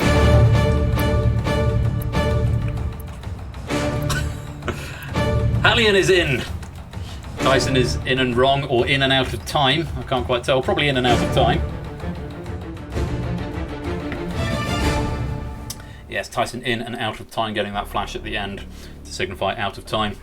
Everybody else did manage to get an answer in and has kept their points, or some of them for now. Tyson, though, unfortunately, you've survived up to question 6 of this round. No mean feat in and of itself, but I'm afraid for you, the journey is over and it's lights out. Off he goes. So, at this point, we've had 3 at a point every second and a half. We've had 3 at a point every second. The loss rate is now 1 point every half a second for the next 3 questions. So it's going to go down and down and down. Good luck to you all.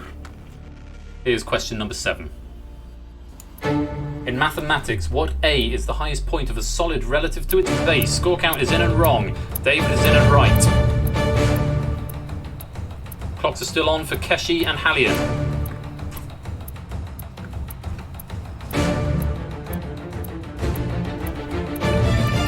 Keshi has run out of time, mainly because he submitted an answer and was wrong.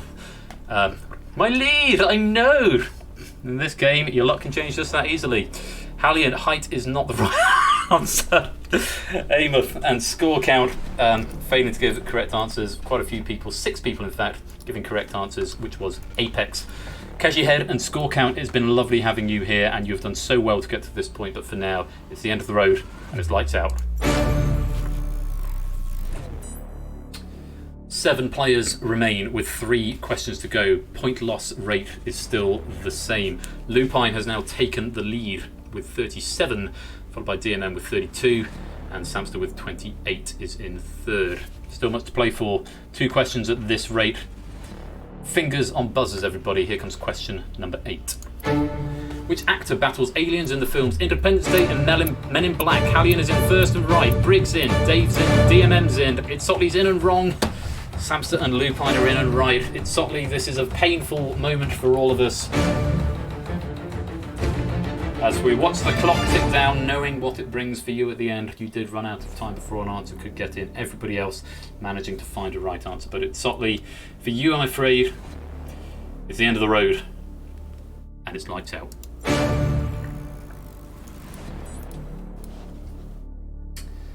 Six remain. Question number 9, same point loss rate applies. Lupine is still in the lead, but only just DMM is just 2 points behind, and Sam's just 7 points behind that, as is Hallion. Fingers on buzzers. No one has enough time left to be guaranteed through this next question if they get it wrong. Correct.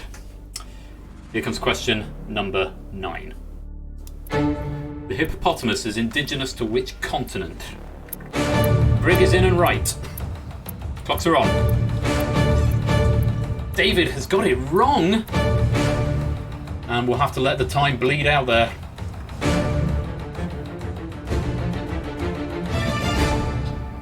David J. Bodicum has said Asia. It's not the right answer. They are indigenous to Africa. Everybody else getting that. Unfortunately, David J. Bodicum. Your I'm so sweating bullets. David J. Bodicum, your time has come. It's the end of the road. And it's lights out. Now, question number 10. The point loss rate is the same. If nobody buzzes, nobody puts an answer in, you all lose 30 points, which would eliminate everybody. However, on this question, there is no 15-second timer after somebody answers.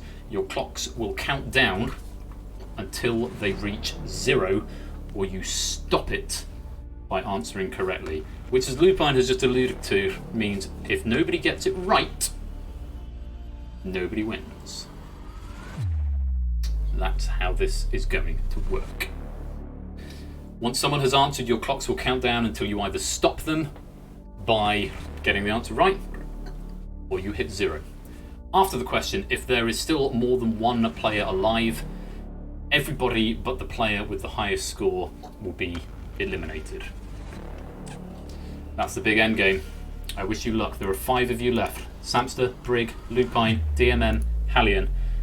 Your last question for tonight is this. What would you get if you divided Pikachu's Pokedex number by the number of members in Guns N' Roses? DMM is in and wrong. Hallion is in and right. Brig is in and wrong. Lupine is in and right. Samster is in and right. And there goes DMM's final point. Which means DMM and Brig, incorrect. The answer was 5. Pikachu's number is 25. There are 5 members of Guns N' Roses. The answer we were looking for was 5 as a digit. DMM and Brig, sadly, it's the end of the road for you. And also, Hallion. Yeah, the last one's supposed to be sort of Google that-y, Lupine. Hallion and Samster, you have not got more points than Lupine, which means for you guys as well, you've got this far, but it is the end of the road, and it's lights out. Which means for the inaugural game, no, you can't all be winners. You can only all be winners if you've all got the same score. And it does do a thing for that. If you all finish with the same score, you can have multiple winners. There's no tie breaks in this. But for now, the first game has been played. And congratulations, the Lupine won. You are the escape artist.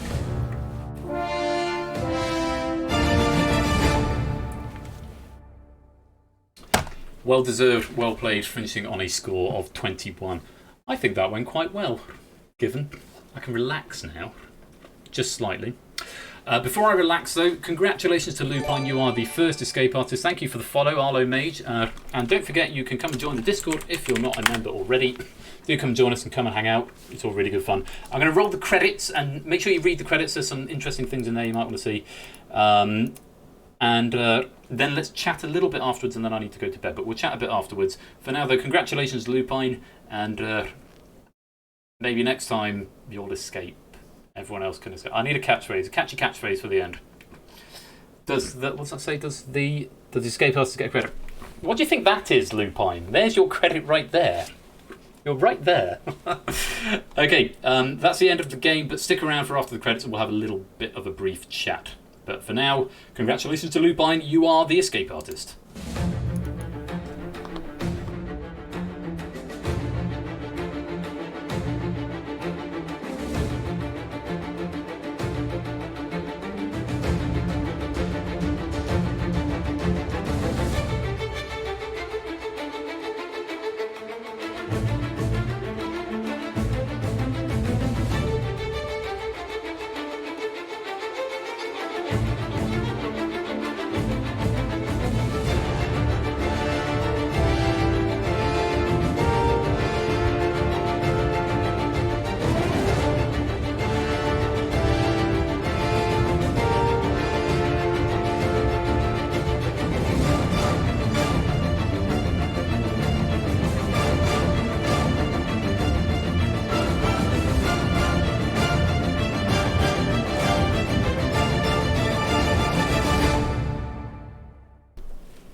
So that's the escape artist. Thoughts and prayers. Or just thoughts. What do you... I'm just going to flip over to the webcam a minute. Let me find where's the webcam button. Webcam overview is there. So now I can stop the game and I can go enable webcam, flash cam, activate, and now I can move the holder. Okay, let's have a look at some feedback from feedback from people. And again, I will set up a public channel in the Discord in due course. Thank you. Thanks for the games. Incredible, good. It's nice to hear. Yeah, the music's not mine. This is an Audio Network tracks, which are really cool. I need to look into the legal stuff because I'm using sort of free tracks at the moment. But I want to do things properly and buy them. I just wanted to get a feel for them, and I think they're really, really good. Now I've got a feel for them. I think I can drop some money on them and do it by the book, as it were. The escape artist will return. Yes, it will. There being no reward for answering first and correctly in escape seems pretty feel bad. Interesting point, Hallian. Originally, under the original idea, there was for the first 5 questions going to be a small bonus of 5, 4, 3, 2, and 1 for questions 1, 2, 3, 4, and 5 respectively. The problem we ran into with that was that if you end up in a situation where someone answers and the computer flags it as wrong but it's actually right, it started the timer. Now originally wrong answers weren't going to start the timer, but if everyone's going to be losing points, there doesn't seem like there needs to be any real need to have bonus points at the end. You're playing to survive at that point, despite the fact it's called escape and the first round is called survive. But yeah, that was the original plan. You were going to get 5. The problem would come then if you buzzed and if the computer said you were wrong but you were actually right. You've then got to increase your points plus whatever the bonus was. And if the bonuses have then gone to a subsequent player who was the first one to be right, it becomes a bit complicated. So we sort of, when Score and I had a chat through with it, and with Matt as well, who was a big input to this, we just decided it would probably be best just to not have any points, and actually your bonus for answering first is you don't lose any points. So there's the logic behind that. It did come together quite well. There were a couple of little bugs, but mainly in the inspector for my notes in the debugging, telling me players had exhausted their lives when actually they were impossible to escape. So just a couple of little things. Thank you, Matt. Seems good. Very fun to play and watch. It's a winner. Good. Doesn't feel rushed, but the pressure builds through it. Yes, it doesn't. It's got a certain intensity. I wanted, to Coda's point here, I wanted there to be a certain visual intensity about it. So that's why the lights are so intense. That's why the music is so loud and dramatic.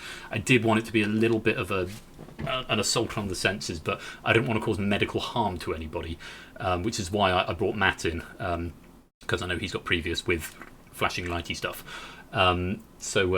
Yeah, but it does feel like the pressure builds up really nicely without feeling like it's a big rush to the finish. But the format is quite simple, question and answer. Got to rewatch the VOD later. Okay, that's cool, mate.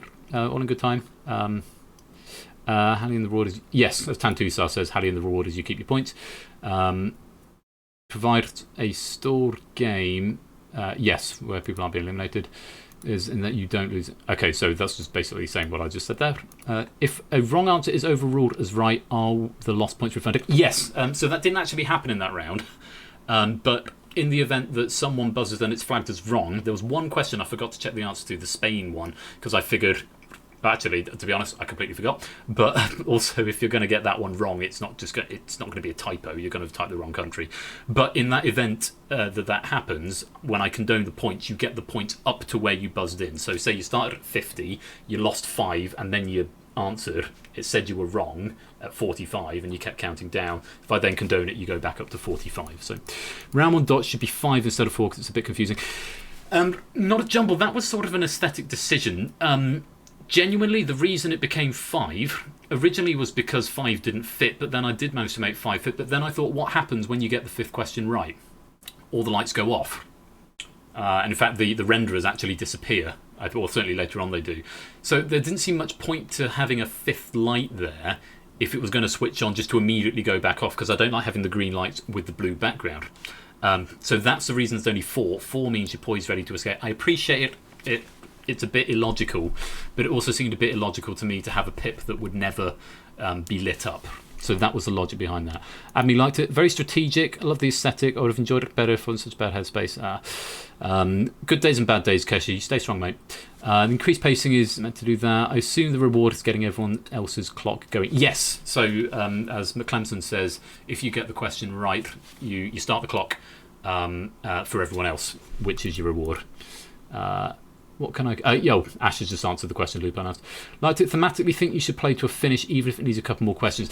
Now, this is a really interesting point that David mentions here. One of the big things that I was really adamant about that I wanted to avoid was I didn't want a question that could theoretically need an infinite question database. A, because I've written an app so this can be outsourced really, really easily, just using the app similar to my other ones. I appreciate, and it is something we definitely talked about, it does feel a bit cheap at the end. If you've just got a lower score, you get eliminated. But you can also have a situation where actually you end up with no winners, which is quite exciting. No winners this time on Takeshi's Castle, as it were.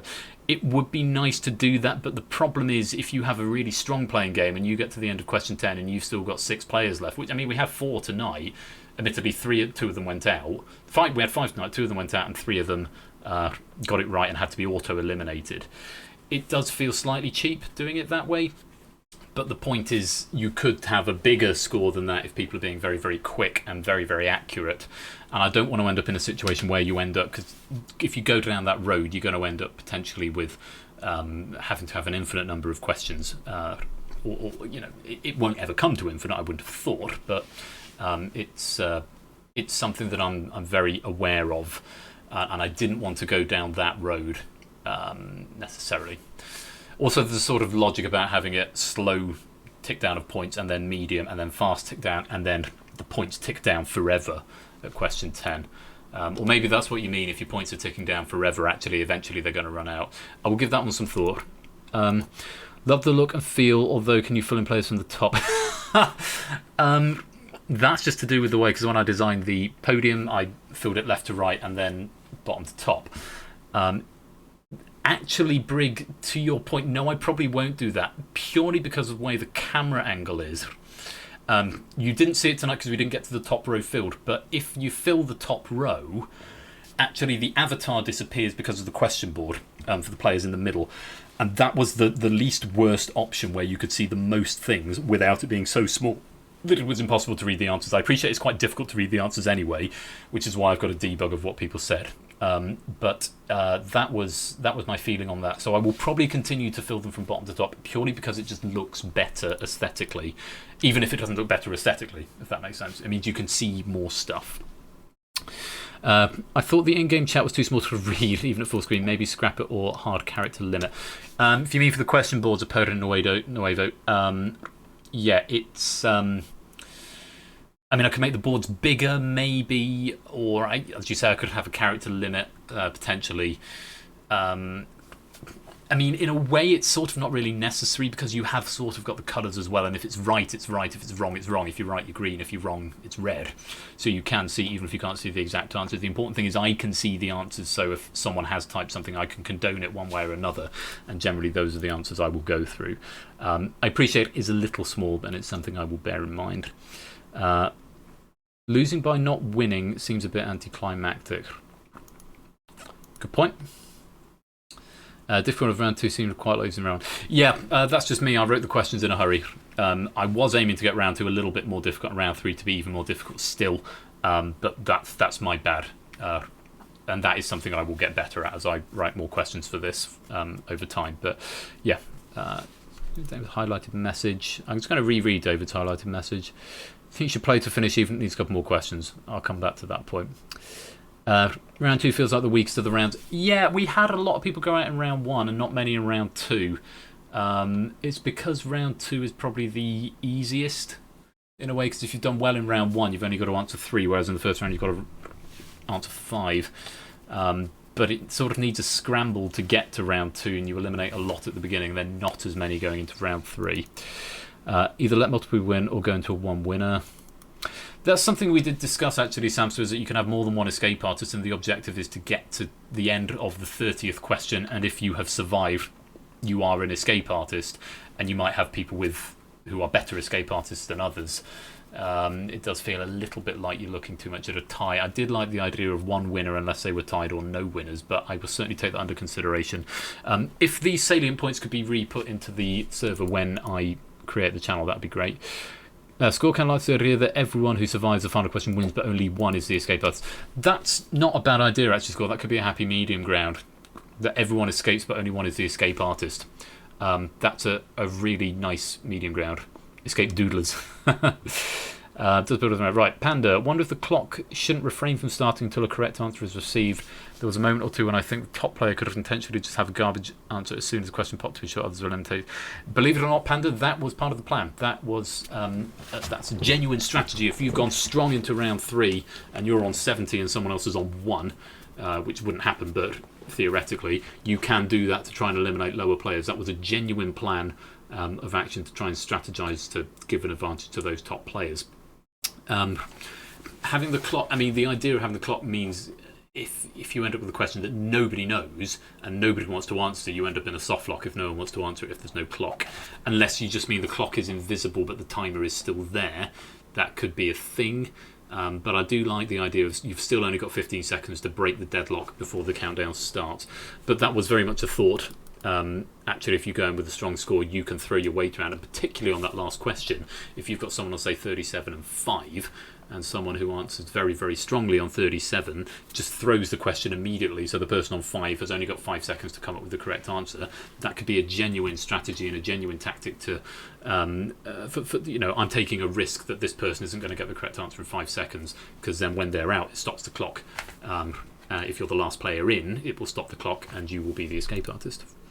Escape accomplices, escape scribblers. You're not my serious persona.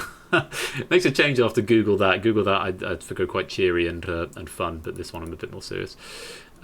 Proves found round 2's question generally used in round 1. 5-10 seemed a little harsh in round 1 too when you have nothing to gauge it on, but I suppose it things out of it. I mean, yeah, because you've got the built-in difficulty curve, you can choose to just answer the easiest questions, and I did think of the round 1 questions as questions. The first 5 are pre-£1,000 millionaire questions. The question difficulty for round 2, that was again my bad, but anyone is welcome to write a question pack for this as and when I make the app public. As score counter said, Panda, what's discussed, not a bug. Some can have deliberately can sabotage low players, probably won't, given how destructive a single question can be. It's not a cheat, Hallian, it's a strategy.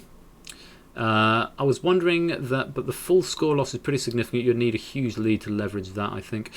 When you lose players, it'll be good to zoom on the remaining people if the screen is quite empty and difficult to see. Yeah, it would be nice to see that proves. The problem is, what if you've got the player who came in first and the player who came in position 52? Then you've got the 2 opposite corners, which could theoretically happen. If you mean reorganising the podium so it clumps them down and down, believe it or not, I did try it out, zooming in so that only the bottom 2 rows are visible. doesn't make it as much bigger as you would imagine. Just due to the way the camera is working in this. I appreciate it is a little small. That's one of the problems with trying to have as many people as possible in a 3D environment. I'd like to see players condensed together. Oh, yes. Do you want me to create Escape Artist public channel? Actually, that might be a good idea, Egg, actually, if you haven't done it already. And I'll tidy it up later on. I think the lights would all go silent. I don't like that person. Panda doesn't like that. Okay, if it's done on a long question either way, it's apparently been considered. Yeah. Don't do that with even the lightest lead to try to eliminate everyone. Absolutely, Panda. I think that's a good thing to do. About to be eliminated, do it to hurt the top players if I'm about to go out anyway. All very good strategies, Panda. Silvergate Bridge, good fun to watch, nice graphically in audio. Could you go to 12 questions, the last 3 all working in the same way? That could work, Brig. Similar to other segments, actually. 12 questions rather than 10, so it's 32 questions in the whole game, and the last 3 all work in the same way. That's something I'll consider. Got to be an ending at some point. Maybe a buzz and tiebreaker questions. I didn't want to get into tiebreakers mainly because I couldn't be bothered to program it. And tiebreakers I just feel a bit bleh about. If you do the final question, you lose anyway. You must answer question 30 to win. That's a nice idea. It's 52 players match by better cards. No, Lupine, it was just purely out of the fact that 13 fitted comfortably along the bottom and 4 fitted comfortably along the top. Originally it was 12. Actually, it was going to be 48, and then I thought, I can get one more in. I've got the space for it. So, yeah. Round 1 had the keep playing system from round 2. No, it's Sotley. That was a deliberate decision to freeze you out at that point. Because you've got to get 5 because of the way the points are rated and the points are different across the round. Because if you did that, you could just answer the 5 easiest ones and then just answer the harder ones if you definitely know it. Whereas taking a risk on the harder ones early because you don't know what order they're going to come in round 2, it's academic because they're all worth 5. But I figured at round 1, and that's part of the strategy. If you're going to choose to answer the first 5 questions that you see and you know the answer to irrespective of the points, that's your strategy, and you're going to go into round 2 with a lower score as a result. So you've got to think about that tactically. Round 2 subject matter was very accessible. Yes, I was happy with my questions in that one. Don't know if throwing as a question to win would be rubbish or great television. It would be good once then eye rolling. Counting that as a form of getting the question right, which I guess partially hinges on the amount of thinking time the lower score player actually has to play with. Turn nature. I prefer keeping the idea of the final question. Your pitch ticking down until you're correct to hit 0. Right, I've got through the chat. I'm caught up with everything. So, thank you all for the feedback. I wasn't quite planning on doing a live session there, but you all got such amazing feedback. Throw it into the Discord server, which Nightbot has just posted the link for there, and I believe Egg has created the channel. Yes, he has. Escape Artist. Oh, there's an internal channel, certainly, and there is a public channel as well. So, feedback, if you want to flesh that out in a bit more detail in the Discord channel, please do that, because that would be amazing to see. And beyond that, yes, I just want to very briefly touch on Season 2. So we've got the Google That final coming up on September the 19th. The following Tuesday, I will probably take the evening off or do a dev stream or something else, maybe a guest stream, something like that. But thereafter, after the Google That final, September the 26th, I'm looking to start Season 2. And I'm having a bit of a change of format. So Season 1 has been one show for 6 weeks and then off-season, and then one show for 6 weeks, and then off-season, and then one show for 6 weeks. That was always the plan. Then the Tuesday streams came in, and I've had this extra opportunity. That's because of lockdown, and suddenly I was free on Tuesday night, and I thought, well, why not focus on this, because I'm really enjoying this, and this is all going really well. So instead of having to have an off-season where we play the games that we don't get to play otherwise, we can do them on a Tuesday. And now I've got 3 originals. Danger Zone, Google That, Escape Artist. All various lengths of time, all various lengths of various amounts of entertainment and fun. And here's what I'm thinking for Season 2. Saturday and Tuesday are going to continue, and I'd be really interested to hear what people think. And please do go fill out the survey as well, which is in the announcements channel of the Discord server if you haven't filled it out already. Here's what I'm thinking for Season 2. Tuesday night is going to be Game Night Classic, where we're going to play the recreations, so the Deal or No Deal. I want to do a monthly Deal or No Deal cash game, which would be great. We'll do Countdown, and we'll do Millionaire, and The Code, and Family Fortunes, Wheel of Fortune. All the other ones, the classic games, the remakes that I've done in Unity, will be on Tuesday. And then Saturday nights will be Game Night Original, or Game Night Prime, or something like that, where it will be all 3 of my originals. Now, I've mentioned this to a couple of people, and had some mixed feedback. My feeling is I think it'd be great to do 3 games in one night. Feedback suggests that might be a bit much, but if the tone of the games is very different, thank you very much for the subscription, Toyboy.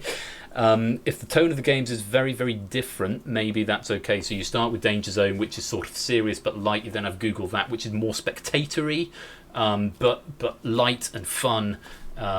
And so if people play, everyone can play the first game, everyone can play the last game. The middle game is then just for a handful of people. So if people maybe want to go and have dinner or something at that point, or they can watch. Thank you for the follow, McClemson, as well. And then finish up with the Escape Artist. So every Saturday, you have 3 games: Danger Zone, Google That, the Escape Artist. So 3, and we call that Game Night Prime. And then on Tuesday, I just rotate my my remakes, and that's the pattern then for season 2. And you can maybe have those 3 games on the Prime night be a running tournament. So the Escape Artist could make for an easy tournament format, as could Danger Zone, as could Google That, as we're seeing.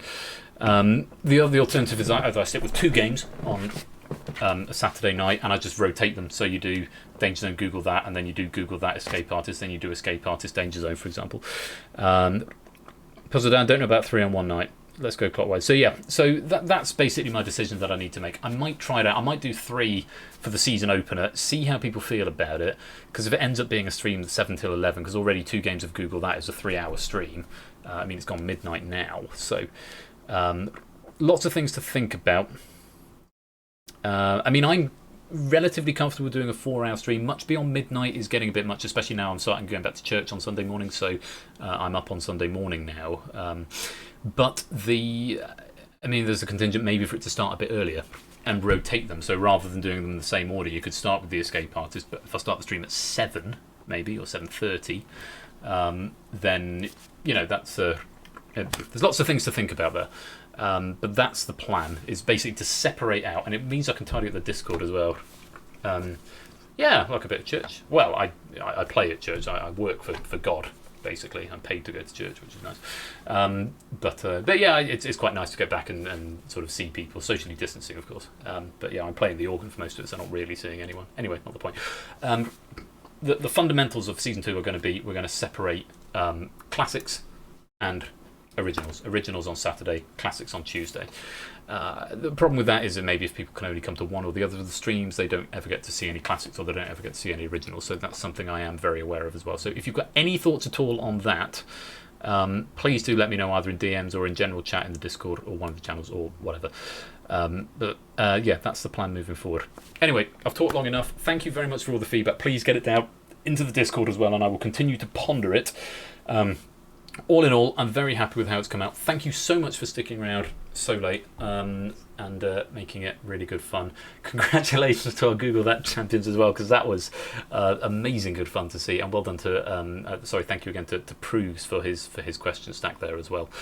I think I'm just going to end it there. I've talked long enough. And you're all wonderful and amazing. Thank you for all the new follows. Thank you for all the new subscriptions and all the gifts. You're all amazing and brilliant and wonderful, and it makes it all worthwhile. So I hope you've enjoyed what you've seen. I've certainly enjoyed hosting it. Until next time, I'm back on Tuesday with Who Wants to Be a Millionaire. In the interim, you've got Quizzy down in a couple of hours. No, you haven't. You've got Quets in a couple of hours. You've got maybe Tipster tomorrow night at 7. You've got Matt on Monday. You've got Ash back on Wednesday. I'll be here on Tuesday, though, to do further announcements ahead of that with Who Wants to Be a Millionaire. Until next time, thank you very much up in Royal Flush. You've been watching Royal Flush's Game Night. Peace out to you all. Lovely to see you. Take care and good night.